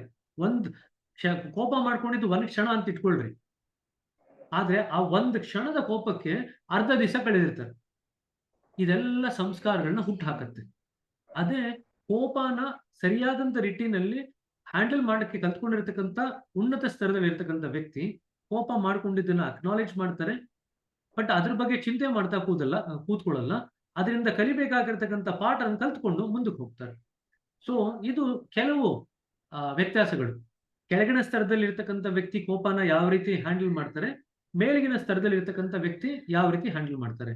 ಬಟ್ ನಾವು ಕಾಲಕ್ರಮೇಣ ಆಧ್ಯಾತ್ಮಿಕವಾಗಿ ಬೆಳೀತಿದ್ದಂಗೆನೆ ಜಸ್ಟ್ ಬಿಕಾಸ್ ನಾವು ಕೋಪನ ವ್ಯಕ್ತಪಡಿಸಲ್ಲ ಅಂದ್ರೆ ಕೋಪನ ನಾವು ಅದ್ಮಿಟ್ಕೋಬಾರ್ದು, ಅದು ತಪ್ಪಾಗತ್ತೆ. ಕೋಪನ ಅದ್ಮಿಟ್ಕೊಳ್ತು ಅಂದ್ರೆ ನಾವು ನಮ್ಮ ಉನ್ನತಿಗೂ ಬೆಳೆಸ್ಕೊಳ್ತಾ ಇಲ್ಲ, ಬೇರೆಯವರ ಮೇಲೂ ಅದನ್ನು ತೋರಿಸ್ದಿರ ನಾವು ನಮ್ಮ ಸಂಸ್ಕಾರಗಳನ್ನ ನಾವು ಬೆಳೆಸ್ಕೊಳ್ತಾ ಇದೀವಿ. ಅದು ಮಾಡಬಾರ್ದು. ಕೋಪನ ದಮನ ಮಾಡಬಾರ್ದು, ಕೋಪನ ಶಮನ ಮಾಡಬೇಕು. ದಮನ ಮಾಡಿದ್ರೆ, ದಮಿಸ್ಬಿಟ್ರೆ ಕೋಪನ, ಅದು ಬೇರೊಂದು ರೀತಿಯಲ್ಲಿ ವ್ಯಕ್ತ ಆಗಿ ಅದು ಇನ್ನೊಂದು ರೀತಿಯಾದಂತ ರೀತಿಯಲ್ಲಿ ಇನ್ನೊಂದು ದಾರಿನಲ್ಲಿ ನಮ್ಮ ಆಧ್ಯಾತ್ಮಿಕ ಪ್ರಗತಿಗೆ ಮಾರ್ಗವಾಗುತ್ತೆ. ಸೊ ಕೋಪನ ಯಾವತ್ತೂ ದಮನ ಮಾಡಬಾರ್ದು, ಕೋಪನ ಶಮನ ಮಾಡಬೇಕು. ಕೋಪನ ಶಮನ ಮಾಡ್ಬೇಕಾದ್ರೆ ಕೋಪದಲ್ಲಿ ಇರತಕ್ಕಂಥ ಶಕ್ತಿಗೆ ಒಂದು ದಾರಿ ಕೊಡ್ಬೇಕು. ಆ ಶಕ್ತಿಗೆ ದಾರಿ ಕೊಡ್ತು ಅಂದ್ರೆ ಶಮನ ಮಾಡೋದು ಸುಲಭ. ಸೊ ನೀವು ಯಾವ್ದಾನೋ ಒಂದು ವ್ಯಕ್ತಿಗೆ ಕೋಪನೇ ಬರಬಾರ್ದು, ಅವಾಗ ಮಾತ್ರ ಅವ್ರ ಆಧ್ಯಾತ್ಮಿಕ ಪ್ರಗತಿ ಮಾಡ್ಕೊಂಡಿದ್ದಾರೆ ಅಂತ ನೀವೇನಾದ್ರು ನಿಮ್ಮ ಮನಸ್ಸಿನಲ್ಲಿ ಧೋರಣೆ ಇಟ್ಕೊಂಡಿದ್ರೆ ಅದು ತಪ್ಪು ಧೋರಣೆ. ದಯವಿಟ್ಟು ಅದನ್ನ ನಿವಾರಣೆ ಮಾಡ್ಕೊಳ್ಳಿ, ಸರಿನಾ? ಹೇಳ್ರಿ ಕೇದಾರ್ನಾಥ್ ಅವರೇ. ಬ್ರದರ್, ನೀವು ಹೇಳೋ ಪ್ರಕಾರ ಎಸ್ಕೇಪ್ ವೆಲಾಸಿಟಿ ಚೆನ್ನಾಗಿರ್ಬೇಕು ಅಂತೀರಾ? You mean in any situation? Correct. But escape velocity ಬೇಕಂದ್ರೆ ಫೈರ್ ಎಲಿಮೆಂಟ್ ಚೆನ್ನಾಗಿ ಪ್ರಜ್ವಲಿಸಬೇಕು, ಓಕೆ. ಪ್ರೇಮ ಚೆನ್ನಾಗಿ ಅಂಕುರ ಆಗ್ಬೇಕು. ಆ ಪ್ರೇಮ ನಮ್ಮನ್ನ ದೈವತ್ವದ ಎಡೆಗೆ ತಗೊಂಡು ಹೋಗ್ಬೇಕು. Okay. So prema will give you escape velocity because ಅದರಲ್ಲಿ ಸಾಕಷ್ಟು ಮಟ್ಟಿಗೆ ಶಕ್ತಿ ತುಂಬಿದೆ. ಫೈರ್ ಎಲಿಮೆಂಟ್ಗೆ ಟ್ರಾನ್ಸ್ಫರ್ ಮಾಡುವಂತ ಎಬಿಲಿಟಿ ಇದೆ. ಅದು ಟ್ರಾನ್ಸ್ಫರ್ ಹೆಂಗ್ ಮಾಡುತ್ತೆ ಅಂದ್ರೆ ನಮ್ಮ ಸಂಸ್ಕಾರಗಳೆಲ್ಲ ಆ ಸಂಸ್ಕಾರದಲ್ಲಿ ಅಡಕವಾಗಿರ್ತಕ್ಕಂಥ ಶಕ್ತಿನೆಲ್ಲ ರಿಲೀಸ್ ಮಾಡಿ ನಮಗೆ ಆಧ್ಯಾತ್ಮಿಕ ವೇಗ ಪಡಲಿಕ್ಕೆ ಸಹಾಯ ಮಾಡ್ತಕ್ಕಂಥ ಶಕ್ತಿ ನಮ್ಮ ಅಗ್ನಿ ತತ್ವಕ್ಕಿದೆ. ಅಗ್ನಿ ತತ್ವದಲ್ಲಿ ಇರ್ತಕ್ಕಂಥ ಪ್ರೇಮದ ತತ್ವಕ್ಕಿದೆ, ಆಯ್ತಾ? ಸೊ ಆ ಎಸ್ಕೇಪ್ ವೆಲಾಸಿಟಿ ಬೆಳೆಸ್ಕೋಬೇಕಂದ್ರೆ ಸಾಕಷ್ಟು ಮಟ್ಟಿಗೆ ನಾವು ಥರ್ಡ್ ಚಕ್ರದಲ್ಲಿ ಇರತಕ್ಕಂಥ ಪ್ರೇಮ ಮತ್ತೆ ಕೋಪ ಇದನ್ನ ಸರಿಯಾದಂತ ರೀತಿಯಲ್ಲಿ ಹ್ಯಾಂಡಲ್ ಮಾಡೋದನ್ನ ನಾವು ಕಲ್ತ್ಕೊಂಡ್ಬಿಡ್ತು ಅಂದ್ರೆ ನಮ್ಮ ಆಧ್ಯಾತ್ಮಿಕ ಪ್ರಗತಿಗೆ ಸಾಕಷ್ಟು ತ್ವರಿತತೆ ಬರುತ್ತೆ ಅಥವಾ ಬೇಗ ಬರುತ್ತೆ. ಸರಿನಾ? Okay, thank you. ಸರಿಪ್ಪ. ಪದ್ಮಾ ಸಿಸ್ಟರ್ ಏನೋ ಕೇಳ್ಬೇಕಂತಿದ್ದೀರಾ?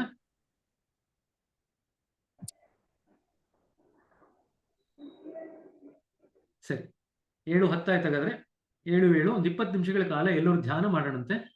ಸೊ ಎಲ್ಲರೂ ಕೂತ್ಕೊಂಡು ಇವಾಗ ಧ್ಯಾನ ಮಾಡ್ಲಿಕ್ಕೆ ಶುರು ಮಾಡೋಣ. ಎಲ್ಲರೂ ಆರಾಮಾಗಿ ಕೂತ್ಕೊಳ್ಳಿ, ಮ್ಯೂಟ್ ಮಾಡ್ಕೊಡಿ ಎಲ್ಲರೂ, ಇಲ್ದರೆ ಎಲ್ಲರೂ ನಾವು ಮ್ಯೂಟ್ ಮಾಡ್ಲಾ?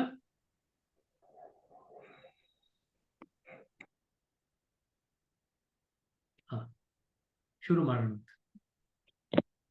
ಕಣ್ಣುಗಳನ್ನ ಮೃದುವಾಗಿ ಮುಚ್ಚಿ ಮನಸ್ಸಿನ ಗಮನ ಹೃದಯದೆಡೆಗೆ ತಗೊಂಡ್ಬನ್ನಿ. ನಮ್ಮ ಹೃದಯದಲ್ಲಿ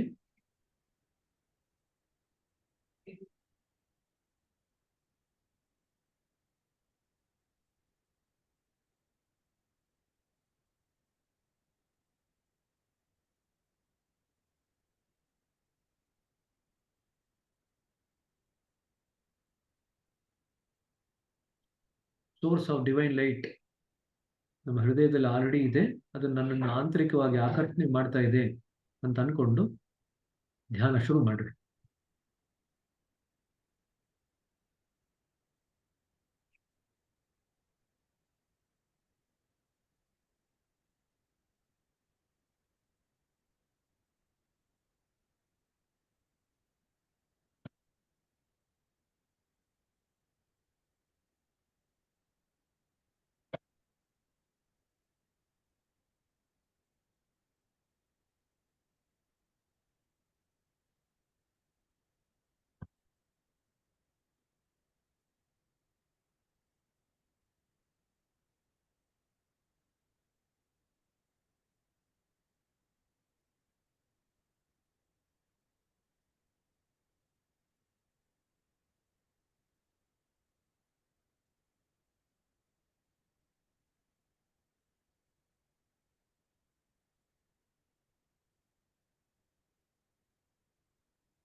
ದಟ್ಸ್ ಆಲ್.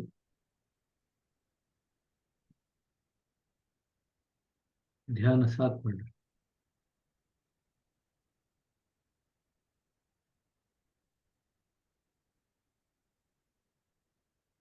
ಸೊ ಎಲ್ಲ ಬ್ರದರ್ಸ್ ಅಂಡ್ ಸಿಸ್ಟರ್ಸ್, ಇದುವರೆಗೂ ಈ ಕಾರ್ಯಕ್ರಮದಲ್ಲಿ ನೀವೆಲ್ಲರೂ ಭಾಗವಾಗಿದ್ದಕ್ಕೆ ಧನ್ಯವಾದಗಳು. ಶುಭರಾತ್ರಿ. ಎಲ್ಲರೂ ಕೂಡ ಜೊತೆಯಾಗಿ ಬೆಳಿಲಿಕ್ಕೆ ಗುರುಗಳು ಸಹಾಯ ಮಾಡಲಿ ಅಂತ ಪ್ರಾರ್ಥನೆ ಮಾಡ್ತಾ ಇವತ್ತಿನ ಕಾರ್ಯಕ್ರಮವನ್ನು ಇವತ್ತಿಲ್ಲಿಗೆ ಮುಗಿಸೋಣಂತೆ. ಮುಂದಿನ ಭಾನುವಾರ ಮುಂದಿನ ಅಧ್ಯಾಯಕ್ಕೆ ಮತ್ತೊಮ್ಮೆ ಎಲ್ಲರೂ ಸೇರೋಣಂತೆ. ಸರಿನಾ? ನಮಸ್ಕಾರ. ಅಣ್ಣ ನಿಮ್ ಬಳಿ ಮಾತಾಡ್ಬೇಕಂದ್ರೆ ಯಾವ ಟೈಮಲ್ಲಿ ಫೋನ್ ಮಾಡ್ಬೇಕಣ್ಣ? ನೀವು ನಂಗೆ ಮೆಸೇಜ್ ಮಾಡಿ, ನಾನು ಎತ್ತಲಿಲ್ಲ ಅಂದ್ರೆ ನೀವು ನನಗೆ ಈ ತರ ಕಾಲ್ ಮಾಡ್ತೀನಿ ಅಂತ ಪ್ರಯತ್ನ ಪಟ್ರೆ ನಾನೇ ಕಾಲ್ ಮಾಡ್ತೀನಿ. ನಂಗೊಂದು ಮೆಸೇಜ್ ಬಿಟ್ರೆ ಸಾಕು. ನಂಬರ್ಗೆ ಫೋನ್ ಮಾಡಿದ್ರೆ ತೆಗಿತೀರಾ ಬ್ರದರ್? ಅದನ್ನೇ ಹೇಳ್ತಿರೋದಮ್ಮ, ಎಷ್ಟೊಂದು ಕಾಲ್ಗಳು ಬರ್ತಿರುತ್ತಲ್ವಾ, ನಾನು ತೆಗಿಲಿಲ್ಲ ಅಂದ್ರೆ ಚಿಂತೆ ಮಾಡಬೇಡಿ, ಮೆಸೇಜ್ ಬಿಟ್ಟಿರಿ, ನಾವು ವಾಪಸ್ ಕಾಲ್ ಮಾಡ್ತೀನಿ. ಸರಿ. ಅಣ್ಣ ನೀವು ಭಂಡಾರಕ್ಕೆ ಬರ್ತಾ ಇಲ್ವಣ್ಣ? ಇನ್ನು ಆಸ್ ಆಫ್ ನಾವು ಯಾವುದೇ ನಿರ್ಧಾರ ಆಗಿಲ್ಲ. ಬರೋಂಗಿದ್ರೆ ನಾ ಇಲ್ಲೇ ಹೇಳ್ತೀನಿ ನಿಮಗೆ. ಸರಿನಾ? ನಾವೆಲ್ಲರೂ ಮೀಟ್ ಮಾಡ್ಬೇಕು ಬ್ರದರ್. ಏನ್ರಿ? ನಾವೆಲ್ಲರೂ ಮೀಟ್ ಮಾಡ್ಬೇಕು ನಿಮ್ಮನ್ನ. Definitely meet ಮಾಡೋಣಂತೆ. ಭಂಡಾರಕ್ಕೆ ಬಂದಾಗ ಡೆಫಿನೆಟ್ಲಿ ಮೀಟ್ ಮಾಡೋಣಂತೆ. ಬಟ್ ಇನ್ನು ಆಸ್ ಆಫ್ ನಾವು ಟಿಕೆಟ್ ಏನು ಬುಕ್ ಆಗಿಲ್ಲ. ಸೊ ಶನಿವಾರ ಭಾನುವಾರ ಇದೆಯಲ್ಲ, ಸೊ ಪ್ರಾಯಶಃ ಆ ಶನಿವಾರ 2ನೇ ಬ್ಯಾಚ್ ಇದೆಯಲ್ಲ, 2ನೇ ಬ್ಯಾಚಿಗೆ ಬರುವಂತ ಆಲೋಚನೆ ಇದೆ. ಇನ್ನೂ ಆದ್ರೆ ಬುಕ್ ಆಗಿಲ್ಲ ಅಷ್ಟೇ. ಸರಿನಾ? ಮೊದಲನೇ ಬ್ಯಾಚ್ಗೆ ಹೋಗ್ತಾ ಇದೀವಣ್ಣ. ಎಲ್ಲ ಮೊದಲನೇ ಬ್ಯಾಚ್ಗೆ ಹೋಗ್ತೀರಾ? ಯಾಕೆ ನಮ್ಗೆ ರಜಾ ಇದೆಯಲ್ಲ, ಸೊ ಹಾಗಾಗಿ ಶನಿವಾರ ಭಾನುವಾರದ ಬ್ಯಾಚಿಗೆ ಬರ್ಬೇಕಾಗತ್ತೆ ನಮ್ಗೆ. ಬ್ರದರ್ ನಿಮ್ಮ ನಂಬರ್ ಹಾಕಿ brother. Number already Anusuya sister ಹತ್ರ ಇದೆ ನೋಡ್ರಿ. ಅನುಸೂಯ ಸರಿ ಸಿಸ್ಟರ್ ಕೊಡ್ತಾರೆ ನೋಡ್ರಿ. ಸರಿ ಸರಿ ಬ್ರದರ್, ತಗೊಂತೀನಿ. No problem. ಸರಿ, ಕಳಿಸ್ತೀನಿ sister. Okay okay sister. Thank you brother. ನಮಸ್ತೆ ಕಣ್ರಿ. ಆಯ್ತಾ?